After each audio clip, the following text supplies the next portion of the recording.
Bloomberg, Tom Bowley's. I've always thought about this. I mean, you can't leave it. Most of our stadiums, there's a lot of places, points like that, where we're all responsible, but you end up with some of these things happen. Several years ago, we just recently put up the netting along the foul lines because they would get a line drive, and I saw a poor young man just get drilled, and it was ridiculous. Oh, so they finally did that. It's going to be. I had Rockstar Seats, Boston Bruins, Tampa Bay, in Tampa, and they'd already put up. Tampa was out front of it. Yeah. You know, they'd already put up some forms of protection. Well, in the markets right now, we have a lift to the markets. There's a solidity to the tape off the opening 20 minutes ago. I may buy my first share of Apples. Get out of triple leverage cash, and it'll be an odd lot. I mean, fractional. Okay, do a fractional share. I don't have to buy one share. I can go fractional. Good morning. For the tri-state area, for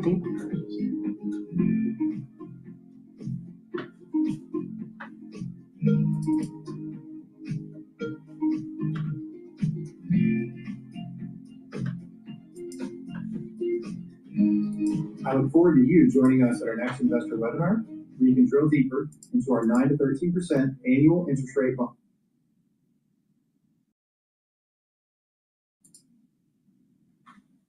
In many respects, we're already there. I mean, I think historians in 100 years will look back and go, the Third World War started in February 2022. You know, there are many elements that are still a phony war. I mean, we saw that at the beginning of World War II, right? That's what we're seeing in the Western Pacific. You know, the Middle East has been at war for some time. It's going to be at war for a long time to come, I think. Russia has made it very clear that it has aggressive designs in the Baltics and in Scandinavia, as well as against Poland and Ukraine. So we're kind of already there. No, we've seen North Korea and Putin confirm that North Korean troops are on the front line fighting the Ukrainians, albeit in Kursk to start with, but they'll be in the front line in Ukraine. We've seen reports of Chinese individuals being taken prisoner of war. Are we seeing a change in dynamic in the conflict in Europe, where we are getting this influence from the Southeast Asian nations coming in? And is that a worrying development? They are. The fact that Putin is now willing to acknowledge it should worry us. If we recall, when the first reports of the North Korean troops were there, the Russians denied it, primarily because they don't want to give other countries an excuse to come in and help Ukraine defend itself. And that's been part of Putin's narrative all the way along. He doesn't want third parties intervening in the war. Well, he's chosen to have a third party come in. But he's now acknowledging it, probably because he's realised there are no third parties that have the courage to come in and help defend Ukraine. No European or American or Australian government has the moral courage to do that. So he's probably divined that we're not going to do it. And he said, well, why not acknowledge my partners? Because at the end of the day, you have this Iran, Russia, North Korea, China alignment, it's not an alliance, and it's a learning community. They are learning from each other. There's a grand adaptation war going on, and they feel they're winning it. I will say, however, generally countries who need help from North Korea are not doing well. You know, it's not a sign of success that you are getting assistance from North Korea. So, you know, if we dig a little bit more deeply, and the fact that Putin wants this peace agreement during his May Day parade, because he can't guarantee it'll be secure, shows that, you know, he's not that confident, and he's playing a major bluff against the governments of Europe and the United States. If just once in this war we called his bluff, we might be in a different war, but we failed to do that. Yeah, well, I think you and I are probably alike. If we put a 152mm North Korean shell into our gun, we would want the lanyard to make it go off be or at least 100, if not 150 meters long. Yeah, probably.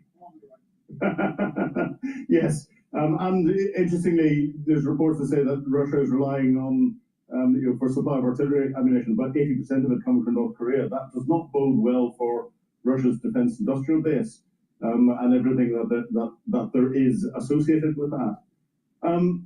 But coming back into Ukraine, part of Putin's rationale behind his 30-hour ceasefire call was for the May Day parade.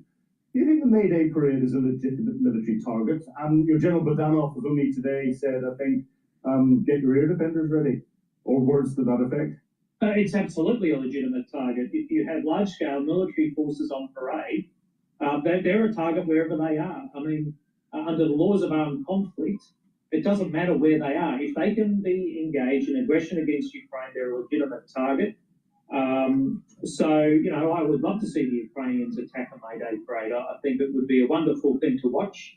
I think it would be a great demonstration to the Russian people that Putin is weak. Now, the problem is it might also then have the Russian people join around Putin and give him more support. So you've got to be careful. You have to have that kind of calculus in mind where it might be like the Blitz in London. It didn't weaken the resolve of the British people, it strengthened them. And we saw the steel of the British people come out during the Blitz. That's what you don't want to do by attacking a May Day parade. Well, it's interesting. I was asked this morning by Ukrainian television what I thought, and I said exactly as you said, it's a legitimate military target. However, I said, what if you're going to carry out an attack, do it on the build-up, the rehearsals and everything else.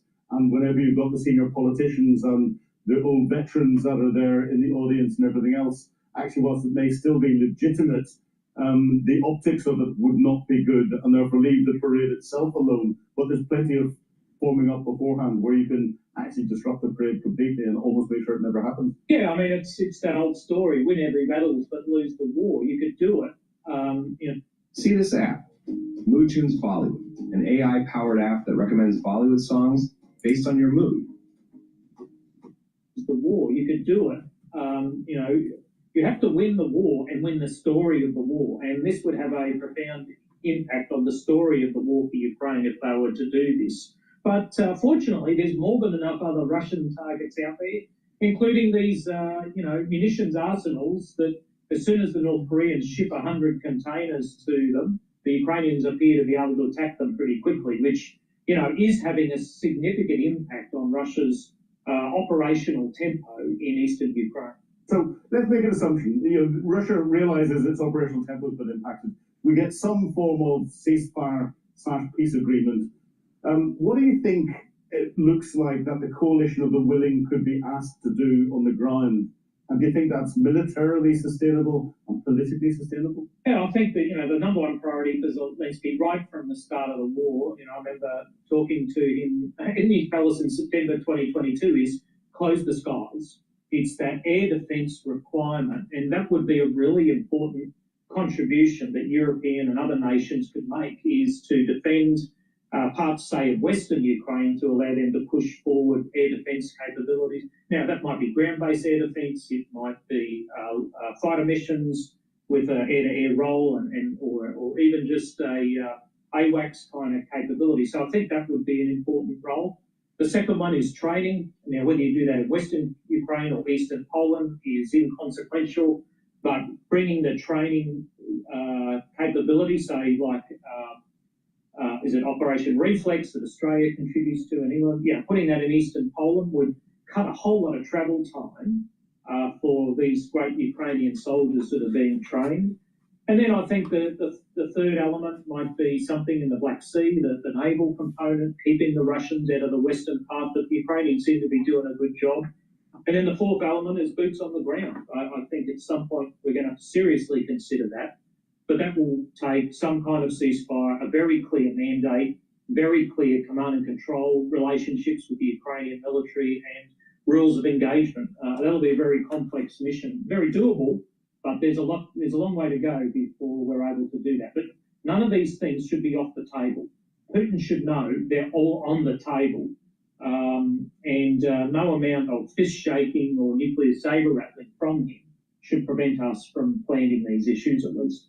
It's interesting, but the question I think is, you know, how sustainable is it over the longer period of time, not just militarily, and you discussed how our militaries are not in as strong a position as they could be, but politically. And you know, the thing I often quote is whenever the United Nations put a peacekeeping force into Cyprus after the 1974 operations in Cyprus, it would describe the United Nations as a short-term military operation, and it's still ongoing today. do you think we have to be prepared to commit for years, if not decades, into providing capability to Ukraine? And is this going to become de facto a new Cold War? Well, we're already in a Cold War. We have been for some time. China's been at war with us for at least a decade. They just have a different conception of war. Russia's been at war with us for just as long. We just didn't notice. One of the common characteristics of Western countries at the moment is our politicians are very unimpressive, by comparison to other elements of society, but by comparison to their predecessors. They focus on short term. There's no moral courage in any of them, with a few exceptions. I mean, Kaja Kallas and a couple others are exceptions to that, clearly. But we have a political class that really does not want to focus on foreign affairs, on national defence, really just wants to buy votes with domestic social issues. Until that dynamic changes, it's going to be very hard for governments to take a long-term view. But at the end of the day, I mean, even the occupation force in Japan, the UN forces in Korea, were not set up to last decades, but they have. And I think that's probably what we'll end up seeing in Ukraine. We'll see something that might be set up for a few years, but will just endure for some time to come, because unfortunately, we can't just tow Russia into outer space and send it on path to the sun or something like that. They're going to be there for a long time to come, and we need to protect against their aggression for a long time to come. So something adaptable rather than something that suffers mission creep. And this is something that I'm aiming that comment at not just our senior generals and air marshals and admirals, but also our politicians. Be very careful of mission creep, because that has not been good in the past. Absolutely. I mean, there needs to be a very clear mandate for the force, but it will. So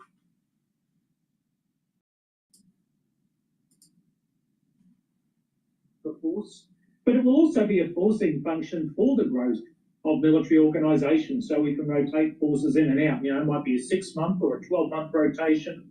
We can't do the Afghanistan thing where people were changing out every 4 months. I don't think that is a successful method. You need people on the ground getting to build relationships. But it will also be a forcing function to grow the size and capacity of our military institutions, I think, not just for Ukraine, but potentially in Scandinavia, as well as the Baltic brigades that are being deployed by UK, Canada, and Germany.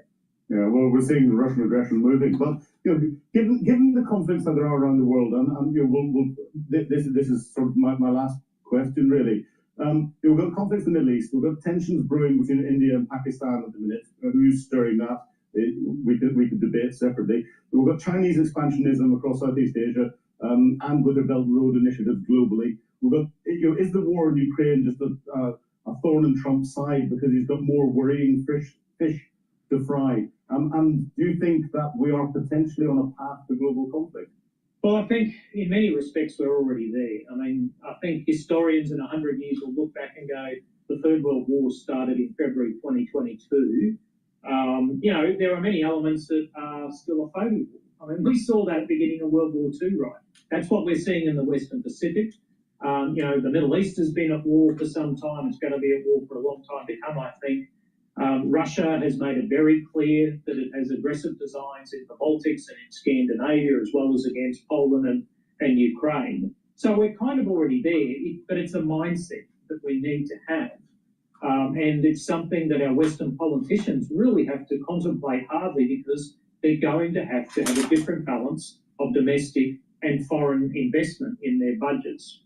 It's starting to turn in some, but I don't think there's widespread understanding or agreement in the political class of the need to do that. Well, on that note, I think, gentlemen, it's been a real pleasure talking to you for Frontline today.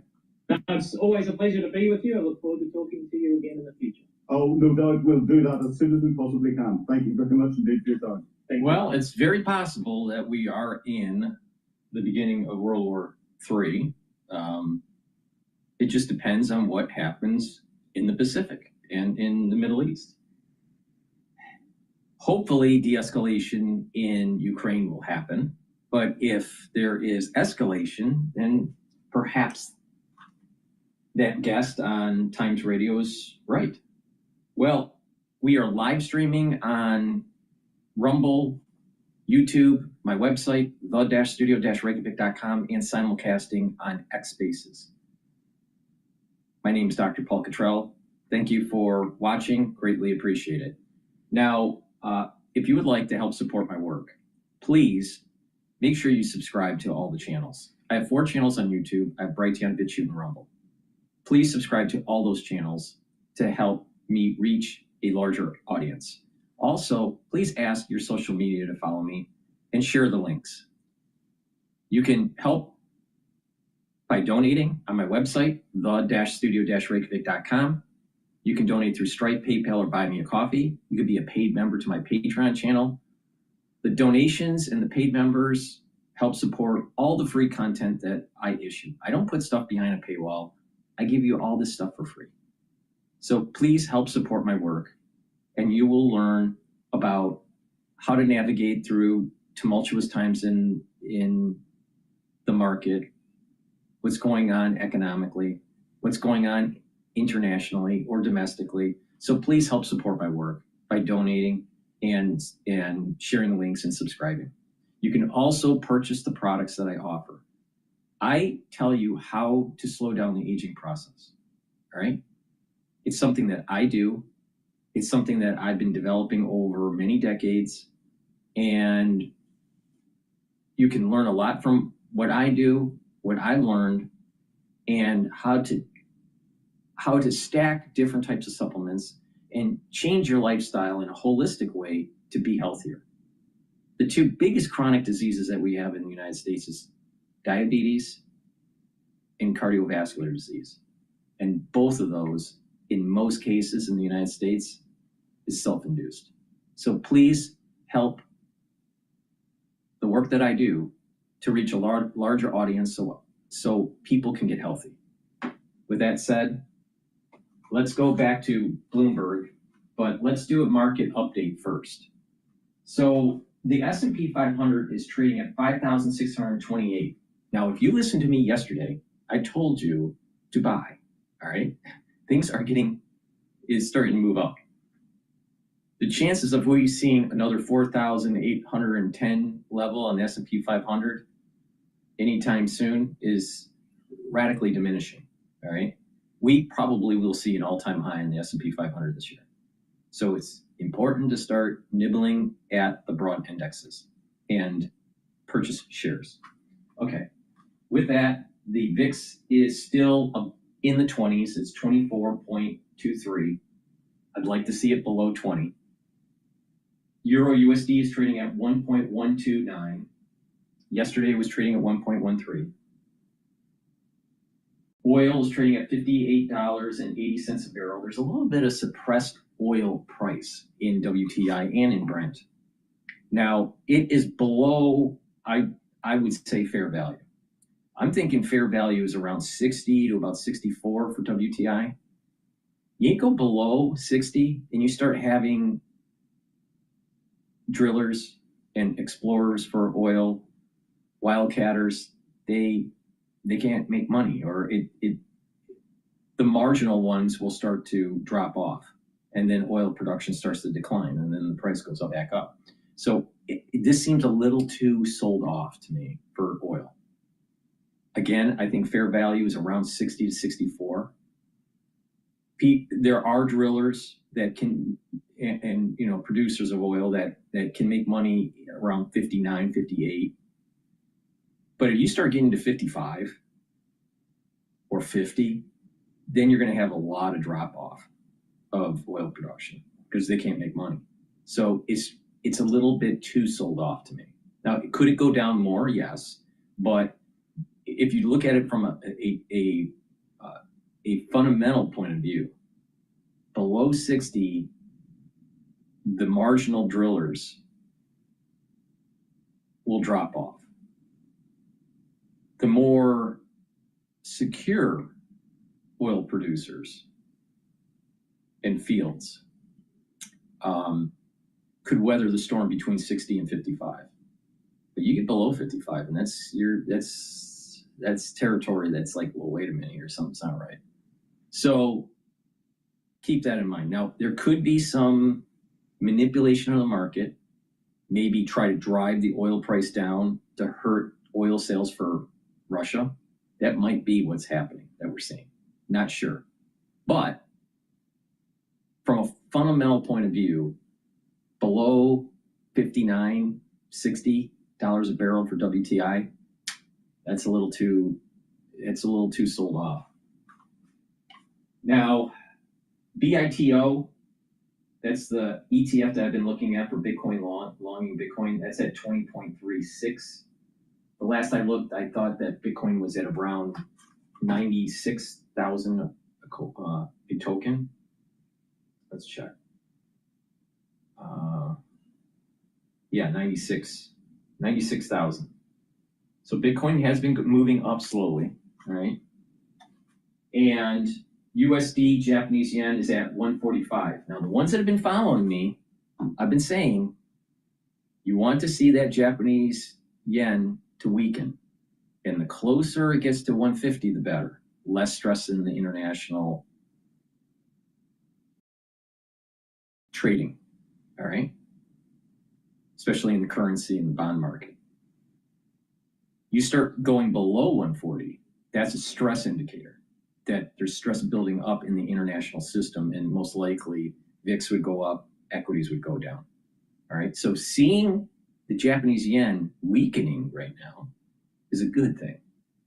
And the more it weakens, the better during this epoch that we're going through.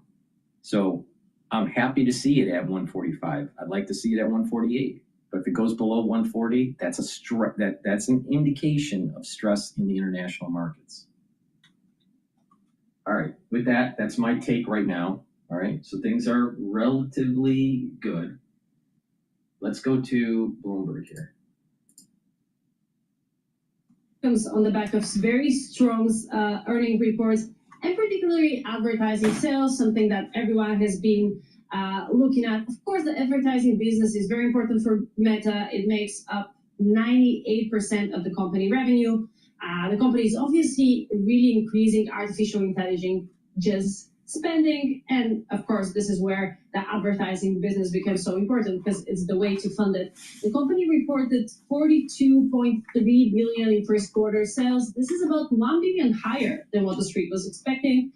We also had good guidance, which has been the deal breaker. Of course, this earnings season, current quarter revenue will be in line with analyst expectations. And we have Mark Zuckerberg saying that the company is well positioned to navigate the macro uncertainty. So very good earnings reports, strong guidance, and a good day for the company. Still has small loss year to date, but definitely much needed relief today.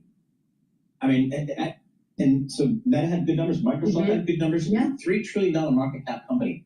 Stocks up 9%. That's crazy. Shareholder wealth being created. What else you got?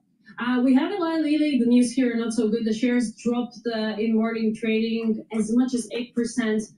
We have a combination of not so good earnings report. Actually, Bloomberg Intelligence had a very good way to say it. Basically, the earnings report, which is not worth paying a premium. So that was a really good way to put it. Of course, we have the news from CVS Health planning to distribute Wegovy, which is obviously the rival of Eli Lilly. So that combined with the earnings report puts a lot of pressure on the stock. From the earnings report, the drug maker cut its full year's earnings outlook. And again, the guidance is where investors have clearly been very worried. And it also cut the 2025 adjusted earning outlook. The stock had a super strong start of the year. Now it's still up about 6-7%. But we've had a very tough week for Eli Lilly, so clearly investors are getting worried about those more high-flying stocks that have very high multiples. All right, real quick, let's kiss off Coles. Get it? Yes, yeah. Oh yeah, we're having some breaking news there. Coles fired its CEO after the board found that he directed the company to do millions of dollars of business with someone he had personal relationship with. Interestingly, that reaction is positive. The stock rose as much as 8% in earlier trading. The company said it's starting to search to find a permanent replacement, so we're yet to see. Of course, this is a abrupt change for a company that has struggled for years. It has posted 12 straight quarters of revenue declines, and it's down about 50% year to date. All right, Denise, thanks a lot. Really appreciate it. Denise Sakova joining us. More conversations like this, listen to our new Stock Movers podcast. Subscribe for 5-minute episodes on the biggest winners and losers in the stock market. Listen to Stock Movers on Apple, Spotify, or anywhere you get your podcast. Microsoft off the highs here, but holding on about 8.6%. This is the best post-earnings performance since April 2015. Nice. How's that stat for you? Ed Ludlow is in studio with us. He is co-host of Bloomberg Technology. I do want to point out that hedge funds are really short this name, according to a certain firms. Yes, going into the quarter. So is this like fundamental buying? Is this short covering? Like what can we really latch onto here? I think what's really, really beautiful, this is a funny word, but beautiful about this technology earnings season is that tech companies are complicated. They do lots of things. But if you simplify the story to, is the thing that's most important, did they do it well? In Microsoft's case, cloud growth. It's not just that cloud growth was 33%. That's 4 percentage points beyond the street. Wait a second. Azure cloud growth was 33% revenue? Yes, top line.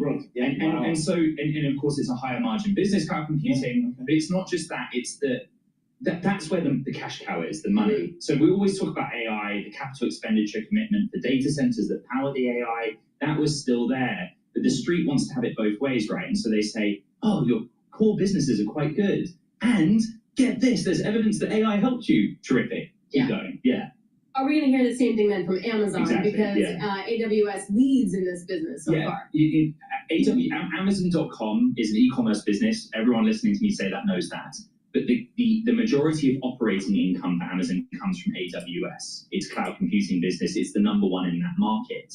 And exactly the same, we micro-focus on the capital expenditures and commitment to build more data centers to power AI. Is that the story? Is their core business, Amazon.com, and AWS top-line growth and advertising good? And if so, great, carry on with your capital expenditures commitment and we'll all be happy. Now, of course, there's the political tariff stuff in the background, and there's tariff impact to how Amazon.com functions as a business, and they'll talk about that because it's news and people as consumers care. But AWS operating income, stick to the basics. Well, tonight we're going to get Apple as well. They do not necessarily have that similar AI story or cloud story, perhaps that Amazon has, and some of the others have. What are you looking for from Apple? Really simple about the long-term supply chain story. Okay. Is that simple? Because are we going to get something clear from them? No, it's not simple. But, I think I heard Bloomberg's Mark Gurman, who frankly is the world's leading correspondent covering Apple, right, say that he's not interested in the quarter-gone numbers at all. I would say I take a slightly different approach, that Apple is the master of profit management and bottom line, irrespective of macro conditions. Tim Cook infamously says periodically, I am not an economist, and then we'll go on to tell us about the world. Apple makes most of the iPhone in China. iPhone is the single most important story. Increasingly, they're built in India. How do those proportions change and over what period of time? Of course, there will be tariff impact and margin, of course. But how do they manage it? Because their track record in managing the bottom line, as I say, is astonishingly good. It really is. It's just amazing. So we'll get, again, some more tech earnings after the close. We like what we saw so far last night from Meta and Microsoft. Pushing the NASDAQ up 1.7%. Ed Ludlow, thank you so much. We appreciate it. Ed Ludlow, Bloomberg Technology co-host, joining us live in our Bloomberg Interactive Broker Studio. We finally got him out of California. He's never going back. For like 48 hours. He's never going back. I gotta call his mom and dad and say, it ain't happening with the family. I mean, he's in California. No, he's hardcore now. He's had a kid. He's never moving again. Yeah, exactly. He wants to do all that. All right, we have a red headline just across the Bloomberg terminal. Third Point owns a, quote, meaningful stake in U.S. Steel. That's according to Reuters. So we'll have more reporting on that coming up. Again, the S&P. All right, we're going to go to Fox Business. They published something 10 hours ago. Please go to my store, the-studio-reykjavik.com, and help support my work. All right, I do all these videos for free, and I have great products that if you stack them a certain way, that you're going to benefit with your health. You're going to slow down the aging process and boost up your immune system. It's something that I do. So let's talk about some of the products that I have that I use every day. Let's start with just simple hygiene. All right, I have very high quality structural nano silver soaps. I have them in lemongrass, charcoal tea tree, peppermint, and also lavender. So please get a few bars for your household, help support my work, and help support your health. They're made from structural nanosilver, very high quality soaps. It's something that I use.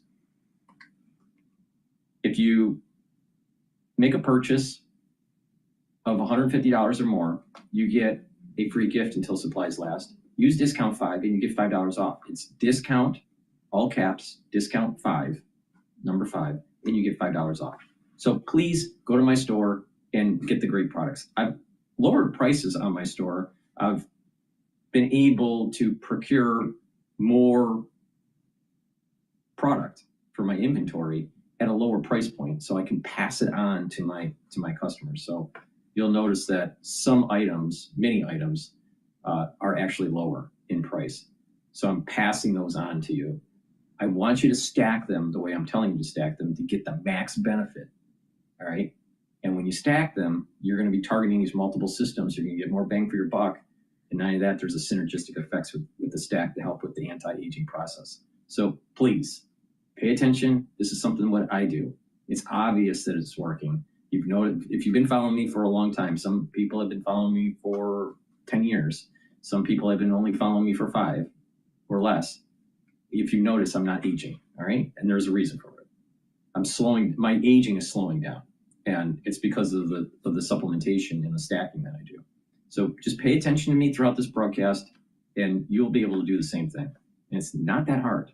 It's just, you just got to be diligent and have that compound effect.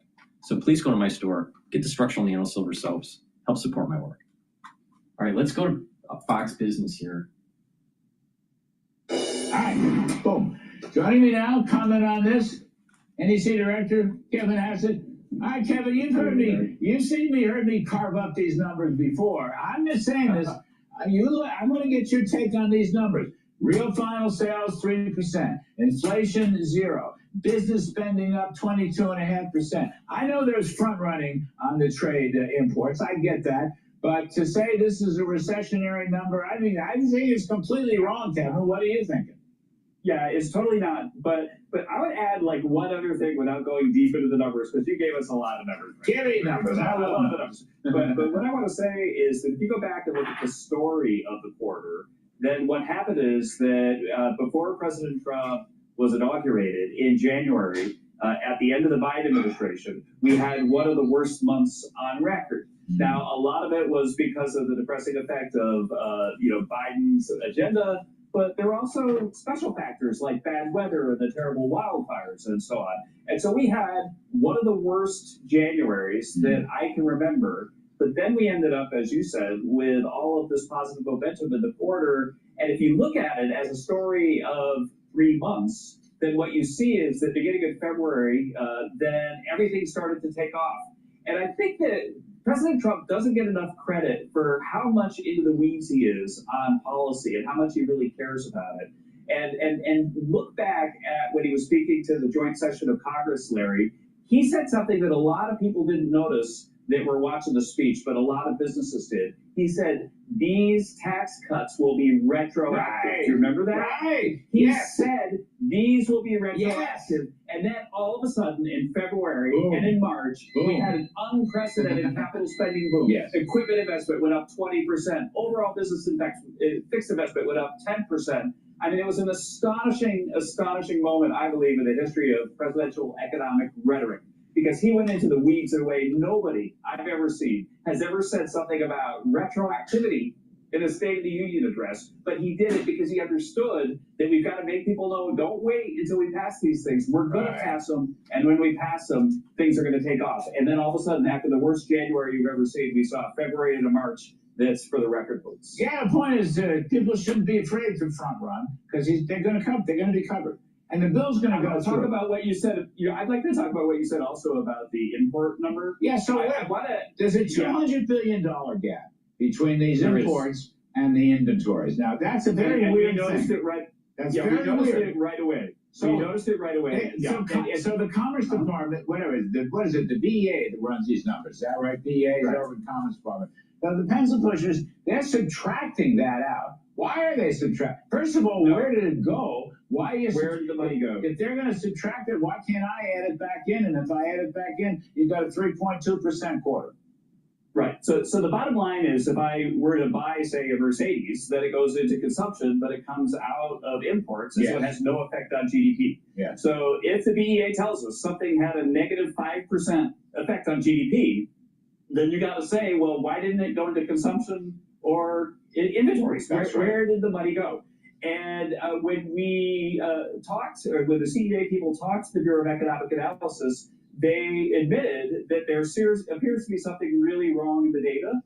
I wouldn't be surprised if we saw big actual changes and revisions in the future, but I don't think that there's certainly not any misconduct on their part. And if you're trying to think about how could it possibly happen that you would get 5% of GDP moved into the country, but then you can't find a lot of the money, then the answer is that there could be errors in the way that we collect the inventory data and the consumption data. So, for example, if people bought a lot of pharmaceuticals, let's say hospitals bought a lot of pharmaceuticals, maybe it doesn't show up in inventories because it's sitting in the hospital and the inventory data don't survey hospitals.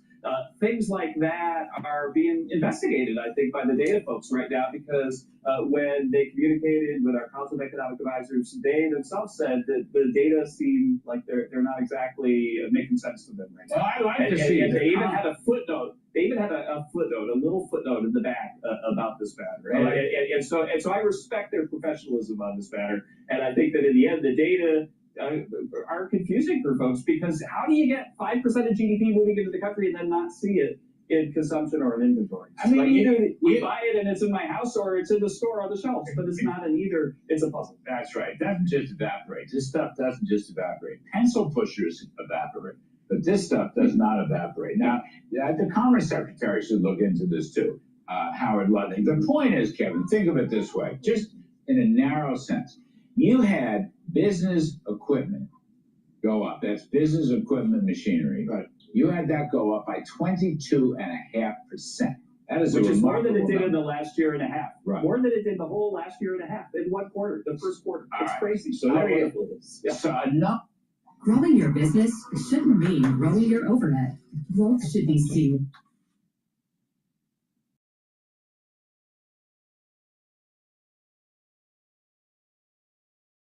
With AI-driven workflows built for the way you work. Progress Share File, AI-powered document sharing. Crazy. So there you go. So a number like that cannot be associated with a recession or a near recession. Just common sense. That's all. Common sense. Because there's never been a recession with a number like that. In fact, I looked, because you always ask me to look. In the 1970s, in a recession, there once was a 4% quarter for investment. How about 22? And that was the only positive one we could find. So I got headlines. I got headlines going from, first quarter was down slightly. The second quarter is going to be worse. We're going to fall in a recession. It can't be. It cannot be. No. And I saw at the cabinet, President Trump was talking about core GDP rising by 3%. So you've done a good job, Kevin Hassett, or you and I and Tyler Goodspeed and all the others, because private domestic final sales, that's the C plus I, consumption plus investment, is in fact up by 3% at an annual rate. That is core GDP. Right. Now, you can't have a recession if private sales, which is C plus I, if that's up by 3%. I'm sorry. So all the reporting on this stuff is just wrong. I'm just saying, it's all a bunch of fake news. That's all. My favorite thing about this, Larry, is that when I had a long conversation about the GDP release with the president, that you had coached him so well over the years about all the GDP arithmetic that he immediately saw through the numbers. And that literally we had a very, very positive conversation about this. Don't you remember one of the times it was about 100 degrees outside? You got to remember this. You and I, we're standing up, we're about to go out of the Rose Garden, right, talk about the economy, and you and I we got the numbers in front of him, we're showing him the numbers, this one, and then he all sends us out there, and if we didn't... Now think about this. In the news yesterday, it was spun negative about the GDP. Now, is it softer? The economic activity is softer than we would like, yes, but it was better than what the estimates were. First of all, the annualized GDP wasn't negative. Second of all, the the estimates were like way worse, like a negative 1.4 or something like that. It came in at 0.3, right? Is the economy a little bit softer? Yes. But the thing is you got to look at all the telemetry, not just the equate. There's a couple different ways there's a few different ways to calculate GDP, real GDP, relative to nominal GDP with the inflation adjuster. That's one way to do it. Another way is exports, imports, the net of that, consumption, government spending, investment. That's another way to do it. There's some other ways, but there are other indicators to take a look at where's the health of the economy and where it's going. The stock market is forward looking usually, all right? Even though a lot of people think it's too quick to react to certain situations, especially during illiquid moments. But it typically is forward looking. Now, about 4 weeks ago, we were at this crisis. The market was selling off, right? We had dislocation in the currency market, in the equity market, in the bond market. Right? Everyone was saying the sky's going to fall. It bottomed out at about 4,810, just above it, around 4,820, I think it was. Major support level that I've been talking about for months, about the support level because of the fib sequences going all the way back to 2020, and then this bull rally that started back in 2022. All right. We saw the bottom 4 weeks ago. And with that negative news that they were talking about, that negative news that they were mentioning yesterday, when the market beat down, now let's take a look at the telemetry. All right, for the ones that are watching the telemetry on my website or through YouTube, or the ones that are just watching on Rumble, I'll just read it off to you. 5,634. 5,634. Yesterday it was trading below 5,400. It was trading below 5,500. It was trading in the range of 5,450, 60, 70. Then it went up at the end of the day. But the point here is it was trading below 5,500, which is a psychological barrier. It's above that psychological barrier. So, and it digested the news. That's how the markets work. It takes in the news, it digests it. So the people that are investing in the future, 6 months out, 12 months out, maybe even longer, all right? But let's just say the 6 and 12 month mark. They're saying that the market's going to go up. Part of that is the potentiality of the Federal Reserve lowering rates this year. Now, I personally think that lowering rates may be inflationary if unemployment is still too low and inflation is still too high. We just have to see the numbers. But the thing is that traders and investors want the Federal Reserve to lower rates. Now, an added benefit is that if rates are lowered, cost to borrow money is less. In financing homes, financing businesses, that cost associated with taking out loans is lower. So that's an added benefit. But if you lower the rates too early, it's inflationary. But the market is thinking that the Federal Reserve is going to lower rates. Plus, with the rhetoric from what Trump has been saying, the economy is actually better than what is being projected in the mainstream news, is my point. Now, do we have a soft patch because of the tariffs and everything? Yes. But this is an opportunity to buy. You know that the all-time S&P 500 high, 6,130 or so, right? You know what the recent bottom has been, 4,810, 20, somewhere in there. And it's been slowly moving up. And I've been saying this, that accumulate shares as this is going up. So I said yesterday, this was probably a time to accumulate shares. It was a good time to accumulate some shares. Not to bet the farm, but you're going to pan out better. So, and it's now trading above 5,600. Now think about this. It's trading 5,631 right now. And as long as Trump doesn't say something stupid that will drive the market down, because he could say something that drives the market up 100 points on the S&P 500, or say something that could drive the market down 100 points or more down. So there's a lot of event risk when the White House decides to speak. But it's moving in the right direction. So 6,100 minus 5,600, all right, that's not that far away from the all-time high. We are going to see an all-time high on the S&P 500 with very high probability. All right, that's my take with the GDP number. It's showing a softness of the economy, but there's a forward indicator in the stock market that's suggesting that things are actually going to be better in the end of the year, especially when tax cuts pass. And that's going to be an accelerant. There's two accelerants for the S&P 500. There's going to be the potentiality of the Federal Reserve lowering rates. And so if they lower rates, that's going to help the market go up, and tax cuts.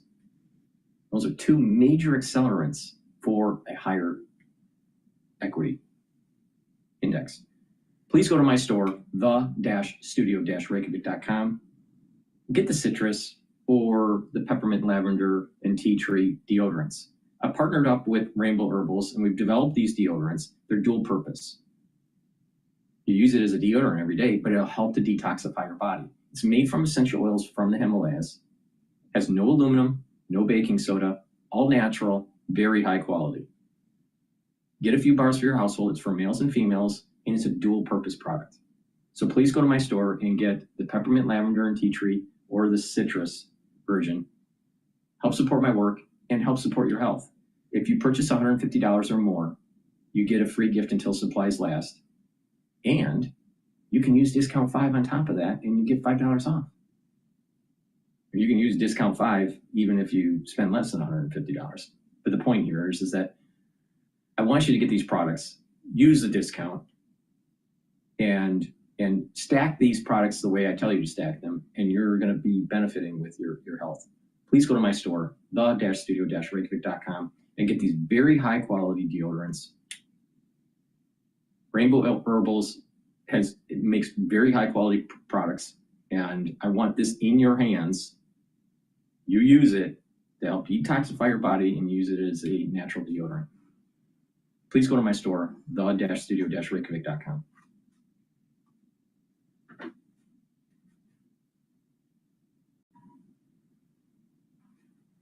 Okay.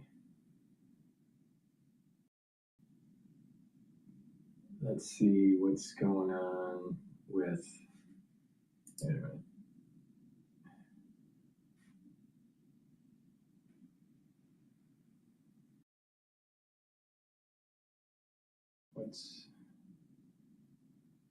Economists offer different views on Trump's tariffs and trade war. This is PBS. This is probably going to give a negative outlook. So let's just take the PBS version of the tariff war. Launching a series of tough tariffs and trade wars. The president argues that in time, tariffs will revitalize manufacturing, reduce the national debt substantially, and grow the economy. But there are many questions about that approach. GDP numbers out today show the economy shrank last quarter and are being seen as yet another sign of the negative impact of tariffs. We're going to get two distinct views about all of this, and we begin with Orrin Cass. He's founder and chief economist at the influential think tank American Compass. He's also author of a new book called The New Conservatives, Restoring America's Commitment to Family, Community, and Industry. Orrin Cass, welcome back to the News Hour. Thanks for joining us.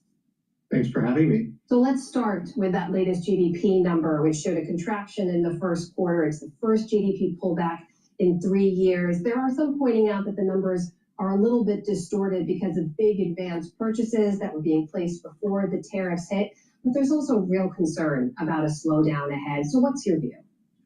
Well, I think it's fair to be concerned, but it's also correct that the number that just came out doesn't indicate that one way or another. There are all sorts of interesting nuances in how GDP gets calculated, and in this case, if you strip out the noise, it doesn't really look like an abnormal quarter at all. So one way or another, I think we're still waiting and seeing on that. There have been some other indicators people have pointed to as signs of concern, though. We saw consumer spending, yes, very strong in March. Again, people thinking Americans are trying to get ahead of the tariffs.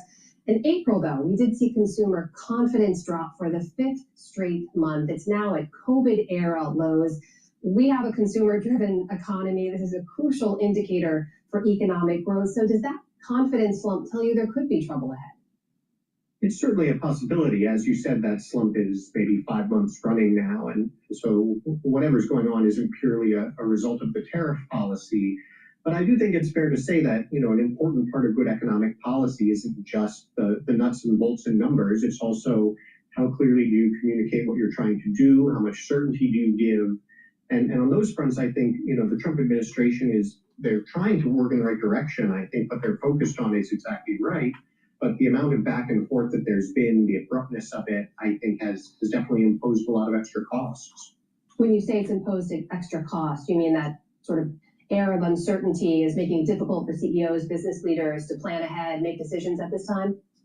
I think there's for business leaders and CEOs, and as you said, that it is for consumers. I think when you see a lot of things changing quickly in the economy, when you see, a sense that risks are rising, when there's uncertainty, that affects everybody. And so, I think what the administration is doing in challenging the failed system of globalization is exactly right. It's necessary. It could be very good for America in the long run, but we have to be cognizant that brings disruption with it. And so it's important to work extra hard to minimize that disruption and to communicate very clearly what's happening and why.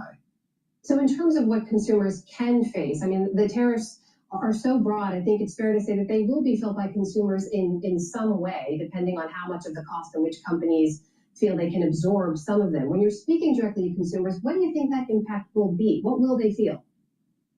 Well, I think it's important to emphasize that the kinds of price changes we're potentially looking at aren't anything like what we experienced with the inflation in the Biden administration. Inflation then got up toward 10% economy-wide across all prices.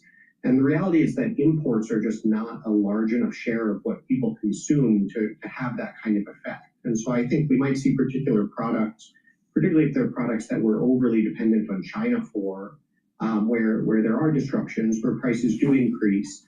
But it's not the kind of inflationary situation that we saw previously.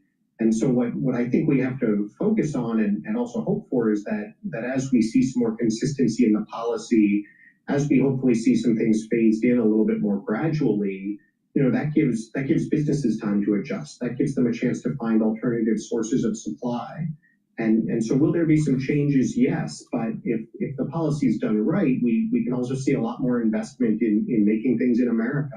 And that's really important too. So if you don't see that kind of consistency, which we have not seen so far in the administration, does that raise your concern about a slowdown ahead?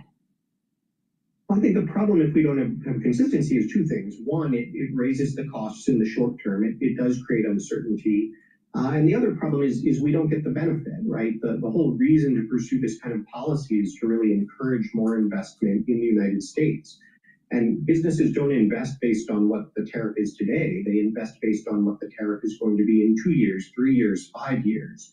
And so, that's where if we really want the plan to work, if we want to see the kind of rebuilding in America that we need, we have to have policies that are clear and consistent and everybody believes are going to remain in place. But we're in the work of building plans, of luring back companies, of reshoring some of these jobs. That is years-long work, right?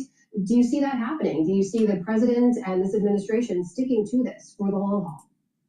Well, the construction... You notice on how short-term sighted she is?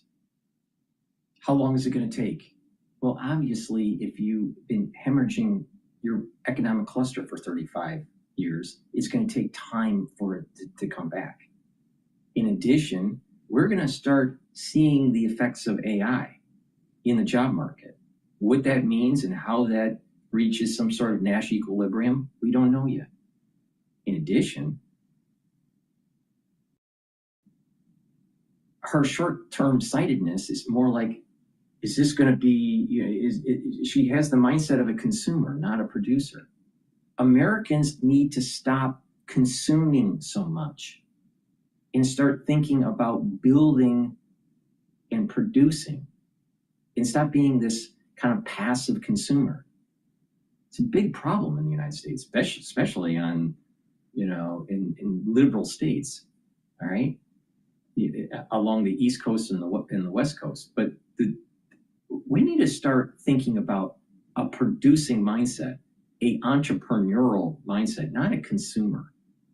Because the consumer is just kind of like this economic unit that a big multi-corporation wants you to just keep on feeding their annuity and purchasing their products, right? But produce, that's really important in the United States now. We're switching the mindset. She still has an old mindset. Starts right away. The building of factories has to happen, and then you get some of the jobs in them. I think what we can see that's really encouraging is what's happened with something like chips, right? Over the last couple of years, Congress and the Biden administration and both Republicans and Democrats really focused on bringing chip manufacturing for computers back to this country, and that's working. We're seeing hundreds of billions of dollars of investment. We saw the construction jobs, and now we're seeing the permanent jobs as well, and the chips are starting to come off the assembly line. Warren Cass, founder and chief economist at American Compass. Thank you so much for joining us. My pleasure. Good to see you. Well, now we get the view of a leading economist who was the chair of the Council of Economic Advisors. So I think he was a little bit Obama. more on the side of, let's wait and see, let's be more optimistic, but there are some headwinds. That's the interpretation I had from him. Jason Furman is an economist at Harvard University and joins me now. Jason, welcome back to the News Hour. Thanks for joining us. Good to be with you. So just want to get your take on this latest GDP figure we have out today, what it suggests about what's going on right now and what could be ahead.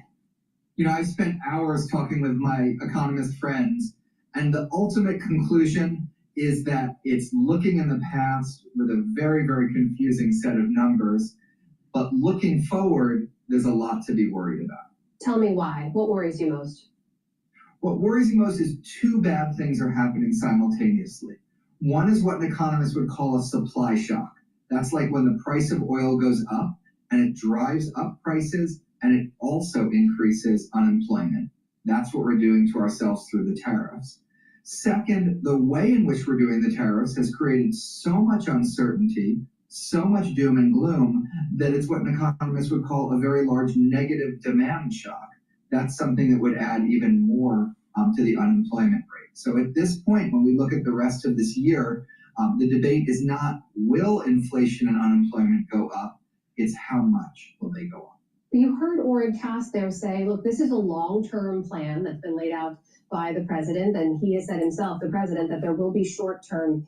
I think I forgot to mention while I started the broadcast, we're recording this and doing the live stream on May 1st. I've been trying to date stamp each one of the recordings so you know what's going on if you follow the replay. So I apologize for not mentioning that at the beginning. But they argue here that it's worth doing because of the damage wrought by what they see as a failed globalization experiment, and that this is a chance worth taking to realign the global economy. What do you say to that? First of all, things just weren't that terrible 4 months ago. We had a 4% unemployment rate, real wages were rising, the economy was growing strongly. There was no reason that we needed to just blow all of that up. Second of all, I don't think it's a plan because it's a constantly shifting set of impulses and they change day to day. Tariffs goes on, tariffs go off.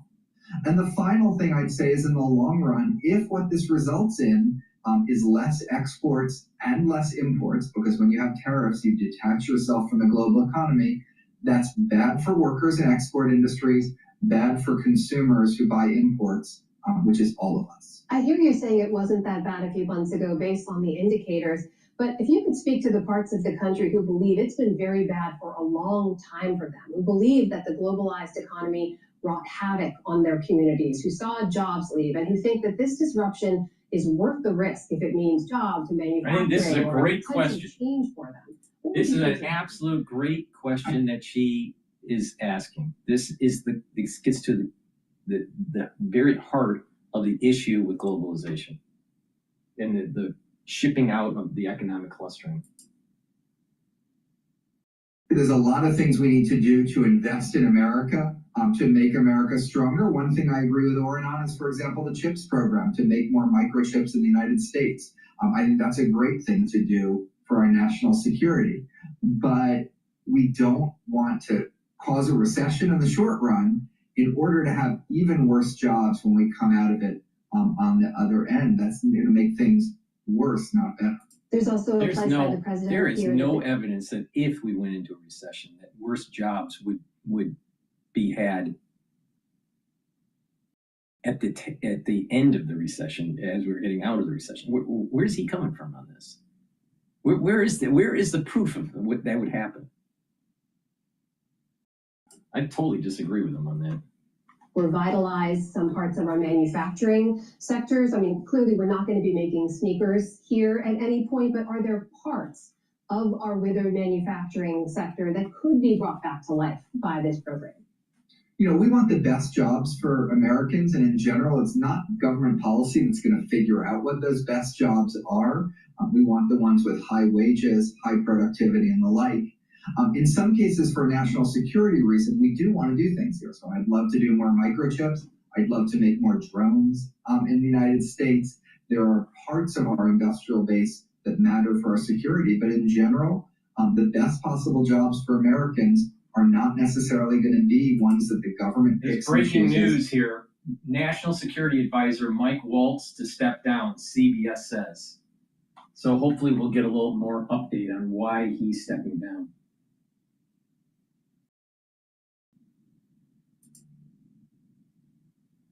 Not necessarily going to be manufacturing jobs. You know, speaking with some CEOs and business leaders, they say that the uncertainty of the moment, it makes it tough. They don't want a broad-based tariff approach, but they're not opposed to some targeted tariffs, that there are trade imbalances to address here.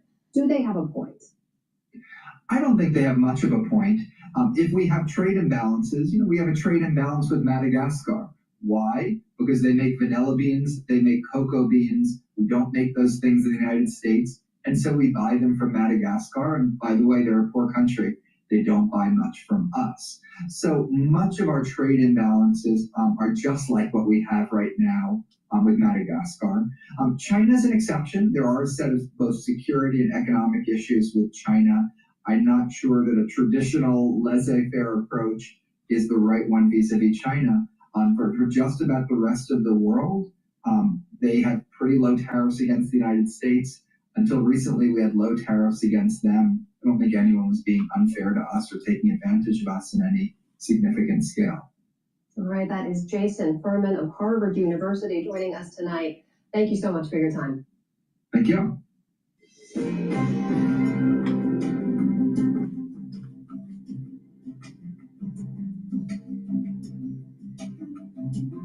All right. That was decent for PBS. PBS has really gone very liberal and anti-Trump, for sure. Let me plug a product here. Let's talk about the stack that's important for your cardiovascular health and creating a base for your overall health and wellness, all right? Start with the multivitamin. It's a great foundation. Another thing that's great as a foundation to build a stack is a probiotic, but we'll talk about the probiotics later. Multivitamins are really important to take, very important to take, and you should be taking them every day. This one is very easy to digest. So it's great for people that are older or even younger. So take this multivitamin, easy to digest. It has the foundation that you need for coenzymatic activity. A lot of people don't know this. Minerals and vitamins are cofactors, many of them are cofactors for certain types of enzymes within your cell And when you have these cofactors attaching to that enzyme, the enzyme's conformation will change. And that conformation allows it to perform better. And that means you'll have better cellular activity, really important. And so when you do these other things like bringing down stress, soaking up free radicals, you have more ATP, the whole cell will perform better.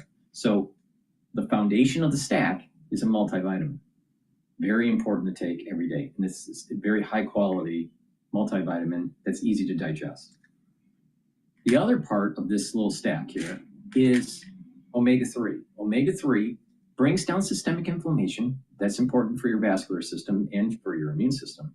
But also, it helps with your lipid profile. Omega-3 is going to help bring down LDL levels and increase your HDL levels. When you lower your LDL levels, you're reducing the chances of LDL being oxidized. And that means that you're reducing the chances of plaque formation.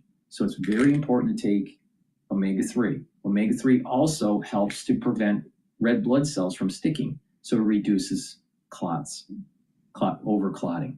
So omega-3 for cardiovascular health and to bring down systemic inflammation, and stacking with a multivitamin, that's very important as a foundational piece of a stack, and to have the cofactors that you need for enzymatic activity. So please go to my store, the-studio-reykjavik.com, get the omega-3, get the multivitamin, and stack these things the way I'm telling you to stack to get the max benefit. So please go to my store, use discount 5, you get $5 off.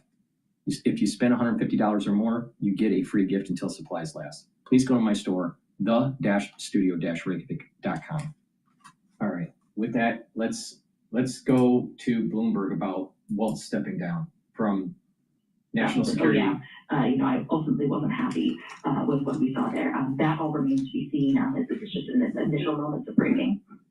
Hey, Laura, what do we know about, or what does this mean potentially for Secretary of Defense Pete Hegseth, who again was under some pressure because it was obviously him disclosing some of this information?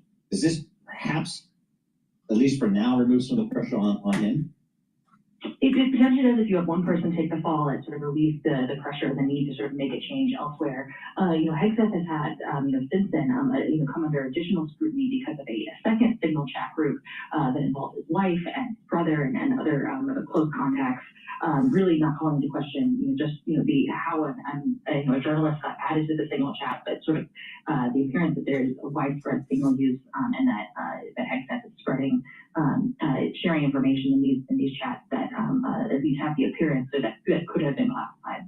So the defense line has always been that there was no classified information. Is that now proven false, or are we still thinking that there was no classified information?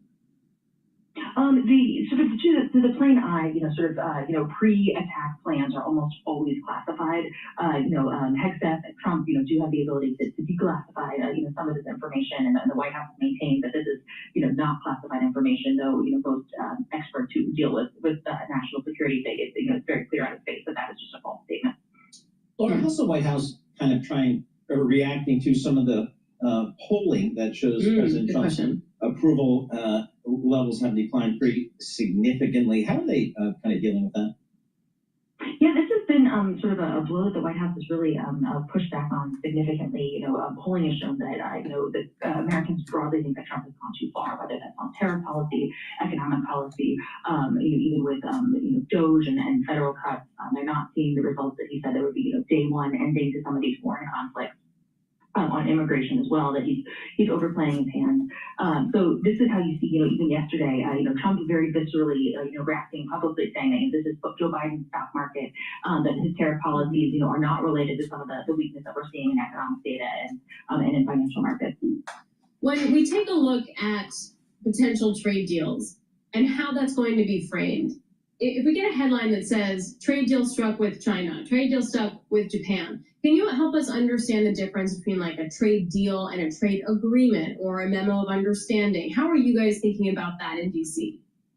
This is almost certainly not going to be, what has traditionally been considered a trade deal, which are hashed out over many cases, years, very detailed, going through, all the products affected, what the tariff rates are. This is very much likely to be sort of a concept of a plan or some sort of top line agreement that will almost certainly require additional talks. Even Bethon himself said a couple weeks ago that he expects a trade deal with China could be reached in 2 to 3 years, whereas the White House is talking about for, these 60-some trade deals that they're working on negotiating. They want to get these done in the next couple weeks, which just the timing does not allow for. So those very detailed agreements. It's going to be some sort of, some sort of agreement, top line understanding that will have to then be hashed out in the coming months. Very good. Laura Davison, thank you so much for joining us on short notice. Laura Davison, Deputy Bureau Chief for Bloomberg News in Washington, D.C. Again, getting a reaction to National Security Advisor Mike Waltz to step down. That's according to CBS News. Bloomberg News reporting that, that Mr. Waltz has been under pressure from some of those disclosures of military plans against the Houthis via the chat app Signal. Mm-hmm. So, and that's been an issue, and apparently he was the person responsible for putting that journalist on that chat. So again, a little bit of fallout there. We'll keep you up to date on that with any upcoming reporting. All right, for our listeners in the U.S., here's a reminder. You can listen to us via satellite radio on SiriusXM Channel 121. Access the world's only global audio business network coast to coast, 24 hours a day. Bloomberg Radio on SiriusXM Channel 121 is presented by ShipStation. Stay tuned for the latest market news and industry research. The second hour of Bloomberg Intelligence starts right now with the NASDAQ flying higher, up 2.5%. The S&P not far behind, up 1.5%. And the Dow Jones Industrial Average up 0.9%, up 1%. This is Bloomberg. Well, I'll tell you, the S&P 500 is trading at 5,651. VIX is trading at 23.91. Like I said, I'd like to see VIX below 20. That would be great. Euro USD is at 1.12. The dollar is strengthening a little bit during the trading session. Oil is trading at 58.55 right now. I think that's too low. I think fair value is around $60 to $64 a barrel. BITO is trading at 20.50, and the USD Japanese yen is trading at 145. That's really good in terms of gassing out the stress within the financial system. I'd like to see the Japanese yen trade maybe at 148, maybe even 150. That'd be great. But today's actually pretty good in terms of trading. Now let's go back to Bloomberg here. We go to Charlie Pell. All right, thank you very much, Alex Steele. Happy Thursday. Again, let's recap what you said. Developing story. President Trump's National Security Advisor, Michael Waltz, and one of his top deputies are resigning. That according to CBS News. CBS reporting that Waltz and his deputy, Alex Wong, will be leaving their posts. The report citing several people familiar with the matter. Again, stay with Bloomberg for the latest on this developing story. The Dow, the S&P, NASDAQ all ripping higher right now. S&P up 78. That is a gain of 1.4%. The Dow up 337, up 0.8%. NASDAQ, though, as Alex mentioned, absolutely surging, up 2.4% right now, up 413 points. The NASDAQ Composite Index advancing again 2.4%. The NASDAQ 100 Index up 2%, and the Russell 2000 Index up by 1.3%. The Bloomberg Mag 7 Index after and before earnings, that index up now by 3.8%. Apple and Amazon both report after the close of trading today. Apple right now up 0.1%. Amazon up now by 3%. We've got the 10-year yielding 4.20%, with the 2-year 3.64%. Gold down 2.1%, 32.19 the ounce on gold, while West Texas Intermediate crude still below 59 a barrel, 58.53 right now. WTI at up by about 0.5%. Brent, the global benchmark, 61.35 a barrel. U.S. manufacturing activity shrank in April by the most in 5 months as lean order books prompted the steepest output contraction since 2020. Tim Fiore is chairman of the Manufacturing Business Survey at the Institute for Supply Management, and he was a guest this morning right here on Bloomberg Intelligence. The most important thing in this report is that our production number, which is a really good surrogate for revenue, has sagged to below 45. Any of the major indexes, new orders, production, employment that are under 45 are a huge warning. And we're sitting here at 44 now on the production number. I want to pivot over to the breaking news on Live Now about Waltz. And a developing story at this time. So there's really not much more to report from that. This, of course, a courtesy of a Fox News correspondent, Jackie Heinrich, which usually does report on the White House and everything having to do with the president and his administration. Here we have another post from Reuters detailing a similar announcement saying Mike Waltz, Trump's national security advisor, and Waltz's deputy Alex Wong will be leaving their posts. A source briefed me on the matter, told Reuters. Now, Mike Waltz, of course, have been dealing with a lot of these international conflicts, including the wars that are ongoing in Gaza and also the ongoing war in Ukraine.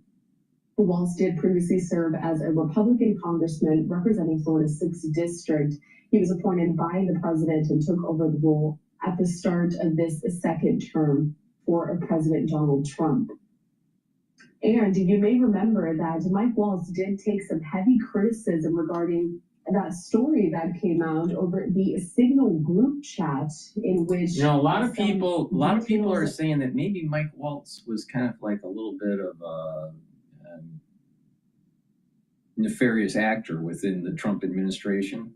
All right, going against the Trump administration, even though on the surface, it seemed as though he was supportive of Trump. I don't know if that's true or not, but I'll tell you, there seems to be a really lack of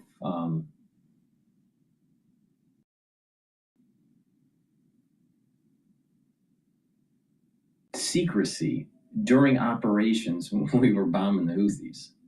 On Pete Hegseth's side and with Mike Waltz. Mike Waltz was the one that had that reporter on the group chat.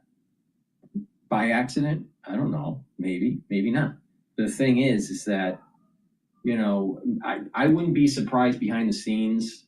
It's like they were kind of forced out with the situation. But, was he a Trojan horse, in the Trump administration, into the Trump administration by the deep state? Maybe. It's very possible. Very possible, but I just find that Mike Waltz is a little odd. The CVS situation that's going on there. So CVS said that it will be dropping Eli Lilly's weight loss drug Zepbound, and they will then be turning toward Novo Nordisk's Wegovy drug instead. So of course this isn't great news for Eli Lilly to lose such a deal like that. We're seeing Eli Lilly shares down about 8% right now, but we are seeing Novo Nordisk shares up just a touch, about 0.5% right now. But we do think that, of course, this is some great news for Novo Nordisk to be getting this deal with CVS for a stock that's been down about 22% this year in comparison to Eli Lilly's 7% gain. Microsoft, how about that one? I mean, that's really been pushing indexes higher as we're seeing information technology, the best performing group in the S&P 500 today. Shares of Microsoft are up about 2%, but they were really hitting some highs. This is after its third quarter results beat expectations. Of course, we're in the midst of these tech earnings and people are really looking to see there's a really high bar for these companies and whether or not they're actually able to meet them or surpass them. So here for Microsoft, the company's cloud business was seen as a highlight, and they're seeing that it continues to benefit from the demand in its AI services, which we know AI has been a hot topic. Yep, 16 points AI contributed to Azure growth. That's up from 13 points the previous quarter. Like they are making money on that investment, period. All right, Nora, thanks a lot. Really appreciate Nora Melinda joining us from Bloomberg News. And for more conversations like this, go ahead and listen to our Stock Movers podcast. Subscribe for 5-minute episodes on the biggest winners and losers in the stock market. Listen to Stock Movers on Apple, Spotify, or anywhere you get your podcasts. All right, let's get more on Kohl's here. That stock readjusting after we saw the CEO being ousted from inappropriate behavior and a probe that uncovers personal ties to the vendor. Yep, but overall, the stock's not done well, as Nora was saying. All right, I want to pivot over to France 24. They're talking about U.S. and Ukraine signed mineral deal. He believes if Trump really is interested in economic opportunities, transactions, and getting financial business deals going, he should be talking to the Russians. largest country in the world, the most natural resources, hidden wealth and not hidden wealth, stuff that's already being exploited underground, especially in the Siberian regions. But perhaps even more interestingly and importantly going forward, in terms of a peace deal, you have a lot of those mineral resources. Some estimates say about $350 billion worth of Ukraine's critical elements, mineral wealth is in Russian control, that is Russian-occupied areas of eastern and southern Ukraine. And that is not insignificant either, because how do you get at that? And even some of the power infrastructure, the generation, is in areas under Russian control. So Putin's going to be interested not just in getting Trump to start striking deals and talking with him in the so-called economic rapprochement between U.S. and Russia, on energy deals between the U.S. and Russia, but also energy deals between U.S. and Russia in its Russian-controlled and occupied territories in Ukraine. So it's not really in Putin's immediate interest to make sure that this deal goes very smoothly for Ukraine's future prosperity and development. Perhaps Donald Trump would like to think it's in everyone's interest, but the reality so far has proven that's not. You know, what's crazy is that Meta jumps on resilient ad sales. I tell you, I would not invest in Meta. All right, now maybe I'm wrong. You know, but I just don't feel that Meta has got a future. I think they're behind on the AI development. Social media is dying, in my opinion. X, you know, seems to have taken over that whole, you know, the eyeballs for social media. If you compare X to Facebook or Meta or whatever you want to call it, X is way better. So I just don't see it. I don't see the future of Meta. I would not invest in Meta. You know, I don't see it. I feel as though they're behind on the 8 ball on everything. Okay.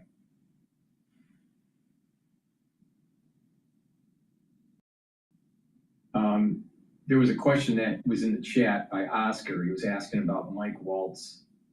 Yeah, Mike Waltz was a national security advisor. He was one of the people that were in the room during the Houthi bombing, and he was the one that added the reporter to the signal chat, supposedly by accident. So this looks like a purge of Mike Waltz and his staffer because of the mistake from Signal. That's the impression I have on this. Okay, let's go back to Bloomberg here. Yeah, so we're going to learn more, obviously, when we get the call. But for now, there's not a lot of disclosure around it, but we do know there is an impact. All right, Mary, thank you so much. We always appreciate getting your thoughts on the global retailers here. Mary Ross Gilbert, Bloomberg Intelligence Senior Equity Analyst. She covers the retail space. One of the big stories here today from an earnings perspective is Facebook. Some of the kids call it Meta. META. Stock's up 6% here today on some pretty solid numbers. And you want to talk about this company, there's really only a couple of folks you want to talk to. One of them is David Kirkpatrick, founder of Techomony in New York. And of course, he is the author of what I think remains the definitive book about Facebook in the early days of Facebook. It's called The Facebook Effect. It's a great book, highly recommended. Hey, David, what do you make of the numbers coming out of Meta these days? Well, thanks, Paul. Thanks for your nice comments. Well, Meta really is the kind of bellwether, I think, for what's happening with the digital economy. And their numbers were quite surprisingly good, almost spectacular, you might say. I mean, they've been delivering very steadily for a long time. But I think that the most important thing that their numbers indicated in the comments that Zuckerberg made yesterday indicated are that, you know, this very crazy, unpredictable economic environment we're in right now, which you were just discussing regarding retail, is not likely to affect these companies as much as some feared, at least in the near term. And that's really good news. There's a whole lot about AI and other stuff that we learned about what they're doing that was quite spectacular also. Yeah, so let's get to that. So as you mentioned, the advertising business, which is 98% of the company's revenue, has continued to grow. So check that box. Let's get to the AI, because they unveiled a new standalone AI app called Meta AI. What is that? What's it going to do for me? Well, thanks, Alex. Meta is one of the top players in AI. There's no question. And they are spending an extraordinary amount on this. I mean, they upped their capital expenditure estimate to up to $72 billion from a high of $65 billion. And that's like a huge percentage of. It sounds like they have a Me Too app, all right? You know, basically trying to compete with OpenAI, X, Gemini, right? I feel that they're behind the game. I don't feel that they're a leader. Not at all. Purely as consumers. And they have a unique advantage in doing that because they have this extraordinary, unique trove of data about all of us that they have been accumulating for decades. And they can use that in the training of the AI to customize and personalize the results they give to people in a way that could be a major competitive differentiator down the road. And of course, they'll use it in all the normal ways. You know, they bring it into a WhatsApp chat. I'm reading this book, Mastering AI. All right. I'm about just a little less than halfway through it. There's a section in here that talks about how these AI companies are looking for the Holy Grail, and it's going to take some time, but AI was built on certain pillars. One pillar is the informational age, digitizing information. Another is high-speed internet and Wi-Fi. The prevalence of cheap electronic chips to do high computation. So it's the speed of the computation. Now, when you have all that kind of together, it goes and is synergistic to launch this quote AI revolution. Now, a big piece of the AI revolution is to have a true digital assistant, not ChatGPT. ChatGPT is just a high-end Google, search engine, right? Yes, it can do analysis too. It's taking non-structural data sets and coming up with a conclusion or a summary. And when you embed it in systems like Office, like Excel or Word or PowerPoint, you can do some interesting things with it that speed up creating documents, right? So there is a productivity aspect to it. But the big goal here is to make a digital assistant. And that digital assistant would buy your groceries when you need them.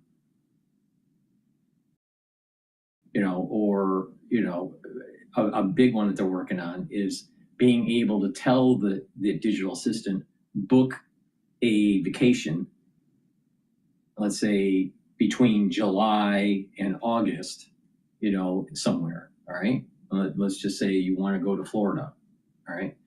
The digital assistant would literally, because it has all your information, what planes you would prefer to, what type of airlines you prefer to fly, what type of hotel you want to be at. It has all that knowledge of you. It has your bank information, and it literally purchases and schedules the itinerary for you.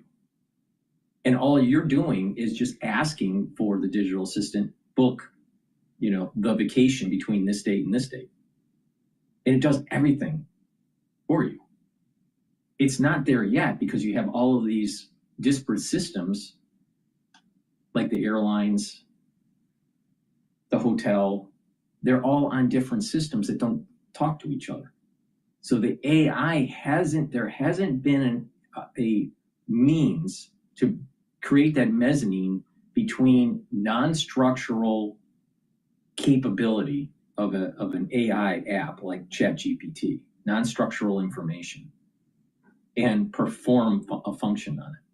So you give it, the whole idea is you give it what you want it to do and it orders it. If you want to have landscaping done at your home, you don't contact the landscaper, the digital assistant does it for you. That's where this is all going. So if Meta knows a lot about you, it will be able to build that database to help that digital assistant. The big problem isn't so much the information about you. The bigger issue is this connecting that information that your AI knows of about you and being able to do actionable things on other systems like airlines or booking a hotel or purchasing groceries. It can't do that yet. But that's where this is going. So Meta is betting, well, we have all this personal information through Facebook or through WhatsApp.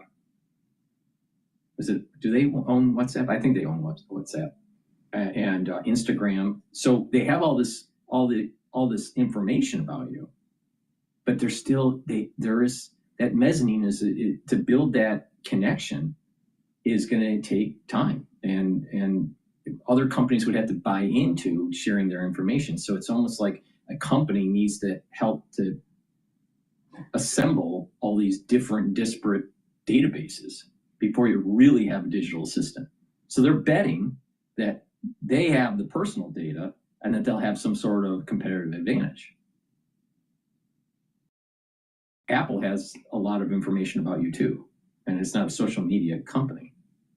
So, and it's tied to banking. You know, it's the move that Apple did with the digital wallet and knowing information about you and having the device, the iPhone or iPad or some sort of Apple device where you do the transaction with your digital assistant. So Apple, I think, is probably better positioned to being able to connect to all these disparate databases. Kind of similar to what Steve Jobs did with Apple TV. You know, this idea, before Apple TV, you had cable, and the idea was, how do you bridge your digital life, right, and put it in a holistic system to be able to see it on a TV? And that's when the cord was cut, and you know, people were buying Apple TVs, and there were live streams and apps that were developed for Apple TV, you know, by ESPN or Disney or Bloomberg, you know, or whatever, you know. So, but the key was create a platform where there was apps that were developed on that platform. Apple has that.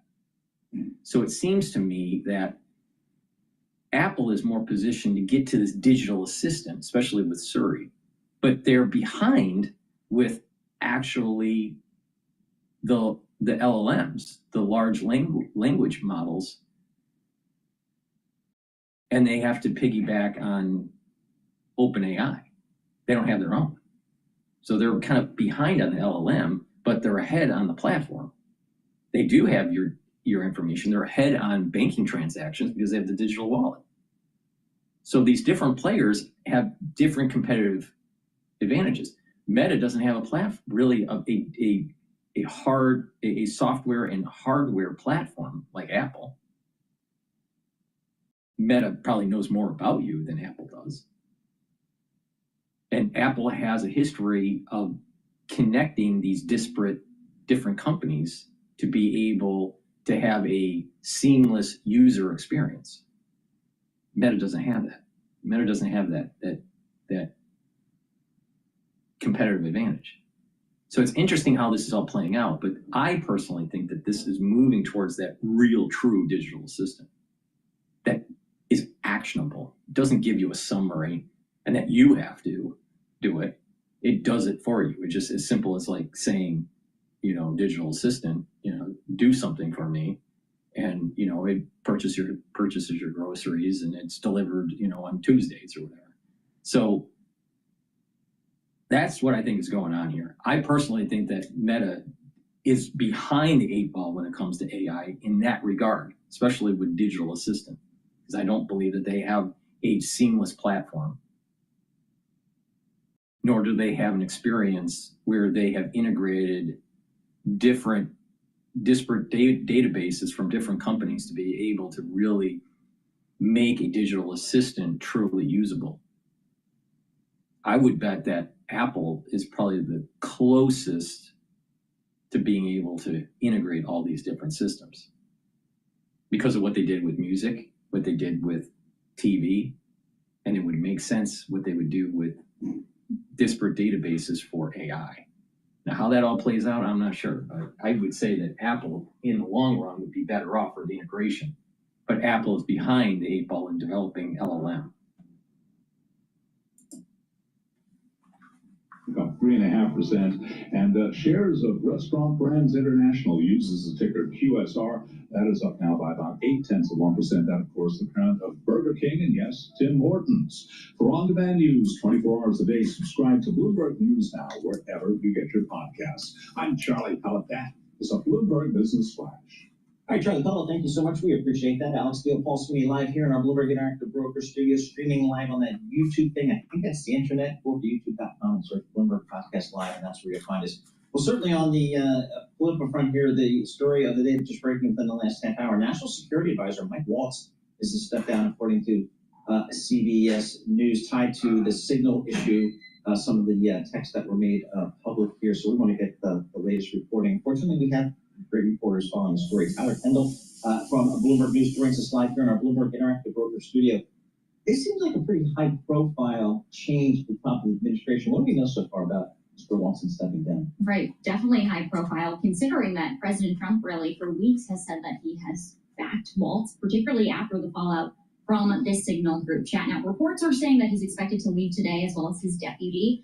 And now we even have Politico reporting a potential name to replace him. That would be the special envoy, Steve Witkoff. And we have to keep in mind that there really has been this scrutiny on Waltz for really weeks at this point. We know there's currently an Inspector General report looking into how this Signal chat really came to be, and perhaps that might have ramped up some of the pressure here, since we know that that started on a bipartisan basis, that both sides of the aisle in Congress really did want some firmer answers when it comes to this. Now, Mike Waltz has long been a loyalist to President Trump, served 3 terms in Congress. I've interviewed him a few times on Capitol Hill in his capacity on the Foreign Affairs Committee, as well as Armed Services. He really has been a defender of President Trump's, and he's really led some of the big policy goals here, including his efforts on Ukraine. Mike Waltz was the one that went over to Saudi Arabia when the U.S. started those talks with Russia to really kick off those meetings. So he really has been at the forefront. So it will be a pretty big shakeup at the top for this White House as they try to move forward here with their foreign policy plans as we now enter 100 days. What do you think the spin's going to be from the White House? They were really adamant that there was no national security breach here. Right. I mean, at this point, President Trump had really been defending Mike Waltz. It said, I believe, that he learned his lesson, that he's, quote, a good man. That's really what he has been putting out here, because the Trump White House up to this point, there has been so much uncertainty with the other policies. They really are trying to show that unified front, particularly when it comes to ramping up its foreign policy, whether that be with Ukraine and Russia, or restarting the talks when it comes to Iran. So we'll have to wait and see if we hear anything today. As of now, we haven't gotten any official readout from this White House, but they definitely will be wanting to show that unified front, and perhaps that is why we're seeing Steve Witkoff's name be floated, since he has been so integral in these conversations as well. What does this mean for Secretary Hegseth? Does this perhaps reduce the pressure on him? Because I know he's come under, obviously, a lot of scrutiny. Right. He also... Or the opposite. Yeah. Right? Like, does it trickle down? Yeah, maybe. I don't know. So what do we know about Mr. Hegseth? Perhaps, and actually that Inspector General's report, it's into the Pentagon. It really is looking at Pete Hegseth instead.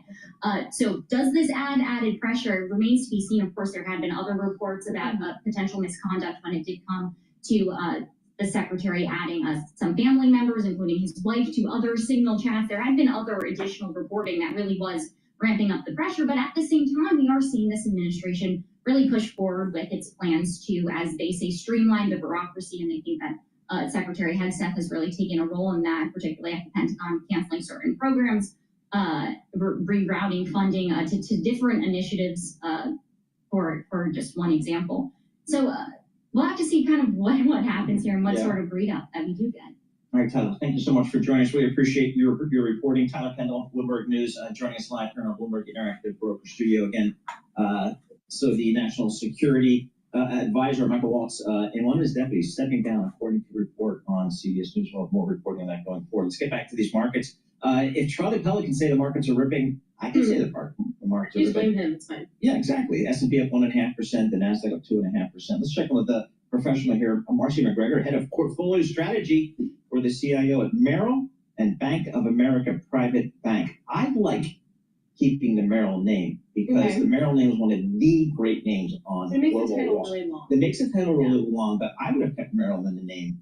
I worked at Merrill Lynch, so the thundering herd, all that kind of stuff. I think when I worked at Merrill as a banker, I felt like we could get any deal. I don't care who I was competing against. I felt like we could beat them because that's how good I thought the Merrill folks were. So, Marcy, thanks so much for joining us here.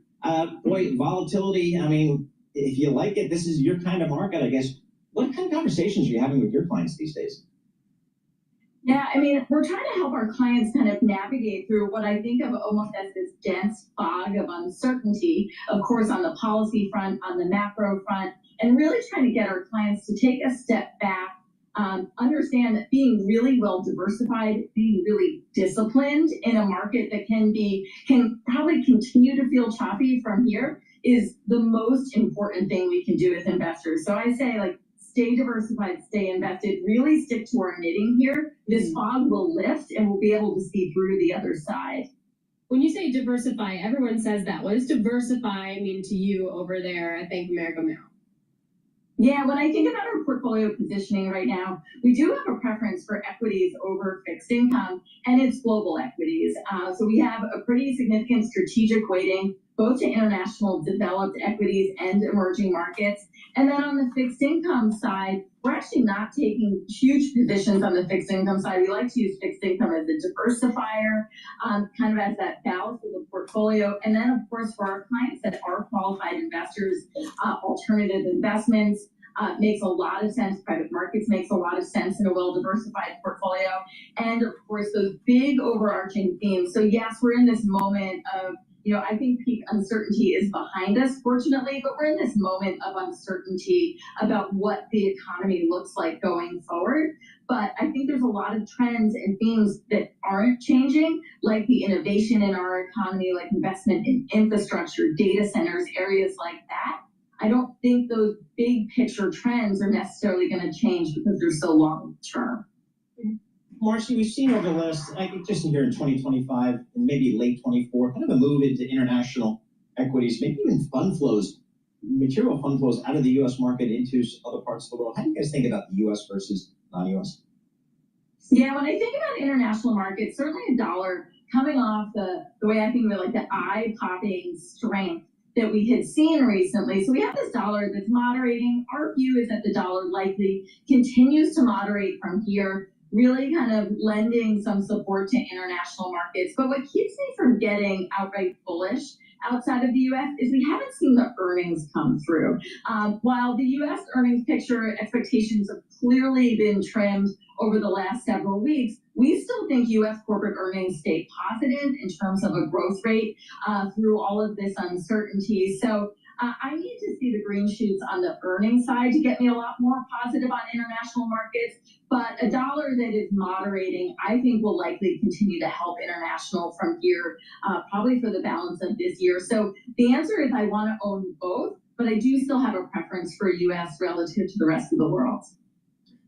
What about other themes that we've seen, like energy? I would only buy U.S. I'm telling you, don't bet against the United States. Don't fall in this trap of this. I got to be in the international equities. No, don't do it. Don't do it. Don't do it. If you want international exposure, international exposure, you can get a little bit of that through commodities and investing in ETFs that are commodity-based ETFs. But going in with international equities, no, don't do it. Don't do it. This broader market participation. We're talking to clients about playing defense and offense. So defense, as you mentioned, still looks like utilities, a way to kind of think about playing that defense just through the S&P 500.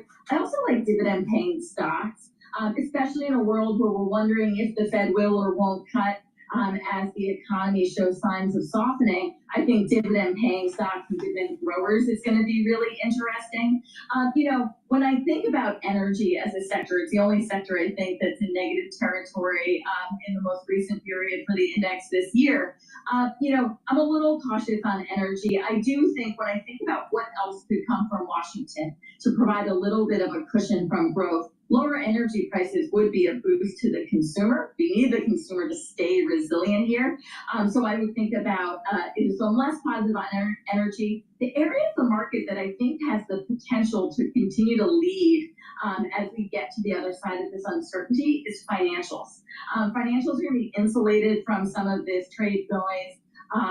As long as the consumer hangs in, and our base case is that the U.S. economy avoids a recession, I think that tees up financials, which have pretty strong internals, to once again emerge as market leadership. But to your point, artificial intelligence, innovation, none of those trends are going anywhere.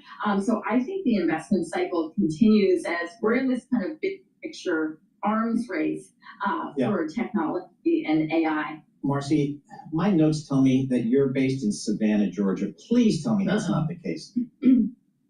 That is the case. That's very how did you wrangle that? He's just jealous. Hugely jealous. Well, if it makes you feel better, I'm in New York pretty regularly.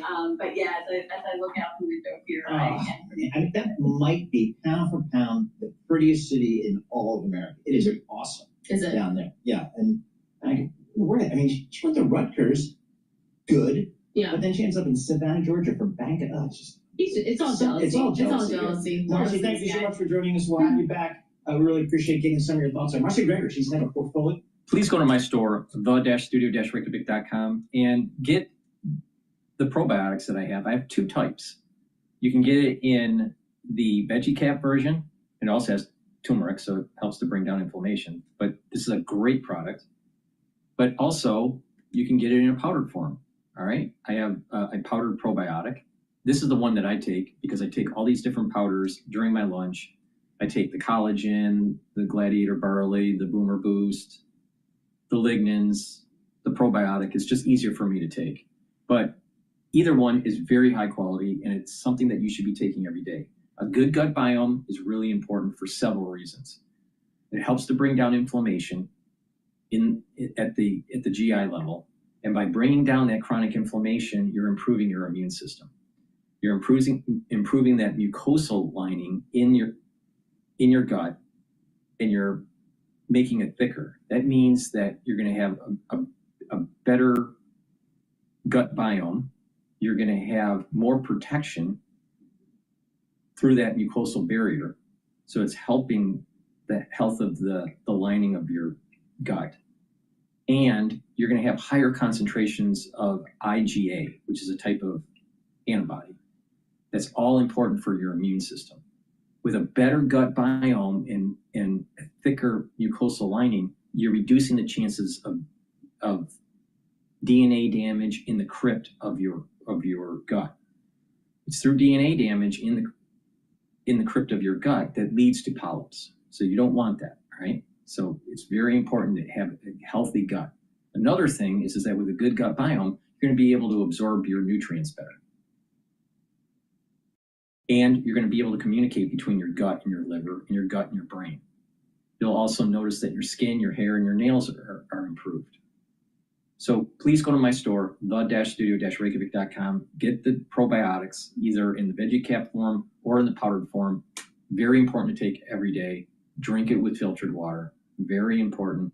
And try to stay away from processed foods, because processed foods does disrupt your gut biome. So please go to my store, use discount 5 to get $5 off any order. If you purchase $150 or more, you get a free gift until supplies last. Another great product that I have, and we're in the spring now in the United States, it's allergy season, all right?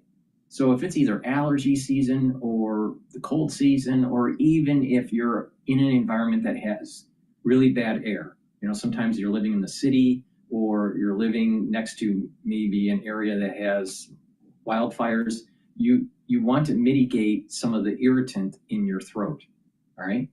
You do that by using the structural nanosilver lozenges or drops. Elderberry zinc I have in stock. You get 21 in each bag. Very high quality structural nano silver lozenges. Like I said, we're in the allergy season. You want to mitigate that right away. And what happens is it's protecting that oral cavity and also the oral pharynx and helping with your immune system. Now, also, I have them in drop form, which is smaller than the lozenges. And you get it in 100 count for each bag. You can get it in cherry, in blueberry, and also in honey and lemon. And this is a great product. Get a few bags for your household, have some at work. You never know when you need it. Right when you have that irritation, take it right away, mitigate the problem. Please go to my store, get the lozenges and the drops, get a few bags for your household, and be prepared. All right, let's go to Sky News about Mike Waltz.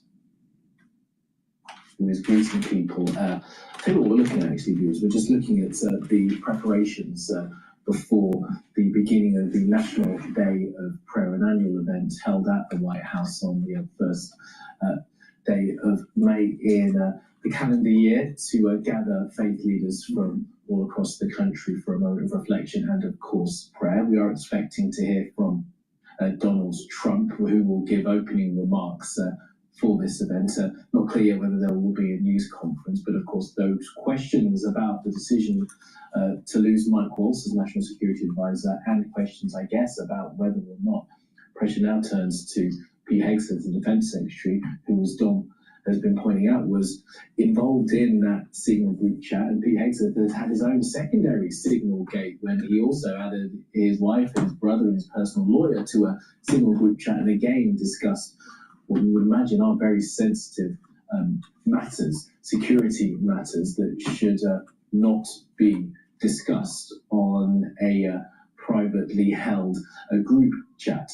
Well, our British National Affairs Editor, Dominic Waghorn, is still with us. And Dom, as I say, we're looking here closely at Pete Hegseth, who's meeting people. No sign of Mike Waltz, of course, but it seems as if the atmosphere there is one of happiness. Of course, this comes just a couple of days after they marked 100 days of the Trump administration. Yeah, Pete Hegseth, he's for those who aren't familiar with the US Defense Secretary, he's the man there in a sort of slightly blue suit.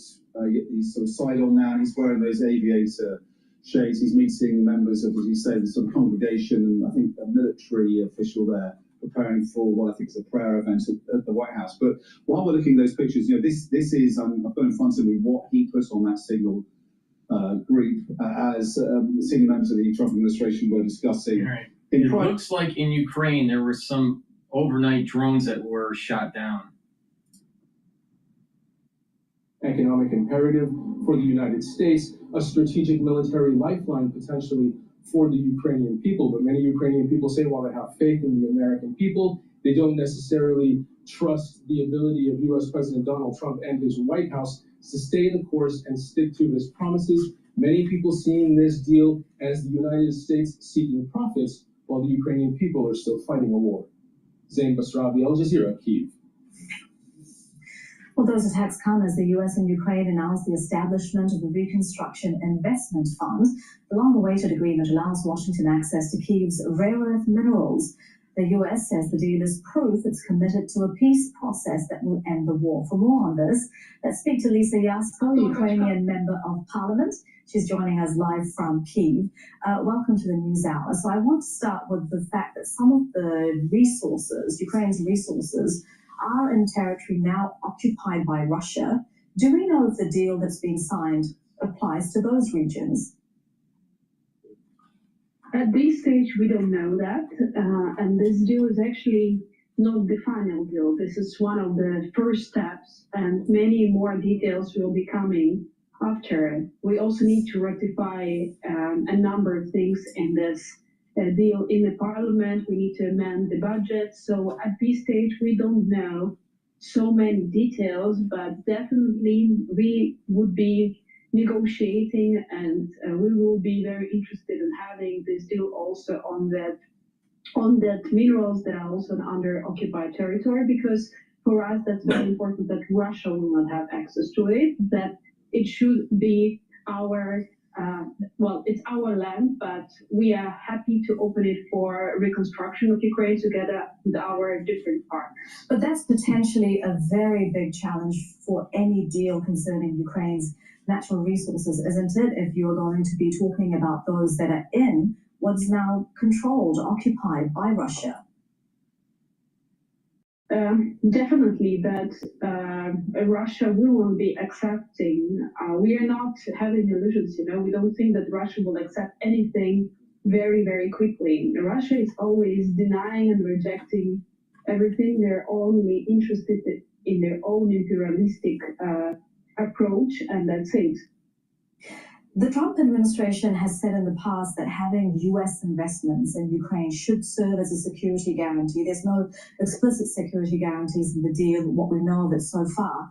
But do you think that what the administration has said so far, is that enough for the Ukrainian people? Russia has attacked parts of Ukraine where even their ally China has investments. That's definitely not enough for Ukrainian people. Also, Ukrainian people are quite distrustful now. We don't trust so much in anything because the war continues every day. Even when I'm speaking to you now and there is spring, around me, any second there might be air siren. I'm now in the center of Kyiv. So for us, we don't have really any hopes that very soon there will be a miracle. But we do understand that pragmatically for United States, that's very good that they are securing their economic interests. And of course, then they will be more committed also on the security side. But aren't you worried that the US has, signed this deal, that Ukraine has signed this deal, which is an economic deal, really, before the security guarantees, while Ukraine is still coming under such large-scale Russian attack?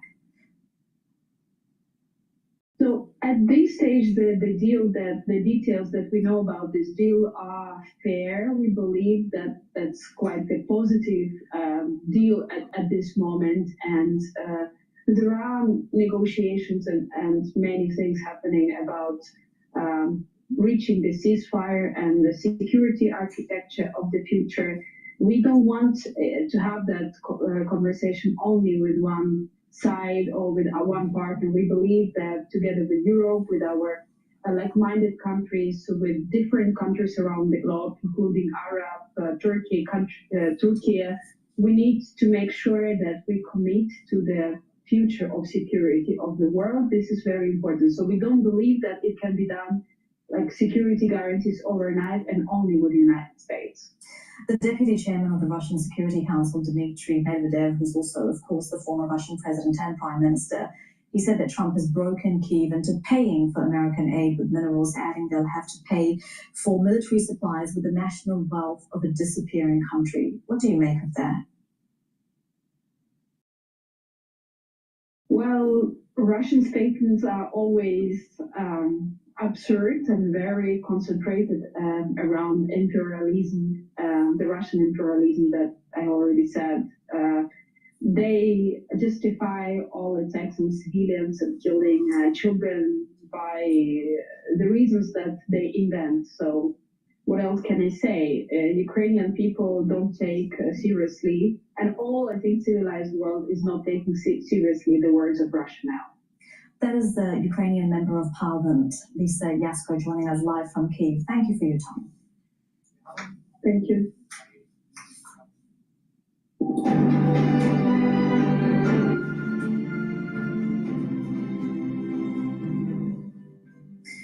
In Sudan, the paramilitary rapid support forces have captured the city of Al-Nahud in West Kordofan state after fierce fighting with the army. The city is home to thousands of displaced people who fled the fighting from other areas. The Sudanese army and the RSF have been fighting for control for more than 2 years. Nearly 13 million people have been displaced. Heather Morgan has more from the capital, Khartoum. Al-Nahud is one of the major cities in West Kordofan state, a state that is partly occupied by the Sudanese army, but mostly occupied by the paramilitary rapid support forces. It's also a major gateway to the Darfur region, especially the city of Al-Fashir, which the army has been trying to break an RSF-imposed siege on. Now, the army has been trying to progress towards Al-Fashir and break that siege, but it has to go through a Nuhud. So the fact that the RSF has taken control of the city means that it now has a new defensive position against attacks by the Sudanese army, but it also makes it harder for the Sudanese army to try to advance towards Al-Fashir and other states in Darfur that are currently under the control of the Sudanese army. The army itself still has control of part of Al-Nuhud, especially a brigade that it controls in the eastern outskirts of the city, but that brigade right now is under siege by the paramilitary rapid support force, and it's not clear how long it should be able to stand before the RSF takes over. The Sudanese army has been trying to mobilize its troops towards the Kordofan region in West and Southwest Sudan, which is also partly occupied by the rapid support forces, to try to make its way towards Darfur, where the RSF has major control. But that is now likely to take time now that Al-Nuhud is under the control of the rapid support forces, especially when it comes to the breaking of the siege on Al-Fashir.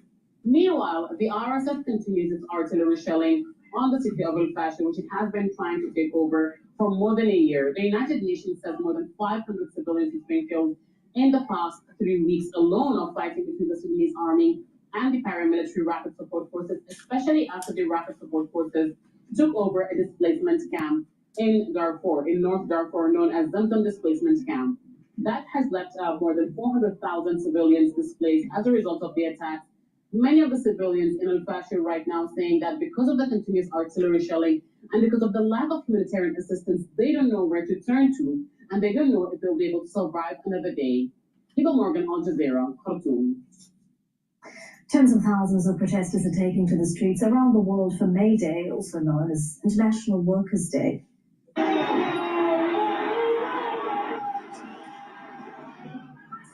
In Japan, the main labour unions are protesting for better salaries amid a widespread economic crisis. The Prime Minister vowed to pass wage hikes to keep up with Japan's soaring cost of living. Similar rallies took place in South Korea and the Philippines. In Argentina, members of the main labour unions marched in Buenos Aires against President Javier Milei's austerity policies and to pay tribute to the late Pope Francis. Protesters waved flags with the Pope's image and slogans recognizing the impact of his leadership. The demonstration comes a day after a push for a new minimum wage failed. And Indonesia's President Prabowo Subianto joined trade unions rallying in the capital, Jakarta. They've been calling for labour laws to protect domestic and migrant workers abroad. Prabowo acknowledged their support in last year's election and promised to fight corruption. Still ahead on the News Hour and sport, an impressive performance by this England international in Lahore. Cricket action coming up.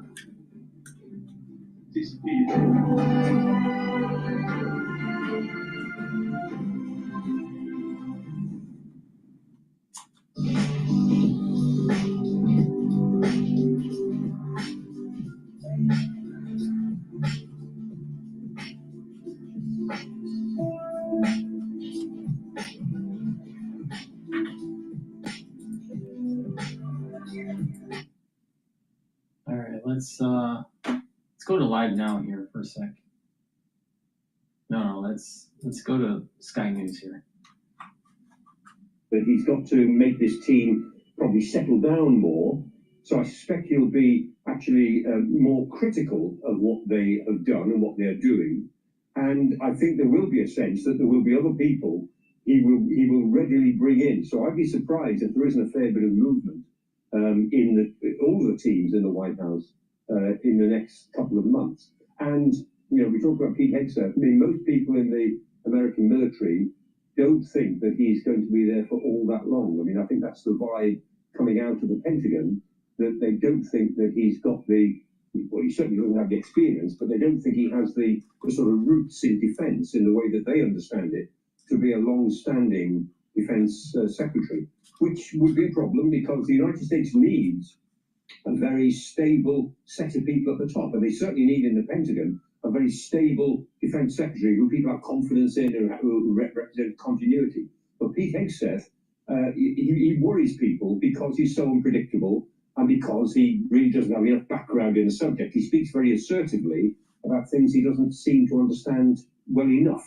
Not that he doesn't understand them at all. I don't want to be rude about him as such, but he doesn't understand them well enough for the status that he's carrying with him as a Secretary of State for for defence in a big operation. The Pentagon is a huge Department of State, and it's the most important war department in world politics. Look, Michael, we're talking here about Mike Waltz leaving as the National Security Advisor, but viewers will be forgiven for being maybe a little bit confused about this news here when they may remember back in April, the head of the National Security Agency and his deputy was sacked by Donald Trump. That was General Timothy Hoare, who was the leader of the US Cyber Command. He was moved out of the job as well as his deputy. There was a rumor at that time that that was because a far-right online activist, someone called Laura Loomer, had been in the president's ears saying how disloyal this individual Hoare had been to Donald Trump. There is now, it's only been a few hours, well, over an hour, sorry, a few minutes. There's already that rumor as well that Loomer has also been talking about Mike Waltz in terms of disloyalty. I don't want you to dwell on that, Michael. That's something outside of what I think we need to talk about right now. But it's the changes at the top of these kind of organizations, isn't it? It is.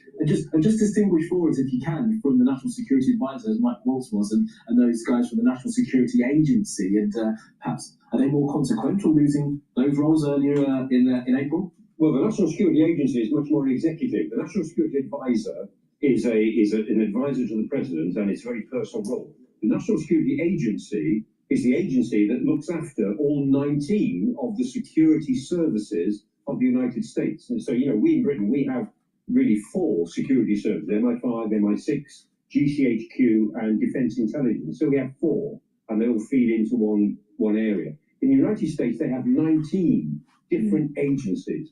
And traditionally, you know, there's the FBI, the CIA, there's the military agencies, and so on. And traditionally, they fight like cat and dog with each other for resources and for the ear of the president. And the National Security Agency is a relatively new organization, very only goes back 20 years, and it's actually there to bring them all together, to act as the executive head of all that they represent. And so the director of the National Security Agency is a very important post, and that is a very important job to do. But of course, as you said, there are all sorts of stories going around that people are at the second and third levels are being dismissed and have been dismissed simply because they don't seem to be keen enough on MAGA republicanism. Some of them have been regarded as ideologically unsound and have been pushed out for that reason. And that's caused a great deal of resentment in all of the agencies. Yeah, and then Michael, it speaks as well to your description of this sort of medieval quarter of all of this, loyalty tests for individuals that are put into the job by Donald J. Trump. And it's worth remembering as well, that cabinet meeting where his officials show their loyalty by saying what a great job he has done for the first 100 days of his second term of his presidency. Mike Waltz was around that cabinet table yesterday saying exactly that, saying how wonderful it had been to work for Donald Trump, how much he had pushed the country forward, and how none of this could have been achieved without him. So despite the words, despite him showing his loyalty in that regard, it may well be the case, it may well transpire that that was not seen as quite enough for Donald Trump. And Michael, that begs the question as to the next person to take this job, who I guess will always feel as if they're on uncertain ground. They all are. That's the way medieval monarchs work. They keep everybody on uncertain ground because, they traditionally, people like the sort of autocrat that Donald Trump is, and the same as Vladimir Putin, same as Xi Jinping, same as autocrats all over the world. They like the fact that their subordinates fight with each other because it means that their influence, the influence of the boss, is paramount. If they see colleagues actually getting on very well together, they worry about a cabal forming against them. And so it suits Donald Trump to keep everyone, even the people who are technically close to him, in a state of a certain amount of uncertainty about their role and about their reputation in history, which he can, have a big influence over. And that's why, we were talking earlier on about whether Mike Waltz, did he jump or was he pushed? Did he know about this? I find it very hard to believe he would have known about this until very, very recently. I mean, a couple of hours ago, because I don't think he would have spoken in the cabinet meeting the way we saw him do that without some sort of caveat about his own thinking and position. And I don't think we'd have seen him moving around the White House area quite the way we just did if this news had not come as a bit of a shock to him. The other thing to do would have been, if you thought that this was the day you were going to go and if you'd already agreed it the night before, just keep out of the way. mean, why be filmed walking around with a sort of rictus grin on your face if you already knew that you were going to be fired? So I suspect that this has probably come out of the blue as far as he is concerned. And we'll see, you know, what sort of loyalist, and it will be an ultra loyalist, is brought in as another national security advisor. And the thing is, in the first term, you see, I mean, you know, Donald Trump started off in 2016 with Mike Flynn, and he was an ultra loyalist. He was a MAGA Republican, but he really was a rather odd character, and he really didn't do the job terribly well, and he got himself into all sorts of trouble. And then Donald Trump was persuaded to bring in H.R. McMaster, and that was meritocratic, because H.R. McMaster had been a very distinguished general, you know, commanded in Afghanistan and so on, and McMaster was a good strategist. And people had obviously said to him, look, this is the man you need. This is the man with a cool head, a good way of thinking about things. He understands what you need. But this is the man who, on merit, would be a good national security advisor. And he was. But of course, because he stood up to Donald Trump, he couldn't last. So, you know, in a way, you know, Trump has tried the meritocratic route. He doesn't like that. He wants an acolyte. He wants somebody who is absolutely on song with him. But who that person would be, who can also be a really cool a geopolitical analyst who understands what's going on in the world, these people are not that hard to find in the MAGA Republican circles, certainly not the ultra loyalists. Michael, okay, we're going to pivot over to Bloomberg here, but please go to my store, the-studio-reykjavik.com, and get the magnesium and zinc. This helps to boost up your immune system and your brain function. Magnesium is really important for your brain function. Magnesium also is synergistic with D3, vitamin D3. It allows for D3 to have higher efficacy. So please go to my store, get the magnesium and zinc, boost up your immune system and your brain function. Really important. If you're not feeling well, take a double dose. Drink it with filtered water. Another great supplement that I have is vitamin C plus the magnesium. This boosts up your immune system and brain function, helps with your skin, your hair. Vitamin C is really important. So please go to my store, the-studio-reykjavik.com, get the vitamin C, help with your skin, help with your brain function, help with your immune system. Stack it with the magnesium and zinc, and that's a pretty powerful stack to boost up that immune system. Again, magnesium is really important to take. You can get magnesium through my store, either through the vitamin C and magnesium, the magnesium and zinc supplement, or the Boomer Boost that I have. And that way you're boosting up the efficacy of the D3. Get the vitamin C and magnesium or the magnesium and zinc on my store, the-studio-reykjavik.com. Use discount 5, you get $5 off any order. And if you spend $150 or more, you get a free gift until supplies last. So please help support my work and get the great supplements, stack them the way I'm telling you to boost up those different systems that you have in your body. And in this case, you're helping with your brain function and your immune system at the same time. Oh, they're on break. So let's pivot back to Sky News here. So that person's a confidant of the president and understands what the president is trying to achieve, can think about ways that they can help them achieve it, but also warn. And Jake Sullivan, I mean, he was the national security advisor all the way through the Biden administration. And Jake Sullivan was very influential, and he was notably cautious about an awful lot of things, particularly in relation to European security and in relation to Ukraine. And so, I mean, while, you know, Joe Biden wanted to be more assertive about Ukraine most of the time, and he wanted to do more, Jake Sullivan was always saying, no, boss, be careful, we don't want escalation. And Jake Sullivan always, as it were, pushed down on some of the greater ambitions that were also circulating in the White House, because he was very influential national security advisor. And I mean, the most influential national security advisor of all in history probably was Henry Kissinger, advisor to Richard Nixon. And that was at a time of great strategic change when Henry Kissinger himself was involved in winding down the Vietnam War, opening up the relationship between the United States and China. He was very, very influential. And in effect, you know, he was almost like a vice president to Richard Nixon at the time. And Donald Trump, in his first term, got through no fewer than 4 national security advisors and 2 temporary ones, so 6 if you count the 2 temporary advisors. So Mike Flynn, followed by H.R. McMaster, followed by John Bolton, followed by Robert O'Brien. So 4 of them in 4 years, plus Charlie Kupperman and Keith Kellogg as temporary acting advisors in the in-between time. So he ended up with 6 different national security advisors. He could never settle to any of them in a way that he wanted to. And so they rotated really pretty quickly. Michael, thank you very much indeed.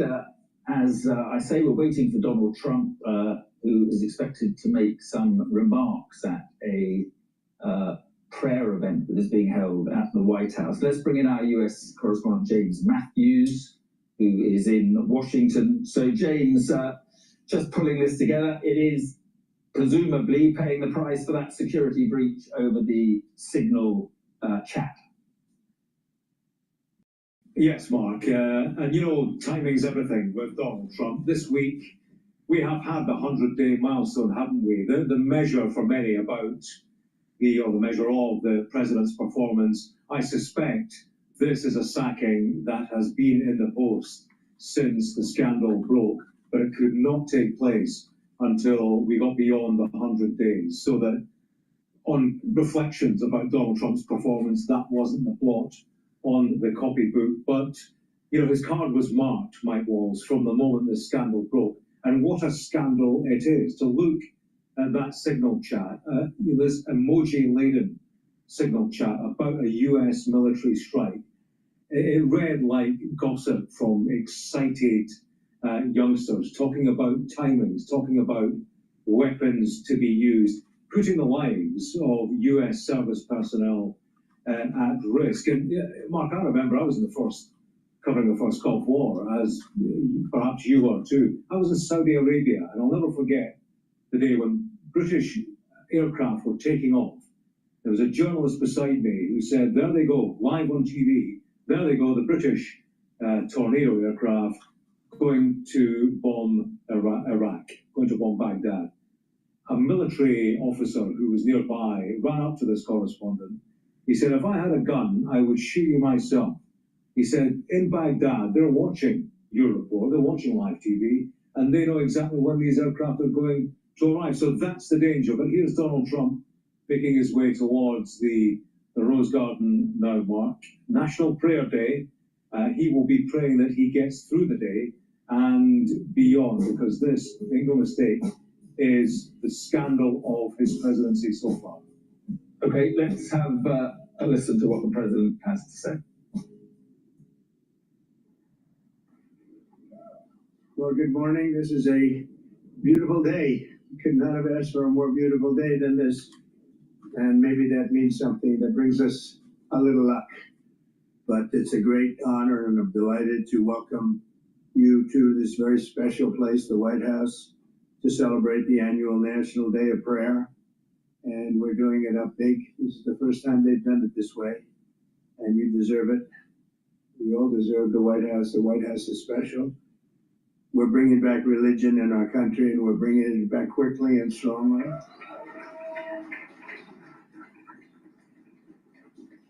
Because for America to be a great nation, we must always be one nation under God, a phrase that they would like to get rid of, the radical left. But Ben, I don't think we're going to let them get rid of that, right? We're not letting them get rid of that. I want to thank a man of incredible faith who's with us, Speaker Mike Johnson, for being here. He's done an incredible job. Thank you, Mike, very much. We're working very hard on a great, big, beautiful bill, and we're trying to come up with a name. And I said, why don't we just call it the Great Big Beautiful Bill? That's what everyone, so we're going to probably do that because everyone knows what it means. But later today, I'll be going to the University of Alabama to deliver the keynote commencement address to a record crowd. They have a big crowd. I guess they have 7 ceremonies. And they said, well, if you're doing it, we're putting them all together. I said, that's a lot of people. So we're going to put them all together. It's the first time they've done that. And I'll give it a shot. All right? I hope we can entertain. I will give it a shot.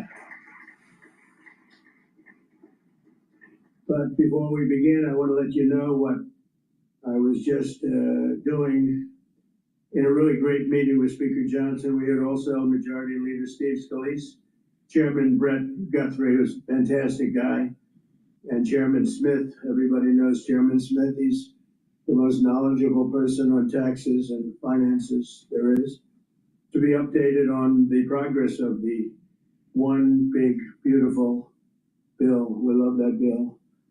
I won't like it if it doesn't pass, neither will you. Doesn't pass, your taxes are gonna go up 68%. So think of it, 68, and this is a religious ceremony to me, but that's part of the religion. Because if your taxes go up 68%, you might give up your religion. You might have no choice. You'll be working too hard to try and make it. And that's the Democrats, that's what they'll give you. They'll vote against it, it's not even believable. It's called Trump derangement syndrome, because honestly, everything in there is good for Democrats, Republicans, and everybody else. These will be the biggest tax cuts in American history, with 100% expensing, which is something that people cannot believe they're getting. We did it in the last one, and we had the most successful economy in my first 4 years that we've ever had in the history of our country. And expensing was one of the things that led to that.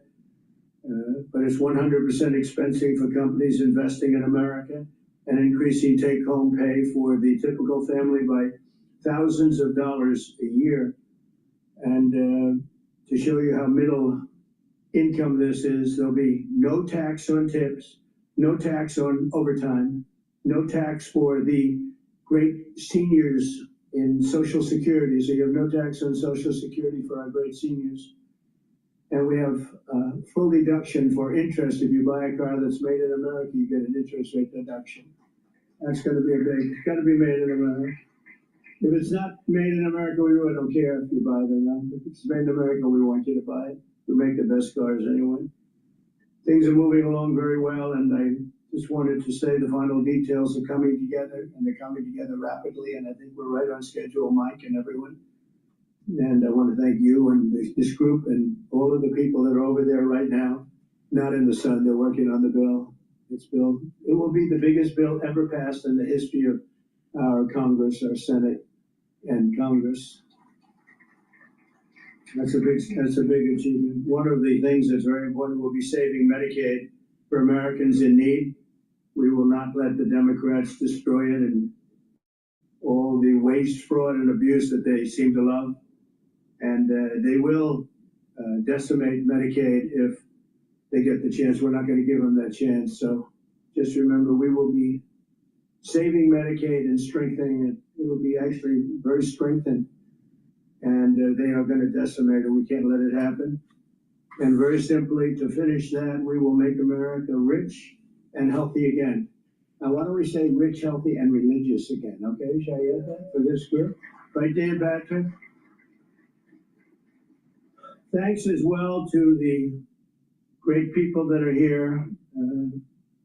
Pete Hegseth, who's doing a fantastic job. Pete, thank you. Marco Rubio, unbelievable. Unbelievable, Marco. When I have a problem, I call up Marco. He gets it solved. Scott Bessent, he's got a very easy job now. He's negotiating with about 200 countries. Can you handle it? Do you get to sleep at all? He's got phone calls coming in. I was with him before, and like 30 phone calls. I said, just simulator. They're all calling. Scott Turner, no tax for doing wonderful work. Seniors recommendation Social Security. So you have no tax on Social Security. Ben, when Ben, all right. Recommend. So while he's introducing everybody, the big news today is that Mike Waltz stepped down from National Security Advisory position. I believe his staffer stepped down with him. Please go to my store, the-studio-reykjavik.com, and get the structural nano silver toothpaste. This is a great toothpaste. It will whiten your teeth, freshen your breath, help with the gum line health, reduce inflammation at the gum line, and with good oral hygiene, you're helping your vascular system, you're helping your valvular system. Now, this toothpaste has no fluoride in it. Very high quality toothpaste. Please go to my store, get a few tubes for your household, help support my work, and help support your health and your oral hygiene. Please go to my store and get this structural nano silver toothpaste. Use discount 5 and you get $5 off any order. If you spend $150 or more, you get a free gift until supplies last. Let's also talk about the max 14, max 35, and cleanse. It's the first pillar of my core protocol. The max 14 is 14 parts per million. Max 35 is 35 parts per million. And cleanse is 30 parts per million. They're at different price points, but you use them the same way. Take it every day, take a teaspoon a day, swish it in your mouth, gargle, about 20 seconds, 30 seconds, then swallow. What that will do is improve your oral cavity and your oral pharynx and maintain the health of that barrier, that epithelial lining. That means that you're boosting up your immune system. So take it every day. If you're not feeling well, take a double dose, or take like a tablespoon or 2 tablespoons a day, and then go back to your maintenance dose once you start feeling better. Add a teaspoon a day. So teaspoon a day normally. If you're not feeling well, a tablespoon or 2 a day is what I do. Get the max 14 or max 35 or cleanse. They're at different price points and different ppms to try to get that affordability to you and stack them. Like I said, I have this protocol, and you stack them in a certain way, you're going to get the max benefit. Max 35, max 14, or cleanse for the first pillar, boosts up your immune system. C60, bring down free radicals. Turmeric, ashwagandha, and lignans, the third pillar, bring down inflammation, boosts up your immune system, and helps your cardiovascular system. And Boomer Boost will rev up your metabolism, and your energy levels will go up. Very important stack to do. So take a look at that. This is what I do every day. So please go to my store, the-studio-reykjavik.com. All right, let's go to Bloomberg here. Some fire, or at least kind of like play defense to some of those folks. And Waltz was the perfect person for that. And so who are they going to go to next? Are they going to pick somebody who's more in line with kind of the Make America Great Again, America First policy, or are they going to try to do somebody who's a little bit more traditional, more typical Republican? I think that's kind of the parlor game in Washington, and that's what we're all going to be watching. It's interesting to think that if it were in fact Steve Witkoff, the national security advisor would have a personal relationship with Vladimir Putin, which is pretty remarkable to imagine picking up the phone and having that conversation. Who's also engaging in geopolitics is the Treasury Secretary, and that brings us to your current role here covering the Treasury Department. Scott Bessent talking yesterday about a minerals deal with Ukraine. They actually signed this thing. Let's hear from the Treasury Secretary in Washington. As President Trump said in the Oval that day to Zelensky, you have no cards. Well, you know what? President Trump has now dealt him a royal flush, because now we can take these cards and go and show the Russian leadership that there is no daylight between the Ukrainian people, the American people, between our goals. So this is very innovative. And that's on Fox Business this morning, by the way, to be clear.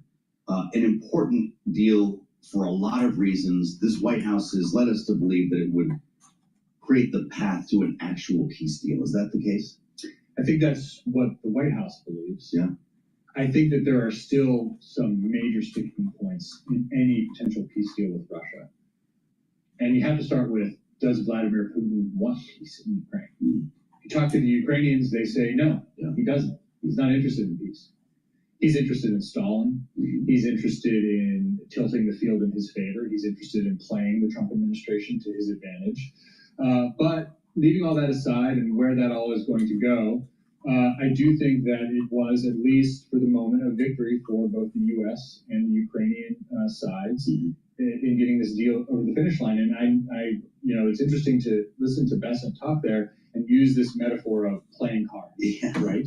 And he's picking up on something Trump said in the Oval Office to Zelensky, which is, you don't have the cards. Mm-hmm. So I think that they are now trying to basically square the circle and to say Trump is trying to kind of play to both of his major bases, which is traditional Republicans and the kind of the more MAGA isolationist wings. As Trump is speaking, the VIX index is moving upward at 25.12, and the equity market is starting to lose a little bit of steam.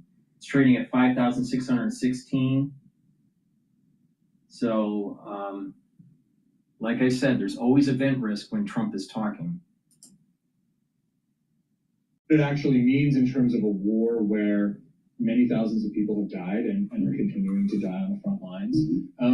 You know, that's a harder thing to say. That comes down to guns and butter and that sort of thing. And so, you know, we'll have to see. They actually got the deal done. Pretty remarkable for the Treasury Secretary to find himself in the middle of all of this. Alongside Dan Flatley, thank you, Dan, as always. Covering all right, so the Ukraine deal looks better. At Bloomberg.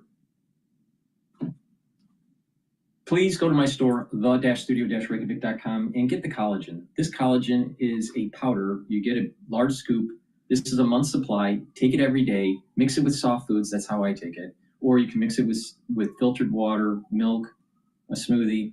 But take it every day, and it's a dual-purpose product. It'll help with your skin, your nails, your hair. Do some resistance training. It's going to help with your muscles and your joints and your cartilage. So taking collagen, especially when you get older, is really important. So take this collagen. It has a very impressive typical amino acid profile that's on the screen here. You can take a look at the label on my website. And again, for skincare, a great way to use this product is to take it with the structural nanosilver gel that I'll be talking about shortly, and the vitamin C that I have with magnesium. You cross-link it with filtered water, and the vitamin C and the collagen will help to improve your dermal layer. The topical layer would be improved by taking and using the structural nanosilver gel daily. To help with the basal layer of your skin, taking C60 and resveratrol. I have these skincare boxes called anti-aging skincare box, and it's the beginner's version and the advanced version. The beginners, you get the collagen, the vitamin C, and the gel. And on the advanced box, or in the advanced box, you get everything that the beginner's box has, and you get C60 and resveratrol. So it's a great way to improve your skin. But collagen is a dual purpose product. It helps with the skin, but also with your joint health and your bone health, right? and your musculature. So please go to my store, get the collagen, do it every day, and do that resistance training. Really important for your bones, for your joint health, and for also your musculature. All right, let's go to what Trump is saying here. Yeah, I said, you gotta be kidding. So we took care of them, Speaker. We got them long-term 10-year financing, more money than they were asking for. And I would say, I think I'm the most popular with those 50 people. They liked me. They couldn't believe it because they were forced to come out. This for 40 years. Every year they'd come up. You know that, Ben? They'd come up. And some of them became friends of mine because they come up looking for money all the time. And I said, we got to get you like some long-term money. And I said to them, the only bad thing is I'll probably never see you again. And largely, but I see a couple of them here, largely that happened. But I took care of them, but they never had to come up. So it was a big thing. Talked about last night, actually, on television.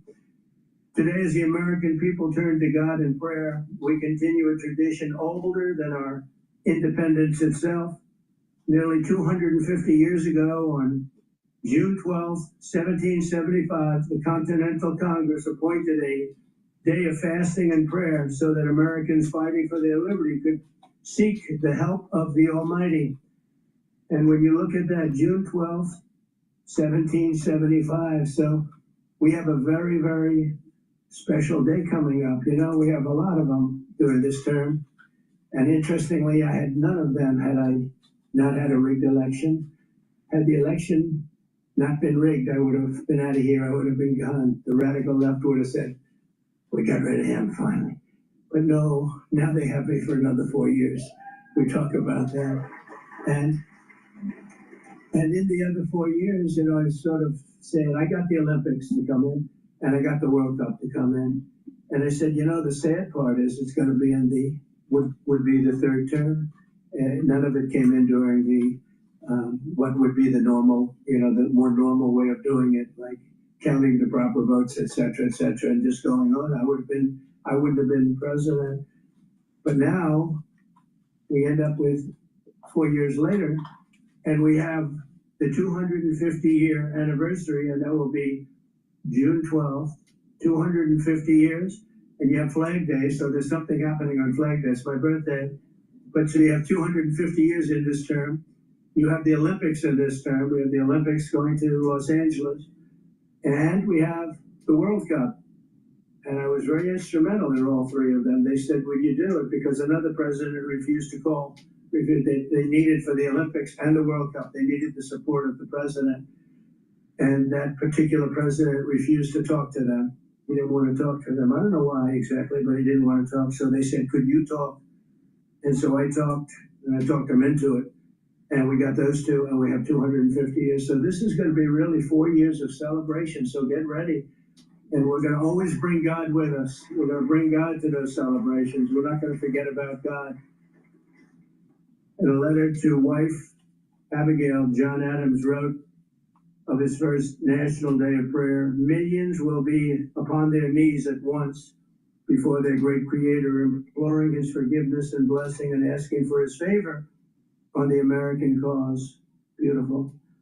Today, more than 2.5 centuries later, in the heart of a free and proud America, we rejoice that God answered those prayers. And I think God answered other prayers because he's put in an administration to run this country that's going to make you proud again. It's going to make you believe and believe more again. And we're going to have a country that's very strong. We're already in just 100 days. We're respected all over the world. Every leader's calling, want to have a meeting, appointments. They weren't calling so much last few years. They had no respect for our country. Our country was doing very, very poorly, as you know. Millions and millions of people pouring into our borders from jails and mental institutions and gang members. It was a terrible situation.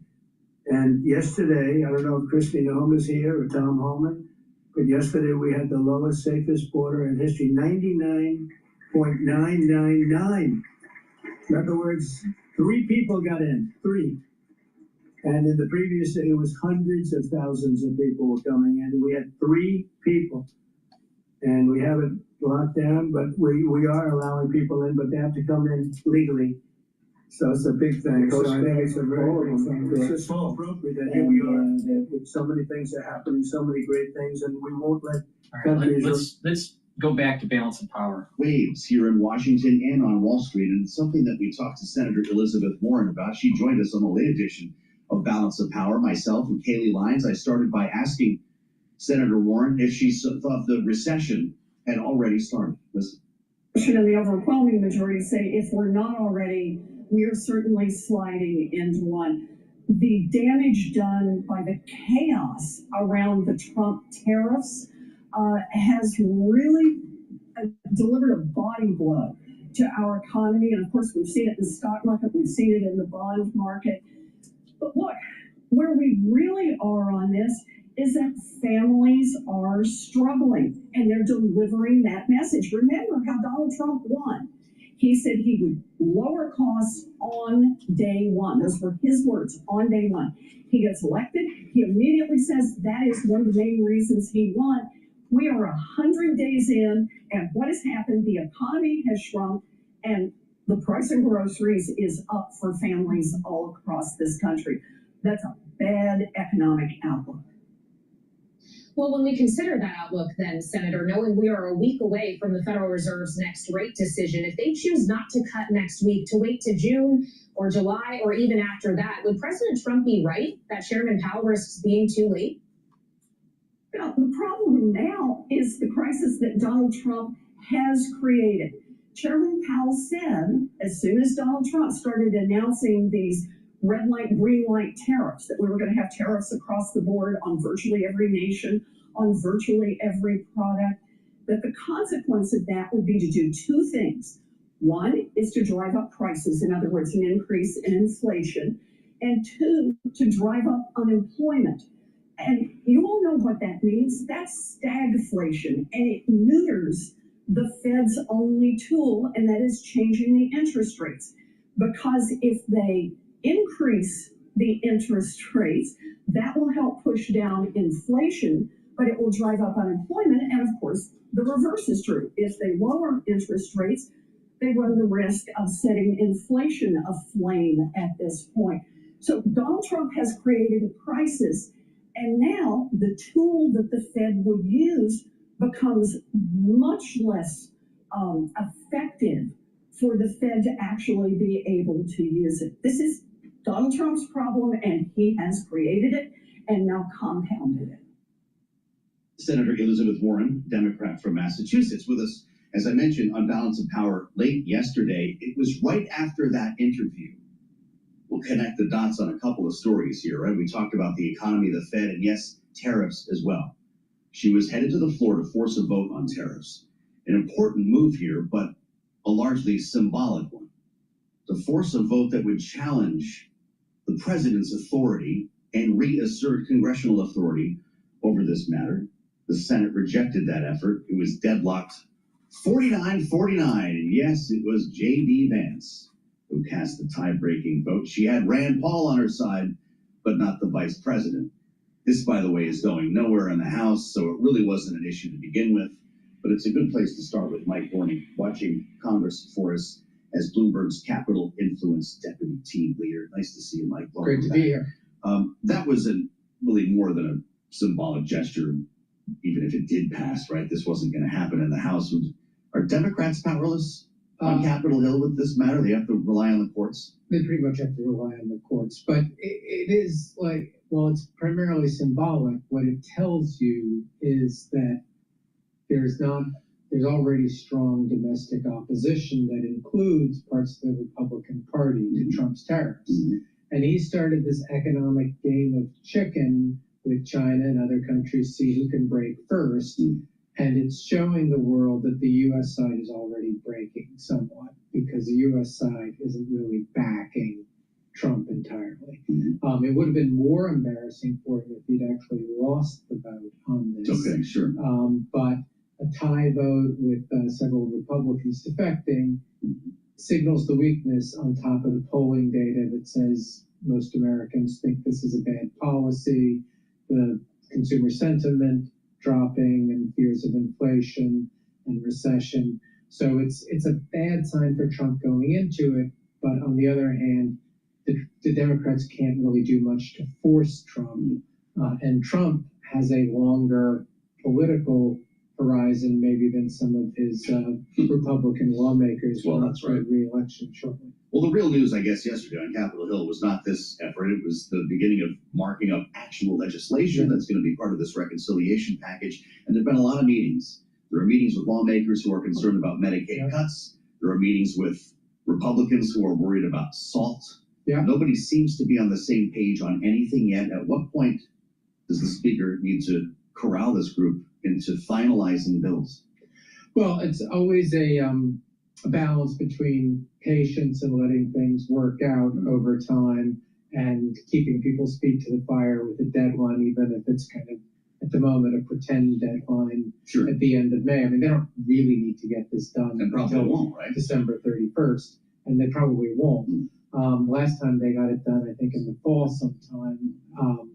But by having that, like, look, we want to get this passed by the end of May, that just at least forces more of a tempo to these meetings and tries to get people to get closer to their true bottom lines. Scott Bessent says 4th of July, maybe more realistic.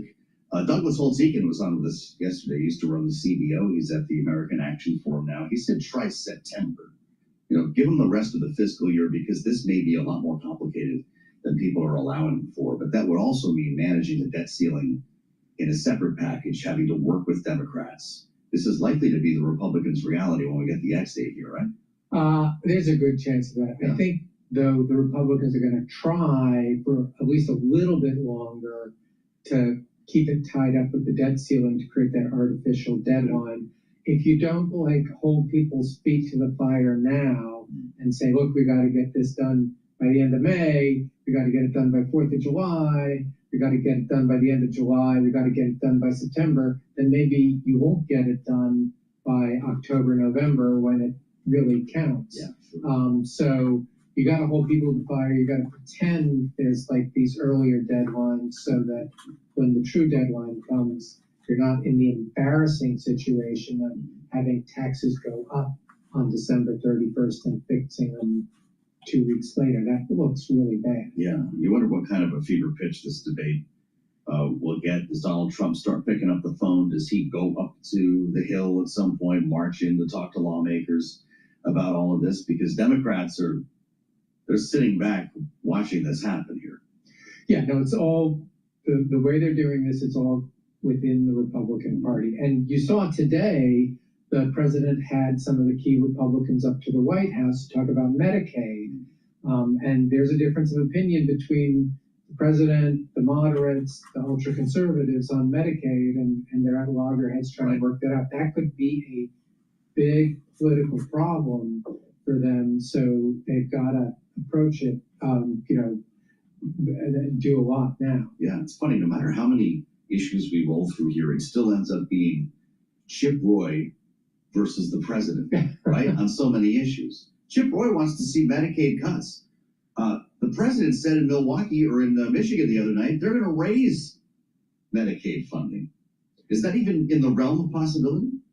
I think there's a bit of semantics there. I think what the president might, I didn't listen to the whole president's speech, but sometimes they say, well, the funding will go up automatically as medical costs and the population rises. So if 20% of the population is covered by Medicaid or 10% of the population, it remains 10%, the medical costs will go up and the size of the population will go up, so you will, quote, spend more on Medicaid. Fascinating. This is the real stuff. This is why we talk to Mike Dorning. Great to have you back. He helps to run our Capitol Influence team here in Washington, and we're going to start getting more news out of the Capitol. You wonder if lawmakers will even dare go home for Memorial Day weekend. Of course they will, but there may not be a lot of town hall meetings when they get there. Big thanks to Mike Dorning. Our panel is coming in next, and we're going to have a lot to talk about with Ashley Davis and Adam Hodge today. Did you see the Elon Musk interview? Can I call it an interview? He sat down with a group of reporters yesterday. Imagine him spending the night in the Lincoln bedroom, stepping down to the White House kitchen for ice cream late at night. The bromance may have been stronger than we realized. We'll have a lot more on that coming up next year on the fastest show in politics. President still speaking. This is Bloomberg.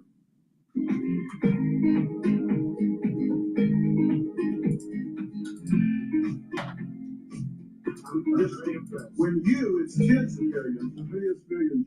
You're 10x whenever I talk to you. And thank you for letting me be on this commission.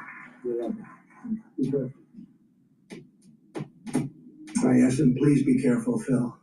We don't want you falling. Because when you fall, it doesn't work. That's been proven.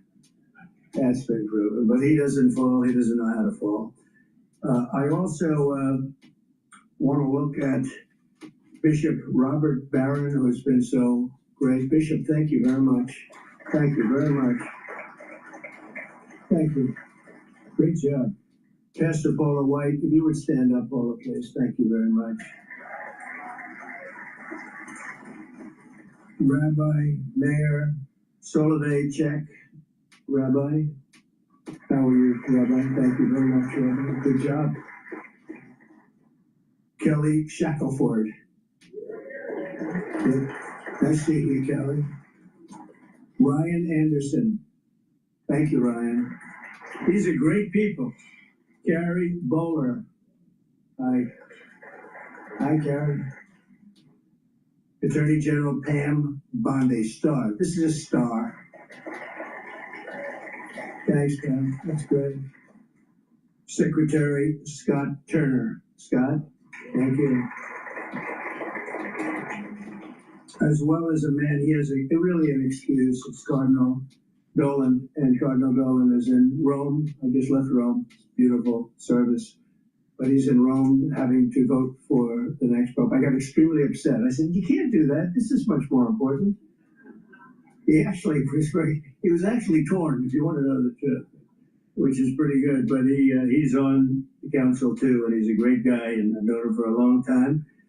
I'd like to ask, if I might, to have Dan Patrick, one of the most highly respected men politics. We worked on something having to do with your governor. We worked on something having to do with school choice, and we knocked it over the fences first to really, and that's the ultimate school choice in Texas.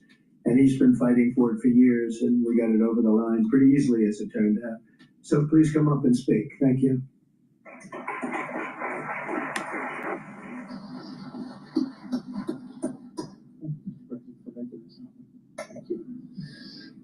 Mr. President, thank you for establishing what I think will be one of the most important presidential commissions in history.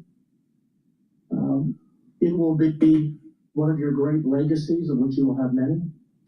We have in this country, we have a magnificent inheritance of religious liberty. And every believer today, no matter your faith, has a claim to that inheritance. We were a nation birthed by prayer, founded on the Judeo-Christian ethic, to ensure that people could worship as they wished without interference from government, but that is no longer the case. The last administration attacked people of faith for 4 years. There's a saying that no one should get between a doctor and a patient. I think we would say no one should get between God and a believer. No one should get between God and those seeking Him. All right, another great product that I have is the structural nano silver gel. You can get it in two ways. You can get it through the tube form or through the quick dispenser. Both are very high quality. Structural nano silver, use it the same way. It's a dual purpose product. You can use it as a daily skincare. You can put it on a wound and it'll help to heal it. If you're not feeling well or you're around people that aren't feeling well, put it on your hands, around your mouth, around your nose, around your eyes, around your ears. Lightly coat your nostrils. It will stay active for 5.5 hours. You can use it as an aftershave. So there's many uses for this. Be prepared. Make sure you have it available. You never know when you need it. You can use it as an aftershave. So please go to my store, the-studio-reykjavik.com, and get the structural nano silver gel. I also have a great stack here that you might want to consider, and that's the Good Night formula and the digestive enzyme complex. Let's talk about the Good Night formula first. The Good Night formula is a formula that will help you get into 3 cycles of REM sleep and deep sleep. That's really important to detoxify your central nervous system, to be well rested in the morning, and to consolidate memory. Very important. This has tryptophan, melatonin, passion flower, and GABA. So take this every day so you have that proper sleep that you need. That will slow down the aging process and you'll be well rested and detoxify your body. Digestive enzyme complex will reduce the load on your pancreas. Once you start turning about age 40, your pancreas doesn't work as well. So this will help to digest the proteins, carbohydrates, and lipids that you take in and reduce that load. If you're an athlete, take this and it'll help you to break up your pre or post fueling source for your nutrition, for your sport. Now, digestive enzyme complex, take it every day and reduce that load on the pancreas. You're going to be able to absorb those nutrients and maintain the health of your pancreas. So a great stack would be help with digestion, help with your pancreatic health, and help with your brain function. Please go to my store, the-studio-reykjavik.com, and use this stack. Use discount 5. You get $5 off. If you purchase $150 or more from my store, you get a free gift until supplies last. Please go to my store, the-studio-reykjavik.com.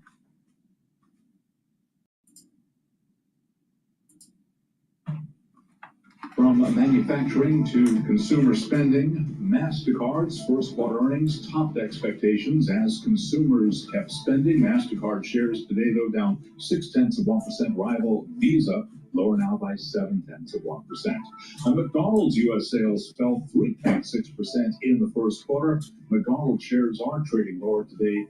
Right now, we do have McDonald's down by 1.5%. Again, recapping stocks higher, S&P up by 0.9%. And for on-demand news, 24 hours a day, subscribe to Bloomberg News Now, wherever you get your podcasts. Back we go to Washington as Balance of Power continues. Once again, your host, There is Joe Matthew. All right, Charlie, good to have you back. Charlie Pellet in New York, watching Wall Street for us here on the fastest show in politics. Thanks for joining on Bloomberg Radio, on satellite radio channel 121, and on YouTube. Bloomberg Business News Live. Plug it in. You'll see us in the studio here in Washington and in New York throughout the day. You made it to Little Friday. And we do have news. If you're just joining us, the National Security Advisor at the White House is out, Michael Waltz. Hold on to your phones. Was this about Signal? The timing is curious here, as we can now confirm that he was in the building for 9.2 Scaramucci's, that actually delineated by Anthony Scaramucci himself. And the first term, though, interesting, remember, that was the first departure, General Michael Flynn. That was like 20 days. So he did pretty well, I guess, surviving the first 100. We have a lot to talk about with our political panel. With us in Washington right now, Ashley Davis, Republican strategist, S3 Group. Adam Hodge is here as well. Holy Pulpit International. Great to see you both. All right, Ashley, so let's start here. You have a background in the national security space, and you know the characters we're talking about inside the West Wing. Was it Signalgate? Was it more? Why not? First of all, thanks for having me on, Joe. Nice to see you. Nice to see you, Adam. I think that it wasn't just Signal. I think Signal was obviously one part of the overall story, but from what I understand, there has been several other issues along the way, and it was just about the timing that it needed to happen now. Yeah. I think that because of how Signal and the people that went after the administration for Signal, some of the more liberal media, that made Trump even dig deeper to not fire Waltz or to not fire Hegseth because of that. But I think that it wasn't just Signalgate at all. Interesting. So he wasn't getting along inside the organization. Adam, how important is this job to be advising the President of the United States, remembering how the door was swinging in Donald Trump's first term? As I mentioned, Michael Flynn didn't even get through a month. And they're talking now potentially about Steve Witkoff replacing Adam Hodge. Is this role being redefined by President Trump? Well, and let's not forget H.R. McMaster, the first administration, also did last. I mean, he had 3 or 4 national security. And has had a lot to say since then. Yeah, I mean, I had the pleasure of working with Jake Sullivan, who was there for all of Biden's first term. And the importance of that role in shaping the foreign policy and national security of the United States, domestic and foreign, is so critical. And so to have this turnover, let's not forget, as much as Mike Waltz is the story today, there were reports that a few weeks ago, 3 of his other staff got fired because Laura Loomer, the fringe activist who talked about 9/11 being an inside job, pushed those folks out. And same thing with the head of the NSA. So it's a real problem because it weakens the ability of the national security team to advise the president and to help protect our national security. It's a real problem.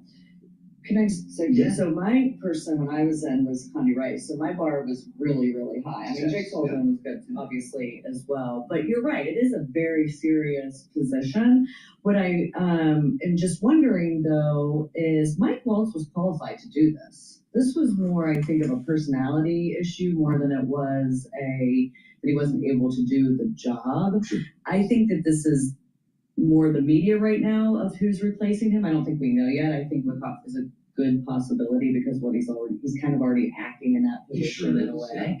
But yeah, listen, it's super serious position. I think it was actually an embarrassment under the first Trump administration of how many people and how many turnovers there were. And so I do think it's important for him to have some. You wanted to clear the first 100 days before doing this, right? Yeah, I do want to say, I want to do my shout out for Susie Wiles here for just this. This is the first big person that was part of the initial team that has left between the first term and the second term. Obviously, there's been chaos in regards to how people usually manage when they're in the White House. Obviously, with the markets, I get all of that, but a lot of that's just Trump's style. But just in regards to leaks, in regards to staff management, I think she's doing a fabulous job. How about that? I mean, she got a big round of applause in the cabinet meeting yesterday. Adam, is there some truth to that? No, I mean, look, everybody, especially we talk to some of our businesses and clients, see her as a key voice and key linchpin, a person that they go to when they got to solve problems. And so she clearly has clout and influence within the administration. But I think we should take a step back. 100 days is nothing, and to fire your first person is not exactly a great calling card. It's not exactly a high bar live by. And I think it is a feature, not a bug, of the Trump administration, that this chaos and staff uncertainty. I suspect that will continue. Pete Hegseth is the person I'm watching, because he has done a terrible job explaining his errors in the Signalgate controversy, and the turmoil over the Pentagon is even worse than what's going on at the National Security Council. I mean, it is real, like, barbarians at the gate over there. So I think there's a real question how long all of that turmoil in the national security team continues, and it's a problem for the president. We'll have more time on Waltz and Hegseth in our second hour. I do want to ask you about someone else who's maybe not leaving but winding down in this administration, and that's Elon Musk. Remarkable. I won't call it an interview. Kind of had a gaggle with 10 or 12 reporters yesterday. He spoke for about an hour, and some really revealing things. It's almost like an exit interview. It almost seemed like a goodbye in that cabinet meeting yesterday. He's wearing two hats. He also got a round of applause from some cabinet members who were not big fans of his just a couple of weeks ago. But some of the quotes that came out of this interview, pretty abstract stuff. Doge is a way of life, he says, like Buddhism. Buddha is not alive anymore, he said. You wouldn't ask the question, who would lead Buddhism? Being asked if the Doge will outlast him. I'm not sure Doge is a way of life, Ashley, but I wonder if it will last beyond Elon Musk. How about you? I'm sorry, I'm laughing at the picture. Yeah, and I don't know if it's Buddhism, but I think that Doge is going to stay post-Elon in a much less chaotic way. I mean, one thing that I thought that the interview was pretty was humbling of him, so to speak, of how it's been since the beginning of this administration. Obviously, he has to go back and run his companies. You saw what happened with his stock. You saw his cars being burnt.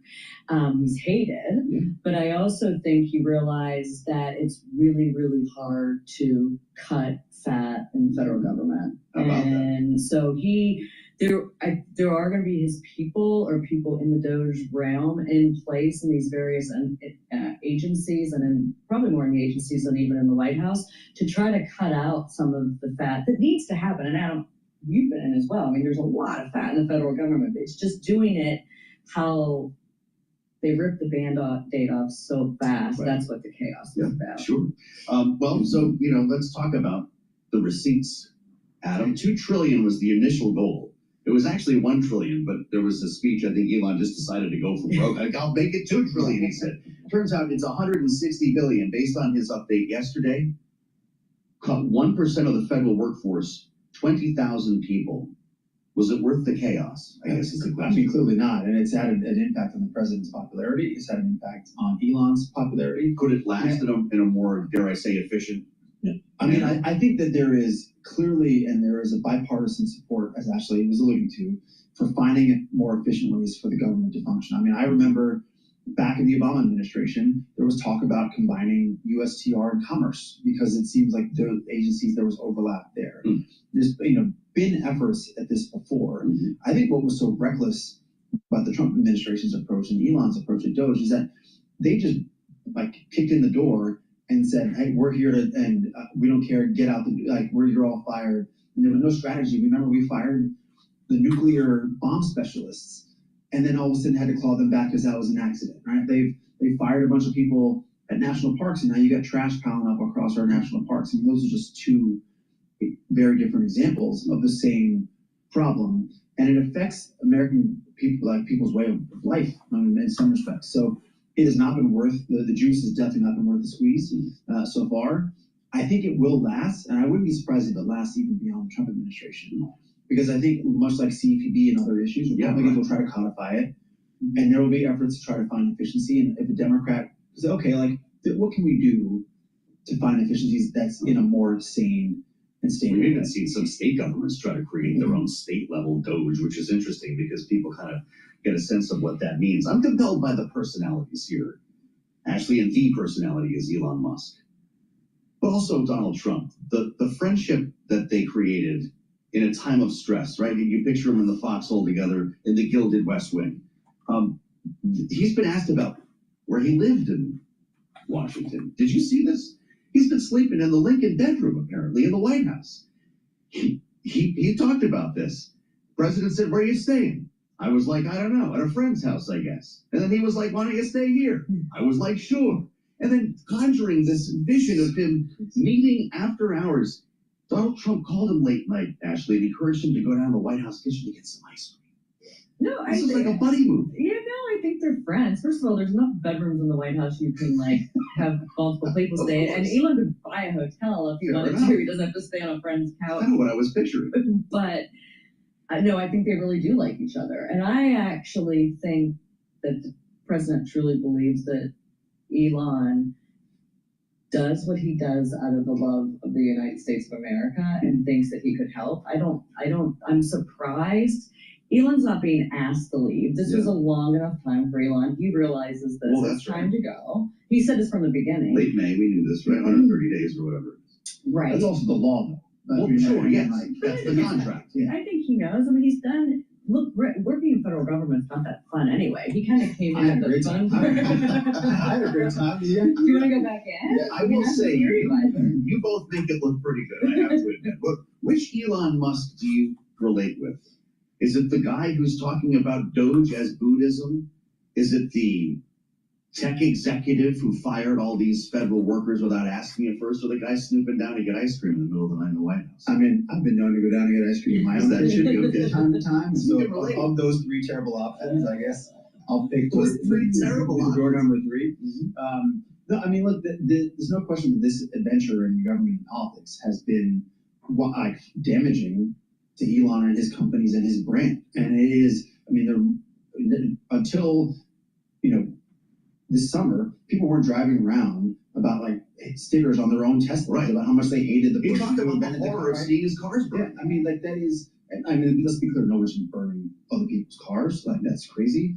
But I think this is a real lesson for like CEOs and folks who want to get deeply involved in politics in a very irrational and crash way. When you do damage to people's livelihood, there is political fallout for that, and Elon Musk has learned that better than anybody. Fascinating. Well, how about for you? Is the takeaway Elon the sort of personal character we're getting to know here, or the guy who was wielding a chainsaw at CPAC a couple of weeks ago? I think there's probably two sides, but I think the likable part of Elon that you hear about is the sneaking down into the kitchen. Yeah. But also there are people that could go bring ice cream to him. Well, the president does have a Diet Coke button. I feel like there could be an ice cream button. This is a great panel. You're going to come back in our second hour. We'll be back in just a couple. Kaylee Lyons is going to join the conversation as well, and we'll welcome our global television audience to the conversation. These are like the two most cosmopolitan federal workers of all time. Ashley Davis, Adam Hodge. I'm Joe Matthew in Washington. Stay with us. We've got a lot more to follow on the fastest show in politics. This is Bloomberg.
politics to the world of business.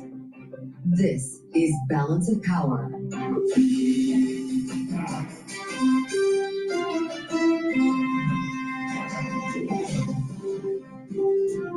Live from Washington, D.C. The first departure of the second Trump administration. Welcome to the Thursday edition of Balance of Power, with news today in Washington that Michael Waltz is out as President Trump's national security advisor. I'm Joe Matthew, alongside Kaylee Lyons in Washington. Thanks for joining, Kaylee. This follows, of course, the whole Signalgate scandal, but remembering that President Trump at the time said Michael Waltz had done nothing wrong. Yeah, even though he said he did take the blame for inadvertently adding a journalist to a group chat in which war or attack plans were discussed, he was standing by his man. But it seems that something has changed, and it's not just Michael Waltz who's going to be out, but his deputy, Alex Wong, as well, leaving a question as to who might be the replacement. Keeping in mind, this is not a cabinet-confirmed position. The president could very quickly appoint someone to step in to Waltz's shoes. Keep as well, and I think this term has 6 either acting or official national security advisors. Turnover in this position is nothing new to Donald Trump. For a critically important and sensitive job inside the White House, and it was, in fact, this very position that brought the first departure in the first Trump White House. Michael Flynn only lasted about 20 days. By the way, Anthony Scaramucci says Mike Waltz lasted 9.2 Scaramucci's. Yeah, those are the math figures that are important to us here in Washington. But obviously, this has major implications, keeping in mind it comes just one day after the U.S., at long last, after what apparently were pretty incredibly lengthy negotiations, inked a minerals deal with Ukraine. It wasn't Mike Waltz who drove that conversation. No. It was the Treasury Secretary, Scott Bessent, making us all wonder about exactly where the lines are here of authority inside the White House and who could be on the short list now. Steve Witkoff's name keeps coming up, Kaylee, but it could be a moment before we know. And we'll get more into it this hour. But first, we have to check on the markets as well. And we do that, as always, with Charlie Pellet up in New York. Hey, Charlie. And indeed, good afternoon from New York. May Day and earnings day as well. Apple and Amazon earnings after the bell. Bloomberg Television and Radio are going to be all over these numbers as they break shortly after 4 o'clock Wall Street time. Stocks are higher. Tech stocks rallying ahead of those reports right now. We've got the S&P up 49, gain there of 0.9%. The Dow up 159, up 0.4%. NASDAQ up 322, a gain of 1.9%. The NASDAQ 100 index up 1.5%. The Russell 2000 index of small cap shares up by about 0.5%. And the Bloomberg Mag 7 index ripping higher after earnings last night from both Meta and Microsoft. Right now, we have got our Mag 7 index up by 3.1%. 10-year 4.20%, with a 2-year currently yielding 3.66%. Gold is down $69 the ounce, down 2.1%, $32.19 the ounce on the precious metal. West Texas Intermediate crude, little change now, $58.30 a barrel. And Bitcoin up 2.7%, 97,122 on Bitcoin.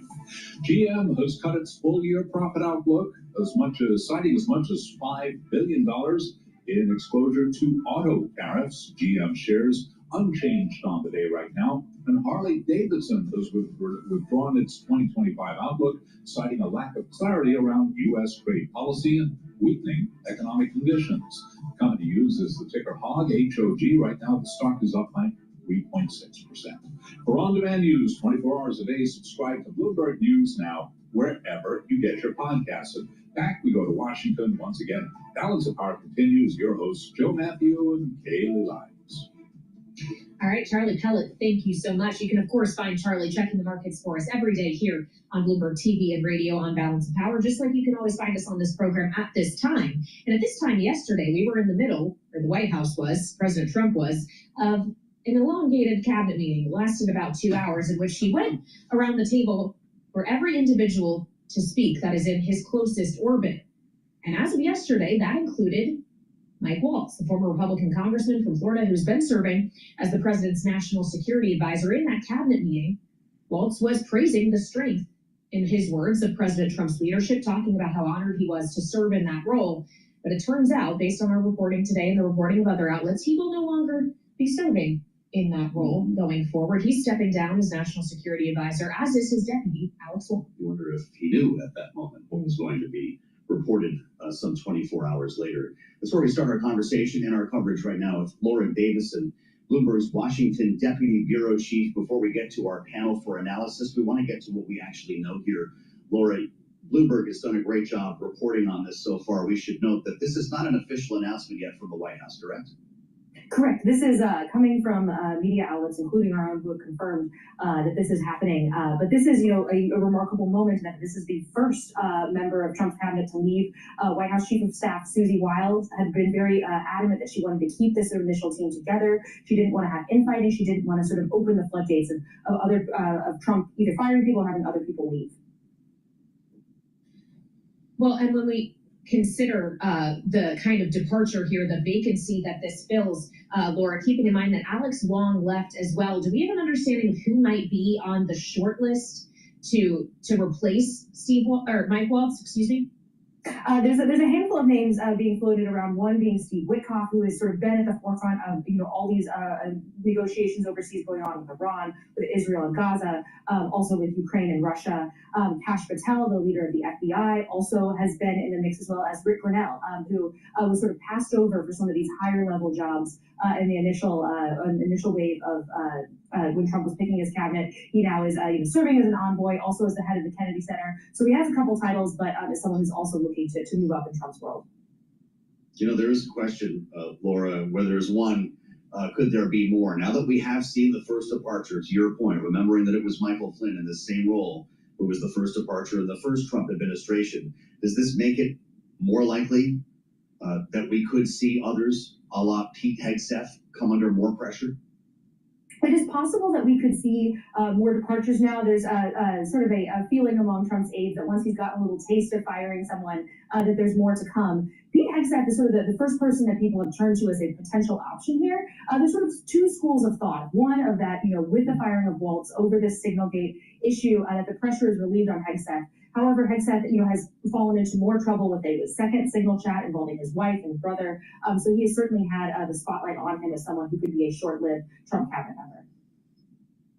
Do we have an idea, Laura, of what other kind of outside influences, if you will, may factor into this decision-making? Because we know, for example, Laura Loomer had expressed concern about a number of members of the National Security Council, those who had the ear of the president, who she suggested were not loyal. Is this kind of an extension of the thinking that exists in at least some wings of President Trump's party?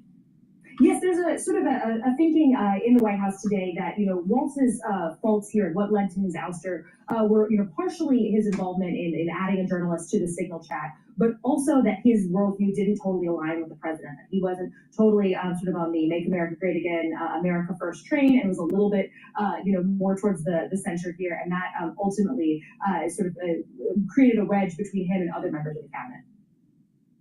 All right, Laura Davison, who helps run our coverage here in Washington, is our Deputy Bureau Chief. Thank you so much for joining us on this developing story. We want to get more now from our political panel joining us today. Ashley Davis is with us, Republican strategist and partner at S3 Group, alongside Adam Hodge, Managing Director at Bully Pulpit International and Democratic strategist. Both of them actually here with us in our Washington, D.C. studio. This is fun, and it's good to see you guys. And we're all having a better day here together than I would imagine that Waltz is having today. Ashley, arguably the writing had been on the wall weeks ago when Signalgate first emerged. It kind of seemed like he was going to be in the clear. So what would have needed to change here to have the president go from standing behind his man to no longer doing so? Well, I'm not 100% believe that this is just about Signalgate. I think that this has many different dynamics to it. I think that Signalgate is a perfect way to say that that's what it's about.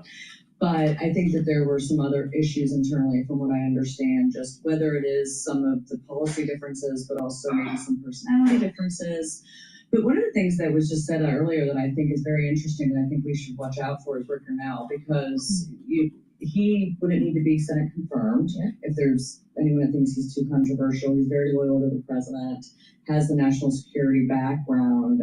So I don't think it's necessarily what caucus everyone's saying right away. I think there are some others in the, whatever, in the pipeline. Yes. Adam, if you're Pete Hegseth, does this give you cause to worry now that the door has begun swinging, or does this actually give Pete Hegseth some cover because President Trump doesn't want to fire somebody else right now? I think it maybe buys him another week or two, maybe. You think the defense secretary is gone in a week or two? I mean, I think that the noise that has been created around the signal controversy and the fact that he put his wife and his personal lawyer on that, it's just more drip that the president knows is just damaging to his broader reputation. And it is been a feature of his administration where there is just tremendous staff turnover. So I think it buys him some time, but I think he's got to be really nervous. And the turmoil that you've seen at the Pentagon, it is in chaos at the senior ranks, from everything I hear from folks who are there. And so, like, that is a real, I think, problem for the president. And it also is a threat to our national security if there's chaos at the top of the Pentagon. Well, I've seen a number of Democratic lawmakers coming out today and saying that they actually think the wrong head rolled here, that it wasn't Mike Waltz that needed to go, but that it was Pete Hegseth, for what we understand are more to what you were just alluding to, kind of violations, if you will, or questions around his use of signals. So could this actually have the reverse effect of actually intensifying the pressure on Pete Hegseth, because everybody's saying, okay, but what about the other guy? I mean, I think that Mike Waltz had a lot of, say what you want about his personal politics in Florida. Democrats felt like he was a serious person. He really could have a real conversation on national security issues. And there's no question that after he goes, there's a lot of questions like who else fills the void. And Rick Grinnell, to your point, Ashley, I mean, that gives a lot of people pause that he's not a real serious person to be leading our national security in the White House advising the president.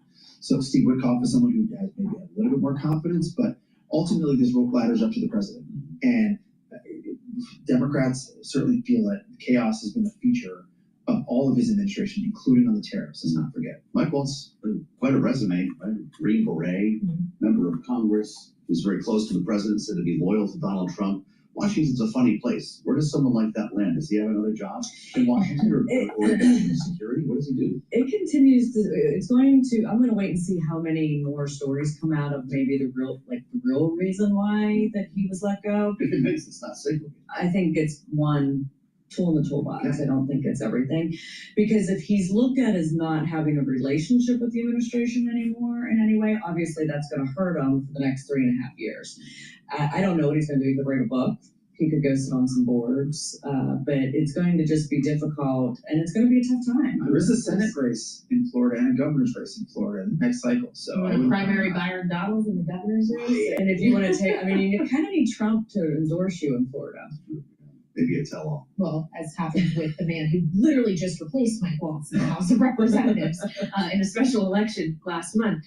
When we consider, though, Ashley, the point that Adam was making about even some Democrats thought Mike Waltz was at the very least a serious hand here and brought credibility to national security issues, how do you think his departure might reshape the way in which this White House approaches issues of national security, questions around Ukraine, for example, but the Middle East too? I think that we need to see, number one, who he's going to be replaced with, and I'm assuming that you'll see a replacement pretty soon. I mean, this at least is a position that does not need to be Senate confirmed, which is much different. You probably have someone that's already been somewhat cleared in regards to the background and things that even go in the White House. So, and because it's such a serious position in regards to our national security, I think we see who it is by the end of this week, for sure. Really, though, you touched on something at the beginning about the amount of time we've already seen Laura Loomer's role in there. I mean, and it's not lost on me that along with Waltz, his deputy is also out. That really raises a lot of concerns. I don't know if we're going to hear from Donald Trump on this today. It wouldn't surprise us if we did. They have tried to make transparency a hallmark here. Kaylee and I spend most of our days with 2 shows to show for ourselves here, throwing to live events with Donald Trump. It was 2 hours worth the other night, an hour and a half yesterday. And I wonder your thoughts here. Well, sometimes we do, actually. We're getting good popcorn here in the Bureau. I guess I want to get to you both as professional communicators and the style in which we're seeing information disseminated. Because as you all know, you're on TV a lot, public speaking. You start talking in public for 3 hours a day, you're going to end up saying everything out loud at some point. We had an instance like that yesterday where the president was talking about tariffs and the prospect of empty shelves. Listen to what he said. Somebody said, oh, the shelves are going to be open. Well, maybe the children will have $2 instead of $30, you know? And maybe the $2 will cost a couple of bucks more than they would normally. But we're not talking about something that we have to go out of our way. They have ships that are loaded up with stuff, much of which, not all of it, but much of which we don't need. And we have to make a fair deal. That was a remarkable moment, and you're going to hear that played back a lot. And certainly, if we start having supply chain issues, prices increase. Actually, maybe the children will have $20 instead of $30. The ships are loaded up with stuff, much of it we don't need. If we have a problem around the holidays, and you're sitting in the communications office, how do you contain this? I'm sure that there's lots of cringing that was going around in that room, because obviously it's something that he shouldn't have said. I do remember, though, the first term when he was doing tariffs, that Christmas was going to be canceled, or Halloween, I think it was going to be canceled then too, and it wasn't. So we'll see what happens. But obviously, it's not something he wants to say. But Is there a truth, though, that he's kind of worried about that? I don't think he has any. I really don't know if there's any idea. I mean, I think this is a wait and see moment. Obviously, there was Kevin Hassan said that we'll probably have something announced by the end of the day in regards to tariffs. We're supposed to have India, Japan, and South Korea within the next couple of weeks. So we'll see what happens. But just on the side note of that, Trump's strategy is to talk and put so many things out that you can't even concentrate on one. I mean, I'm actually surprised that I haven't. We could do a whole show just on the Christmas toys. Normally, Yes. if that was Biden, right? Or someone that didn't go out in front of the Jimmy Carter's press as rolling much. on his over his grave. Jimmy Carter, this is the version of I put on a sweater because the heat jumps. Yeah. This is the exact same thing, and I guarantee that will be part of lots of Democratic ads over the next several months in the next cycle. I think what's missing in all of this, though, is just the broader uncertainty in the market and the broader concern from CEOs who are increasingly speaking out because it is hitting their bottom line. I mean, those empty store shelves mean that Walmart or other Amazon or other companies aren't selling the things that they would otherwise be selling at dense profits. And so I suspect over the next few months, you'll see more CEOs and executives speak out about this is the damage that this is causing to our bottom line, to the economy, to our ability to hire more workers. And then they'll also stress, though I think they're smart, the investments that they're still making across the U.S. where they can to help placate the White House. Well, will the president, though, if we do see corporate profits getting squeezed, if we start to see economic impact, if kids can't get the toys they want for Christmas, just say this is still a Joe Biden problem? Because that is what he suggested yesterday. This is not his economy or his stock market. Yeah, but that's just a bunch of baloney. I mean, there's anybody can assess. He's president. The tariffs are all his fault. He put them in place. That's just a bunch of nonsense, and I think that most people can read right through it. He's president. The buck stops with him, theoretically, and on the tariff stuff, it definitely does. Would you be advising blame the predecessor? No, I don't think everyone does this the first quarter, first half of the year. You can't do it no matter what party you're in. I mean, you're the one that's in charge now, whether it's tariffs or anything else. You can't blame the person that was before you because it doesn't matter. They're not in office anymore. And the public's already blaming him. His polling on the economy is tanked because of this. But I do want to say that one thing that this does is this puts tremendous pressure on Congress to get the tax cuts permanent. And I think that the president realizes that of the tariffs, especially if we don't have major trade deals, and we have to get this done in regards to Republicans in the House and Senate.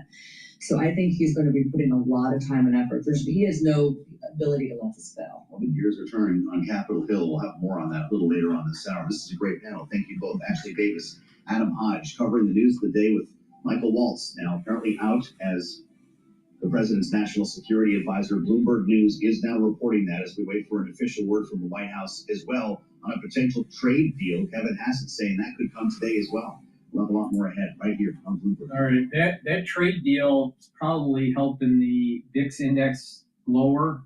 It's trading at about 24, and the S&P 500 is trading at 5,635. So the S&P 500 is up 65 points. So please go to my store, the-studio-reykjavik.com, and get the Myotrol. Myotrol will help with the gene expression that you need to build muscle and maintain muscle. Really important once you hit 40 years of age. Make sure you do resistance training, and you'll be gaining muscle and maintaining muscle. This also helps the health of your mitochondria. This has lignans, polyphenols, and flavonoids to help with the gene expression to build muscle. Take Myotrol every day, especially if you are 40 years of age or older. If you are an athlete, younger or older, you should be taking this and stack it with Gladiator barley, and you'll be gaining more muscle quickly. Clarity factor helps to get rid of brain fog. It also helps to support your memory, and memory formation. And by taking this every day, you're going to be able to concentrate on your work, or if you're in school, you can concentrate on your schoolwork. If you're retired, you'll be able to concentrate on tasks that you're doing. So take this every day, no matter how old you are, drink it with filtered water, and by having those neurons firing better and you're being able to concentrate, you're going to get better neuroplasticity. You're going to get positive neuroplasticity, and those dendritic connections will improve, and that means that you're going to be thinking faster, your memory is going to be better, your cognitive function will be better. So please go to my store, the-studio-reykjavik.com, and get the Clarity Factor. And get it with the Myotrol. This is a great stack to help with your brain function and help with your musculature. Both are systems that you need to target when you get older and target that whole anti-aging protocol. So please go to my store, the-studio-reykjavik.com, and get the Clarity Factor and the Myotrol.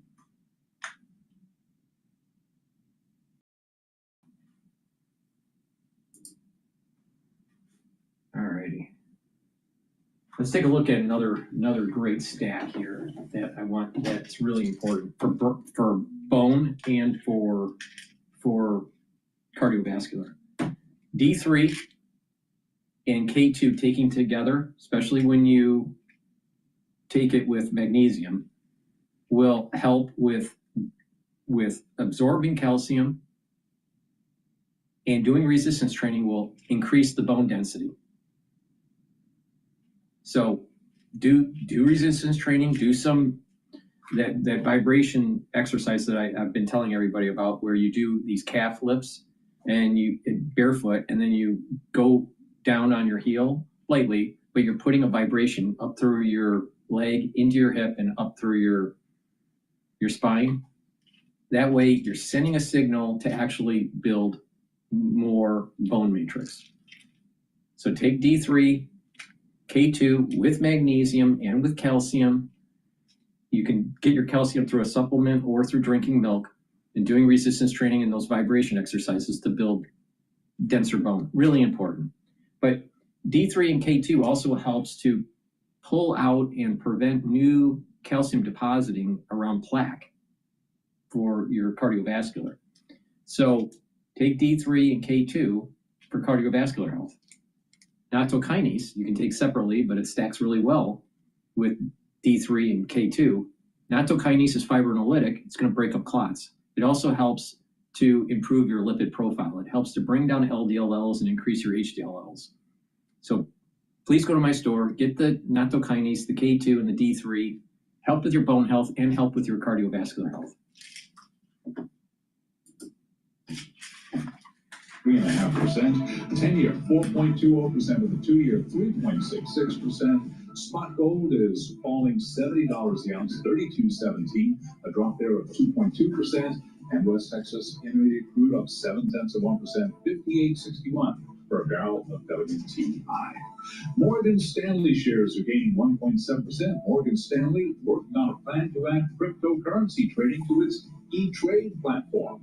And Rory McIlroy launching a sports fund at TPG Sports with investment firm TPG, which has an anchor commitment from an Abu Dhabi-based investment firm with about $110 billion under management, joining an increasing number of current athletes delving into asset management. Recapping, the S&P now higher by 1.2%. Balance of power continues right now, and back we go to Washington. Once again, your hosts, Joe Matthew and Gailey Lyons.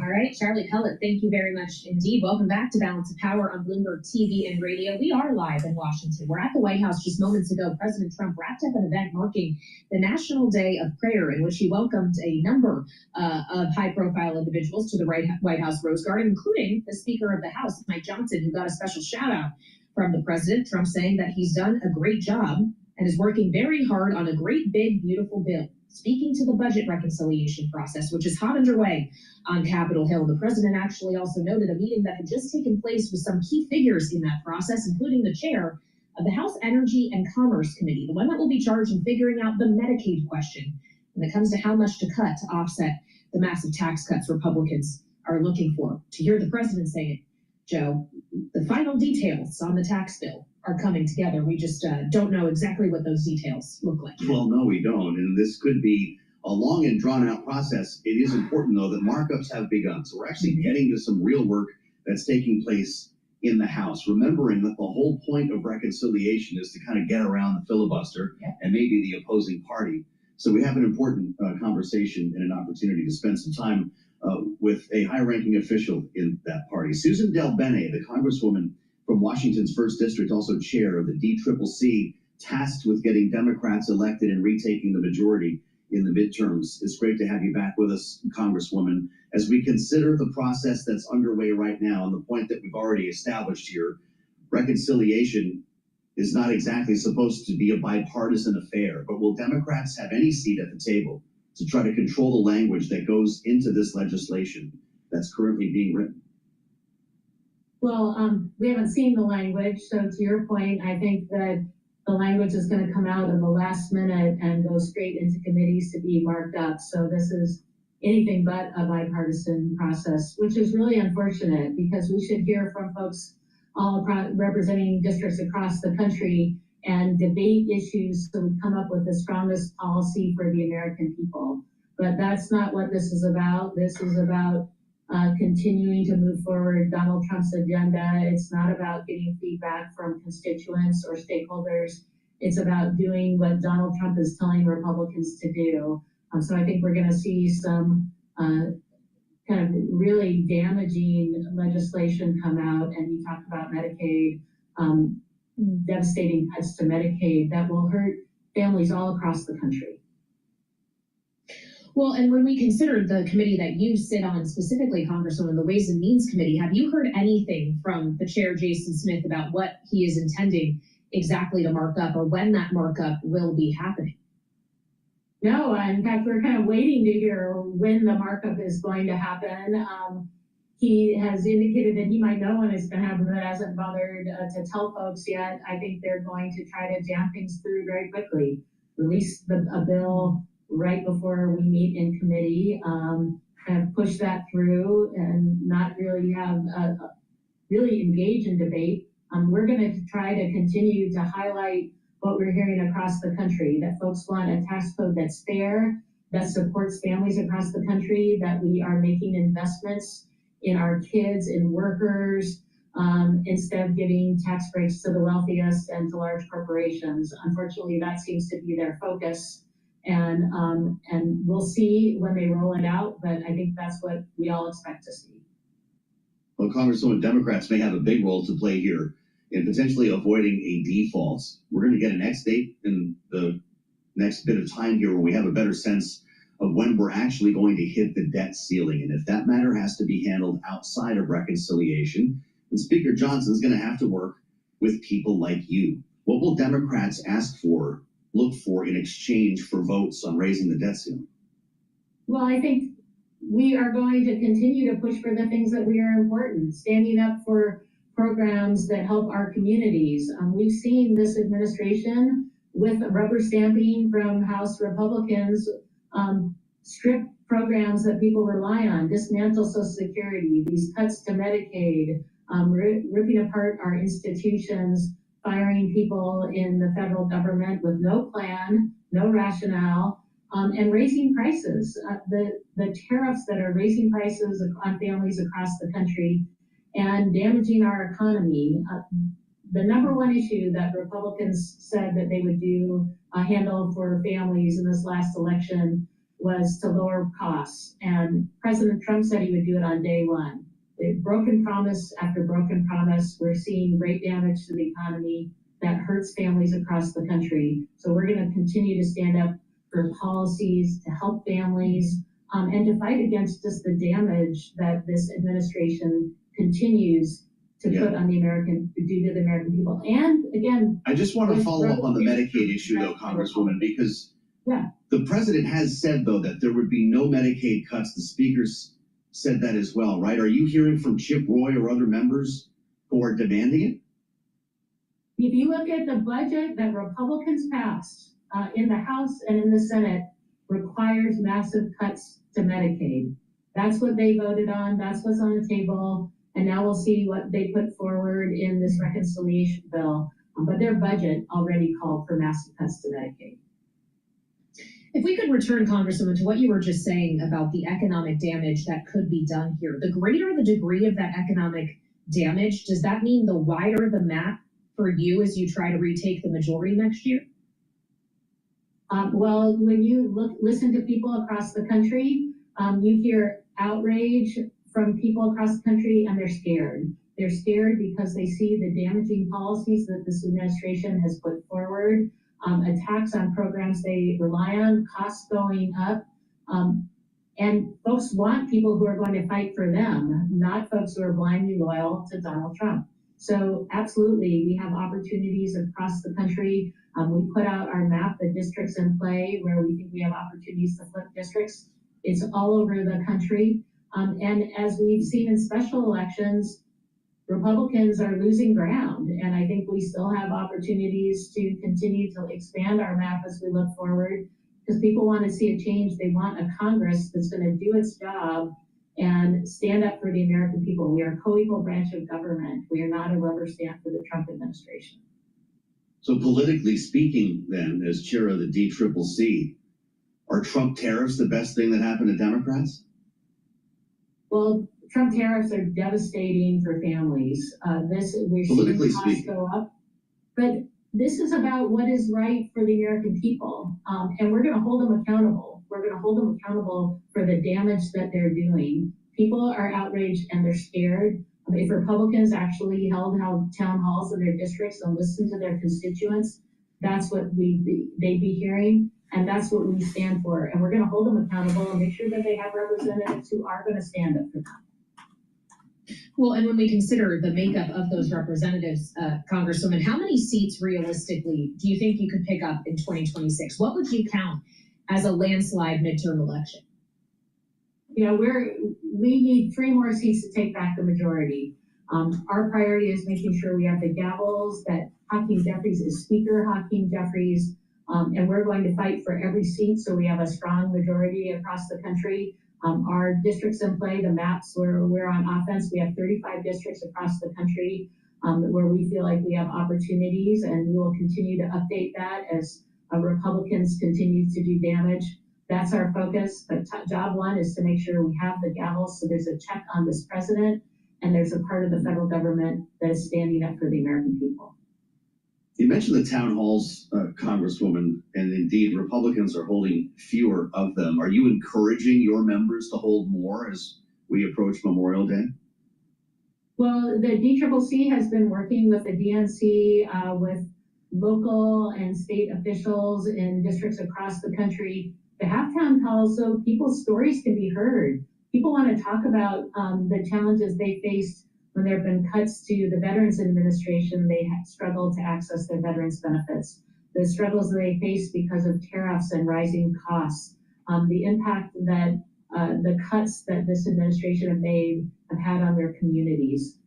It's so important that we hear the stories and people understand what's happening on the ground. Republicans may not want to hear that, but we are hearing it everywhere, and we want to make sure people have an opportunity to be heard.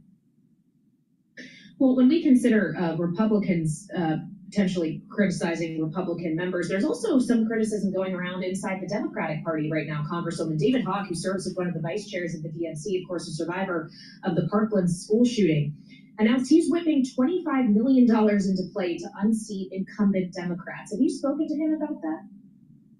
No, I think Democrats are united in making sure we take back the House. That is job one. That is our focus. That is what we are working on across the country. And again, our number one priority has to be making sure that we have a check on this president and that we have folks who are going to stand up for the American people. So we are united in doing that, and are going to continue to move forward to make sure that we have the gavels as we head into the next Congress. I want to ask you about the president's attack on Act Blue, a major online donation platform for Democrats. The president planning to sign a presidential memorandum here to crack down on foreign contributions in American elections. What do we need to know about this? I think it's unfortunate, not surprising, to see Republicans and the president continue to attack elections across the country to try to prevent voters from having access to the ballot, from trying to prevent people from being able to be involved in campaigns. We absolutely need to make sure that we're standing up for voting rights across the country. And we're going to continue to see baseless attacks from this president on vote by mail, on democratic institutions. We need to continue to make sure we stand up to that and make sure that people across the country have access to the ballot because their voices need to be heard. All right, the chair of the DCCC, Congresswoman Susan DelBene, Democrat representing Washington's 1st District. Thank you so much for joining us here on Balance of Power. And we still have more ahead as we turn back to Mike Waltz out as National Security Advisor, at least unofficially. We'll have more on that on Bloomberg TV and radio.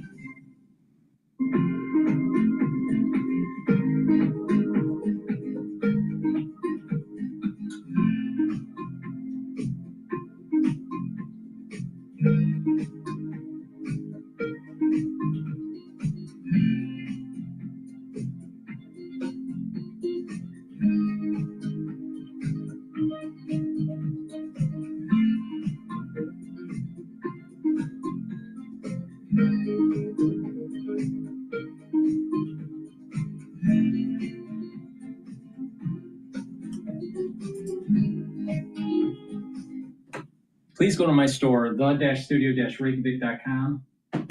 And wait, I think I have a problem here. Hold on.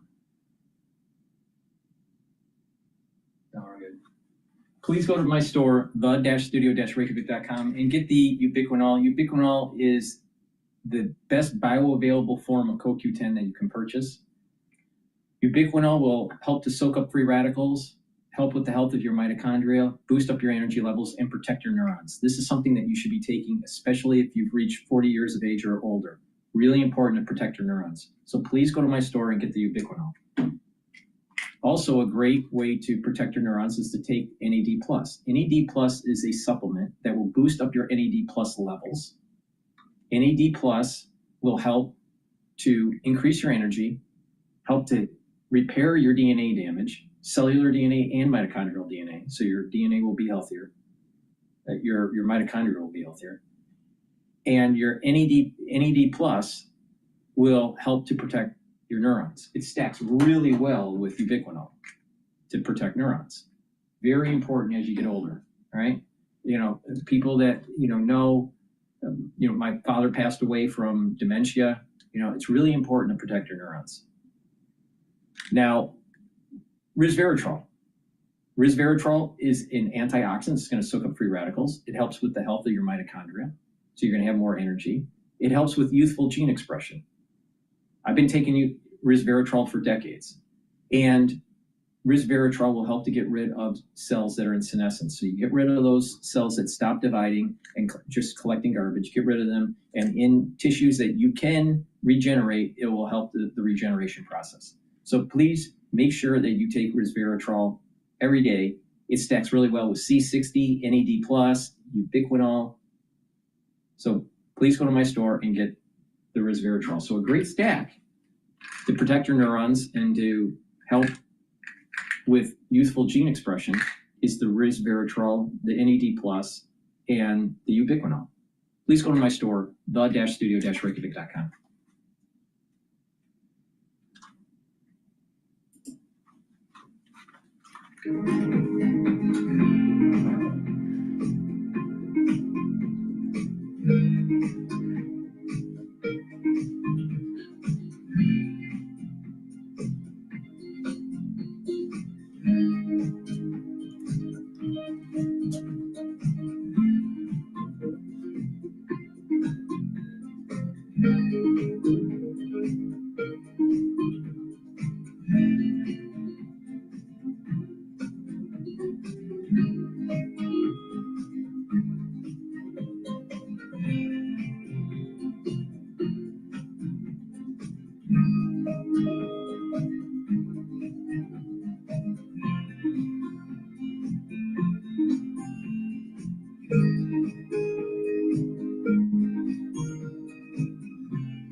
Wall Street. We do check markets all day long here at Bloomberg. First trading day of the brand new month. And we have got the Dow, the S&P, NASDAQ. They're all advancing right now. 60-point gain on the S&P, up now by just about 1.1%. Dow Industrials up 232 now, higher by about 0.6%. The NASDAQ Composite Index up 342 points for NASDAQ. That is a gain of 2%. The Bloomberg Mag 7 Index is surging 3.2%. This after earnings last night from Meta Platforms and Microsoft. Meta up 4.3%. Microsoft up 8.5%. Of course, after the close of trading, both Apple and Amazon will be checking in. And we got you covered on Bloomberg Television and Radio. The 10-year, 4.20%. The 2-year right now, 3.67%. Spot gold is falling $75 the ounce, down 2.3%. Gold now at $32.13 the ounce. West Texas Intermediate crude up 0.4%. WTI 58.44 a barrel. We're at the global benchmark, higher by 0.4%, 61.33 right now on Brent. And Bitcoin up $2,100 to 96,760 for Bitcoin. That is a gain of 2.3%.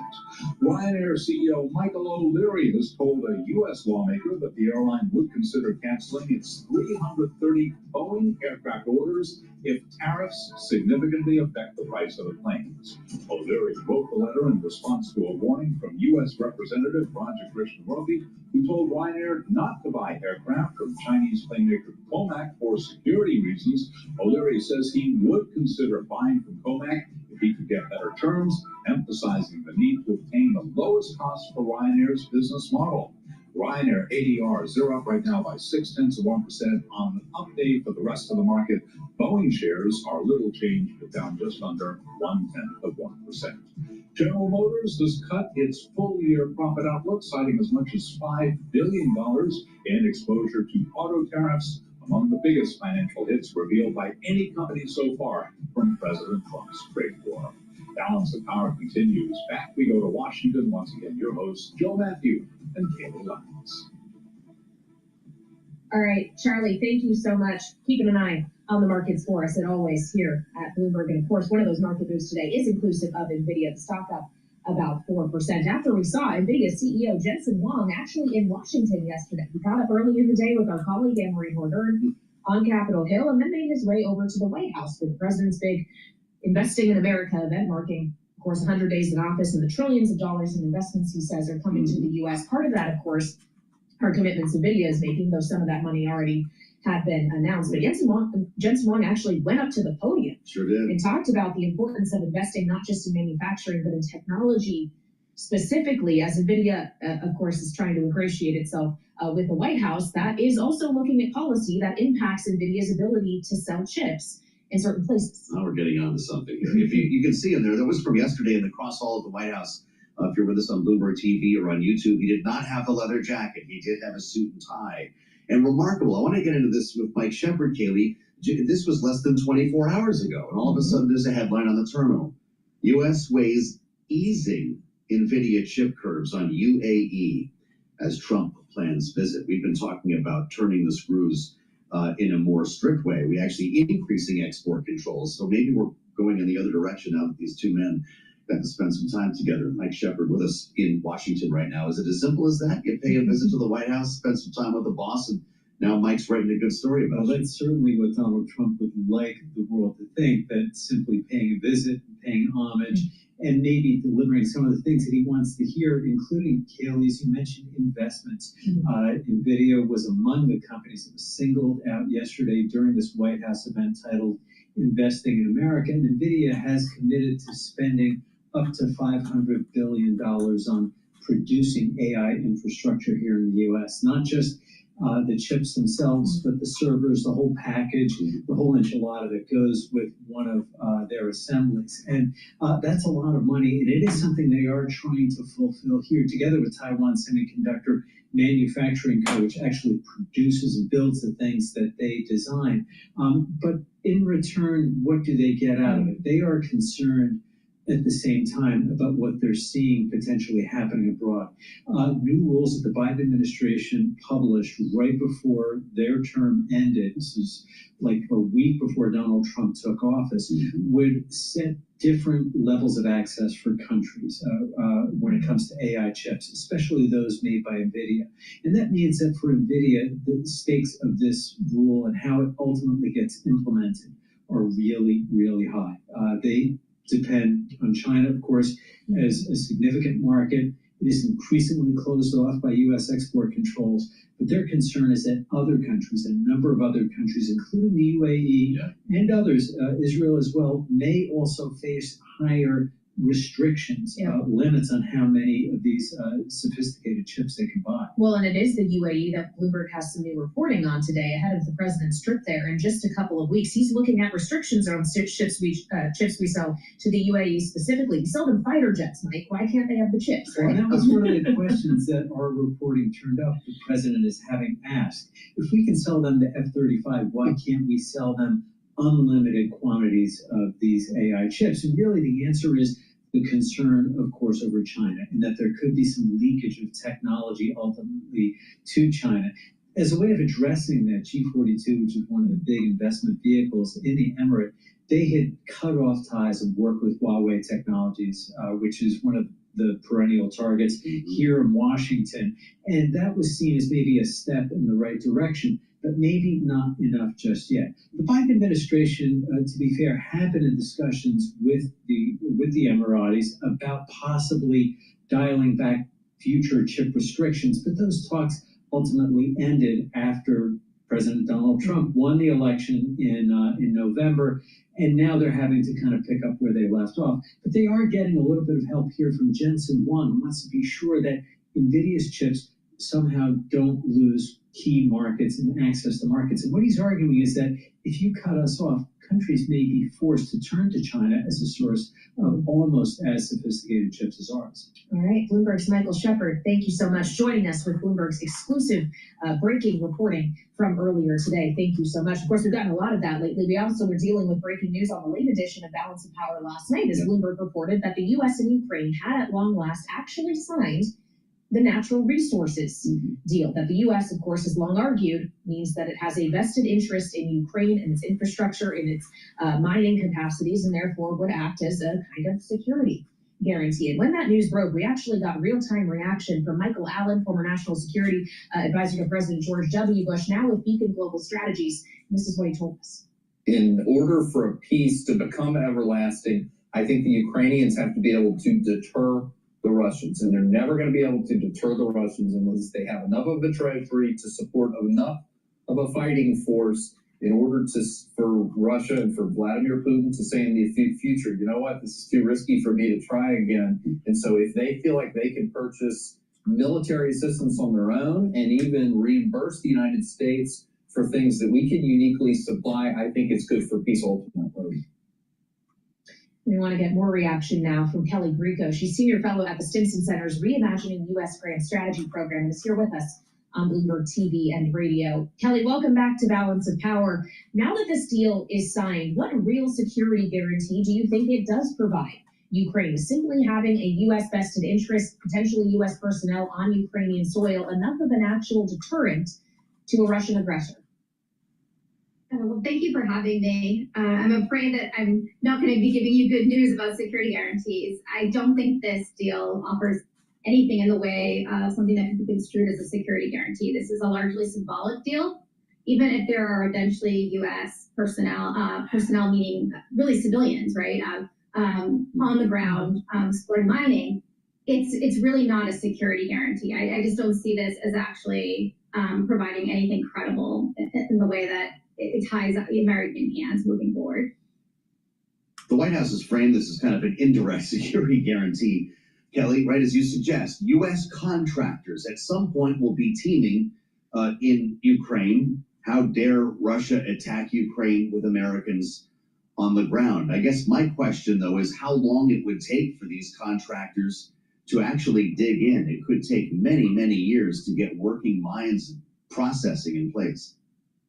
Yes, I mean, I think the first question is, are there U.S. companies that are interested in doing this? given the security situation. I mean, that's the first thing, right? And the second is, if from a business perspective, do they see this as a potentially profitable enterprise? Because there are real questions about exactly what is there in terms of minerals, because these are based on a lot of Soviet surveys. And also, is it going to be worth the investment, right? It'll take a lot of startup costs to do this. So, I think that's one set of questions, right, about whether we're going to see this actually happening. But assuming it does and there are contractors on the ground, I'll just say that, we had hundreds of thousands of U.S. military forces in West Germany during the Cold War, and there were always questions about whether that would be sufficient to draw us directly into a military engagement with the Soviet Union. So I'm very doubtful that U.S. civilians being there, to essentially try to gain profits, economic opportunity, that would be a death of, tens or even hundreds or even thousands might be enough to draw us into a military conflict. I just don't see that happening. Okay, so your skepticism around this being something that can provide a long-term durable peace is duly noted, Kelly, but do you think in the short term it can help precipitate a peace deal of some kind between the US and Russia? Does this still put some incremental pressure on the Kremlin? Yeah, so I think this deal does two things. As I said, I think it's symbolic, but it does two things on a symbolic level that are useful. One, it gave Donald Trump a sense that he was getting something back from the Ukrainians, and that seemed to be very important to him. And I think the other thing it did is it actually did signal some level of repair in the U.S.-Ukrainian relationship from what we saw, in that dramatic White House blow up. And so I think the fact that, it seems like the United States and Ukraine have restored their working relationship is really important as a signal. And there is a couple lines in the agreement itself, the text that the Ukrainians released, that I think is a signal to Russia. One being that it refers to Russian full-scale invasion of Ukraine, which I think is quite significant. And so we see some hardening language that the American side is willing to use in talking about the Russians, which I think is a signal that we're going to see more pressure on Putin to actually negotiate in a serious way. Kelly Grieco, I want to ask you about what's going on in the Red Sea, because with so much news, it's not something that's been on the front page lately. The fact is, the U.S. forces continue to attack Houthi rebels in Yemen, and the UK is now participating in joint operations. This is, of course, the same attack that was referred to in the Signalgate scandal that has apparently helped to contribute to the end of Mike Waltz's career as National Security Advisor at the White House. There was a report just a couple of days ago that the USS Harry Truman had to take such evasive measures after being shot at by Houthi rebels that an FA-18 fighter jet actually fell out of the boat while it was being towed into the ocean, $67 million into the drink.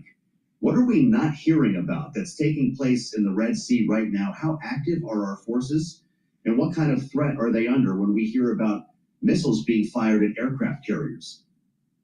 Yeah, so, this morning I was reading a story that said we've now hit 1,000 targets, which is extraordinary to me, particularly because earlier this week I read another report saying it was 800. So, in a span of a few days, it sounds like we've hit another 200 targets. What we're seeing is a lot of use of force, a lot of strikes are being conducted, but it's actually not generating an operational strategic effect in terms of reducing the Houthi threat to the Red Sea. And of course, this is coming at enormous costs. And not just in terms of those missile strikes, but also these, kinds of incidents. One F-18 being shot down accidentally by a carrier, and another, this case where, the aircraft went off the side, into the Red Sea itself. We call those soft kills in the military field, in the sense that, it wasn't directly shot down by the Houthis, but the Houthis get, credit in a sense for the loss of 2 F-18s because they wouldn't have been lost other than the fact they were participating in these operations. So this is enormously expensive for us, and it's not achieving an operational strategic effect. I can't tell you why we're still doing this, other than that it seems that we want to be doing something about the problem and projecting some level of strength. But if the goal is to, preserve the Red Sea and traffic in the Red Sea, that's clearly not being achieved. Wow. Kelly, it's good to have you back. Kelly Grieco, Senior Fellow at the Stimson Center's Reimagining U.S. Grand Strategy Program. Good to have you with us right here on Balance of Power here on Bloomberg. We're still in waiting mode We could have news on trade later today. And when I get back here with Kaylee a little bit later on today, we might be talking about that. Kaylee, Kevin Hassett said there would be news on tariffs at some point before the end of the day. Japan, India, what do we think? I don't know. Hasn't gotten more specific than that, but hopefully we'll get some news. And we're also looking, of course, for official confirmation from the White House from President Trump himself that he intends to oust his national security advisor, Mike Waltz. So we have much to get to later on. We'll be back at 5 p.m. Eastern time. In the meantime, Bloomberg Business Week Daily is straight ahead right here on Bloomberg TV and radio.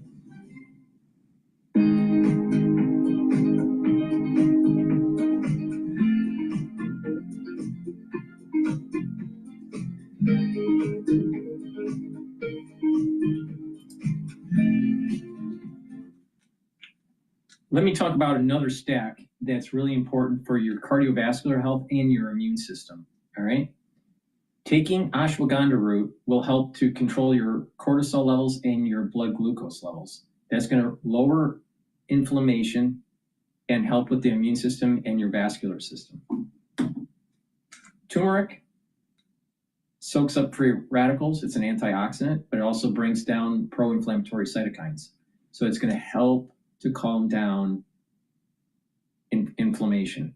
That's going to be important for your vascular system, and it helps to improve your immune system. So stacking these together, really important for a dual purpose: vascular health and immune system. Now you can stack it also with C60, all right? And by stacking with C60, you get some unique properties that take place.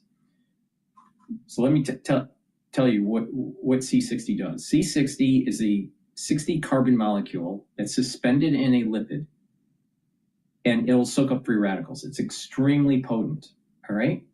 Much more potent than vitamin C. It's hundreds of times, if not 1,000 times more potent.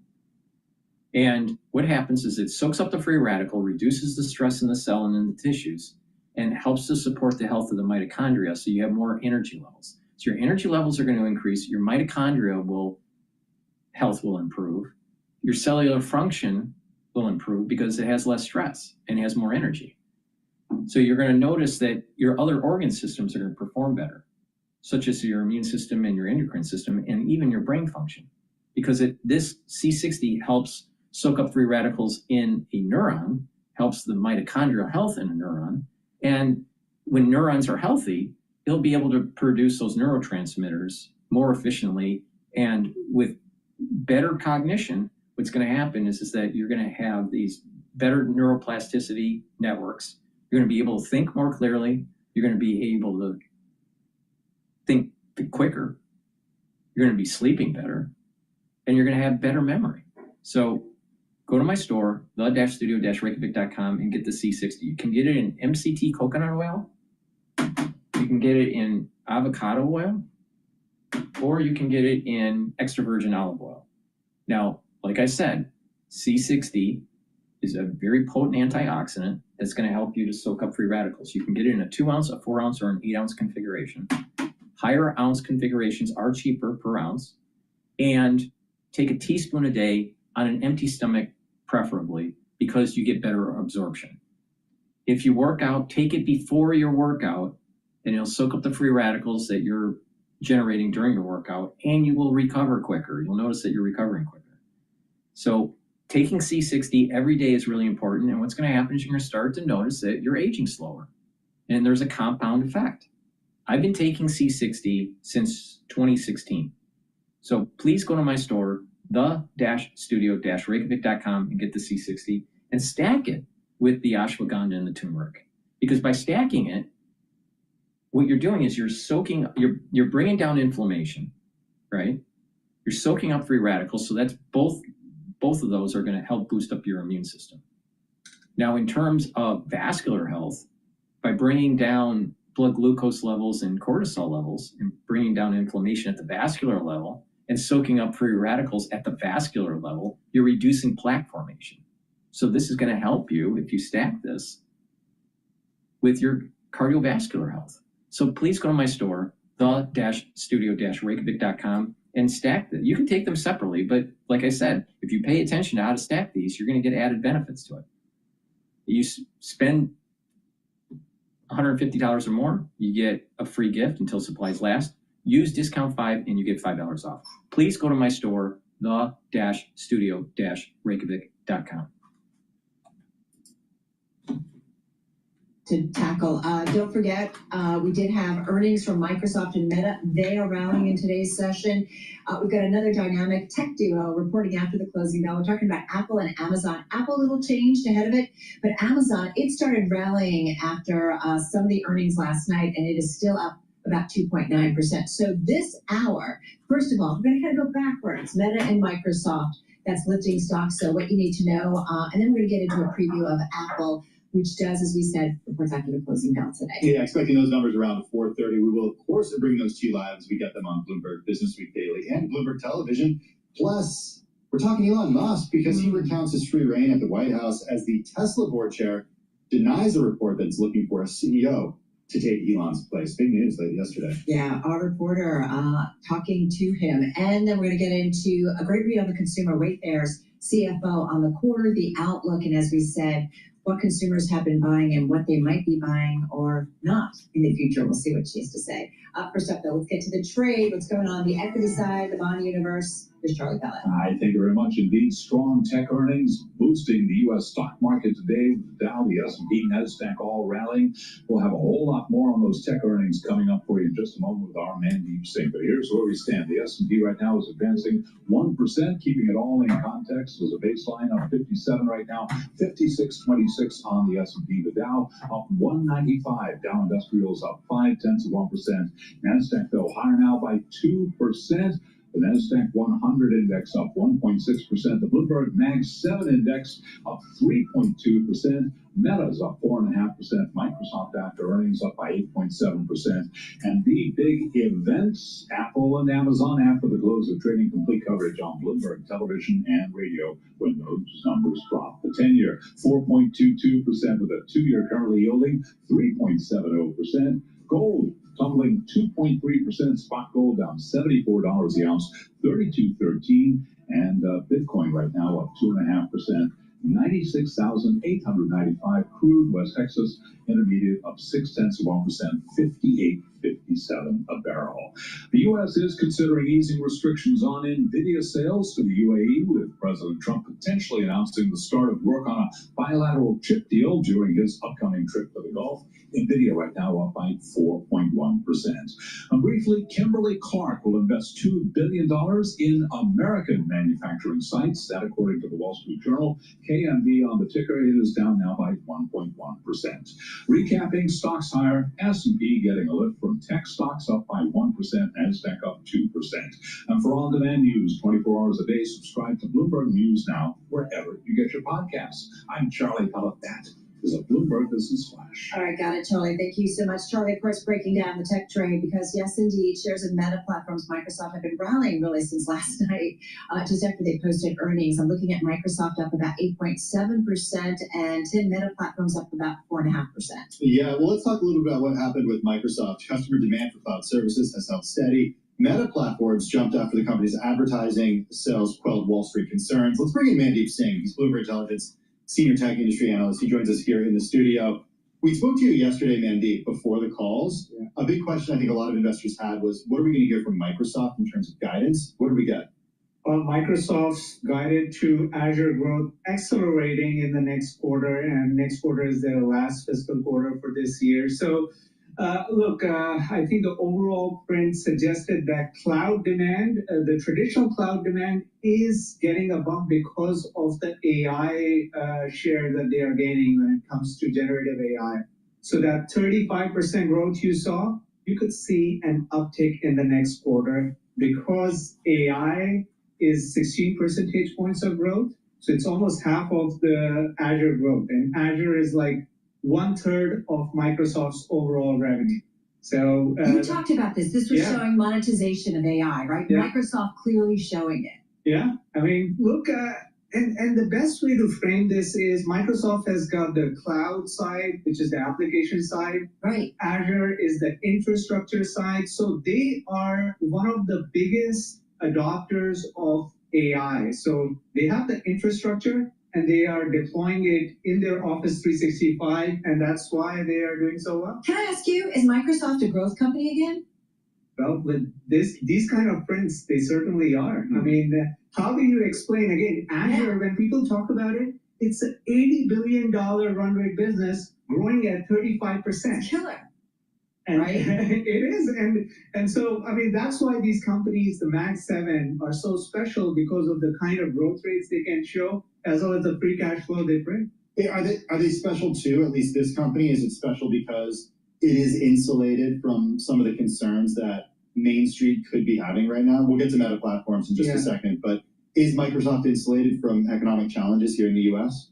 Absolutely. I think software businesses are the most kind of insulated businesses when it comes to, the cyclical downturns. And that's where, even though we had great prints last night, there is an element of pull forward. Look, everything got pulled forward. That's why Meta also did so well. That's why Microsoft, because everyone knows that there is uncertainty when it comes to 2Q and what transpired. That's why GDP wasn't so great, So because everything got pulled forward. So should we assume then the current quarters, you said they guided Microsoft for the current quarter looking still good. So we can't make the jump that just because this quarter there was some pulling forward, or the last quarter, that next quarter, this current quarter is going to be bad. We can't make that jump yet. And AI decisions, I would say, are somewhat longer term than current week or next 2 weeks. So even though you have visibility for next quarter, the second half visibility, the calendar second half visibility is still low. Nobody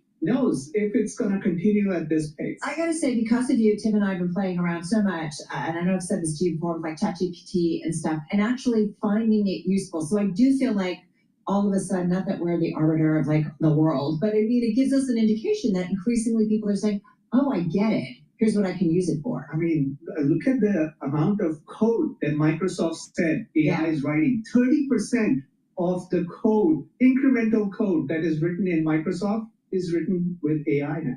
AI tools. 30% of incremental code. Okay, got it. Carol's a huge gamer, so she was like, you got to ask about the Xbox pricing. I'm working on it. Okay, that's me. They're raising prices for its Xbox games, consoles, and accessories amid broader uncertainty within the gaming industry. Not immune to supply chain challenges, not immune to tariffs. Is that notable for investors? I think that may be a sign of what's to come with Apple. I mean, look, so far we haven't heard about any price increases from Apple, which is the biggest consumer device company. But at some point, I feel tariffs, if the reciprocal tariffs come back in July, which is the extension we have so far, and it's not as if we have backtracked everything when it comes to tariffs. So this is not too far out. But at the same time, the result of it was there was a pull forward in demand across the board, and so that's where I just feel like thinking, oh, everything is great, you will see accelerating growth throughout the year, it may be a false assumption here. Should we talk Meta? Yeah, let's talk Meta, because I think there were a lot of concerns about what happened with Snap earlier this week. Meta basically said, don't be concerned about us.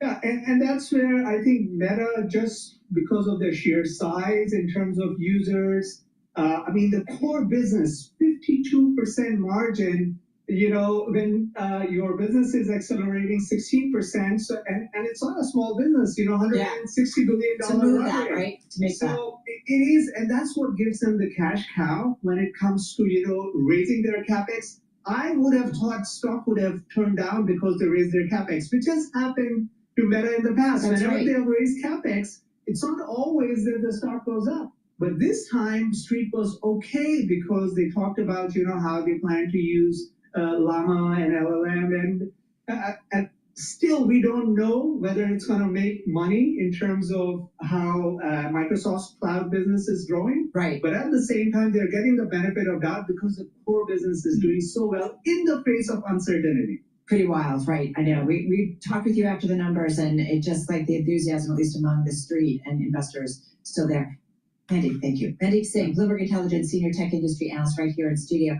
All right, from Meta and Microsoft to Musk, we go. How's that for alliteration? Hey, 100% A+ for you, Carol Nasser. Tesla's chair denied a report that said board members started a search for each CEO to succeed Elon Musk, saying directors are, quote, highly confident in his abilities. All right, at the same time, as Elon has promised to spend more time in his company, Musk will maintain a presence in the White House and the president's inner circle and will continue to work on the initiative from his micro office in the West Wing. Both of those stories are among the most read on the Bloomberg. Let's get to it. Lots to cover. Bloomberg News senior reporter Jennifer Delowy is with us. She is at the White House, also here in studio. Bloomberg Business Week columnist Max Chafkin, co-host of the Elon podcast, Elon Inc. podcast, and the author of The Contrarian, Peter Thiel, and Silicon Valley's Pursuit of Power. Max is in our macro office, not our micro. Our macro studio. Yeah.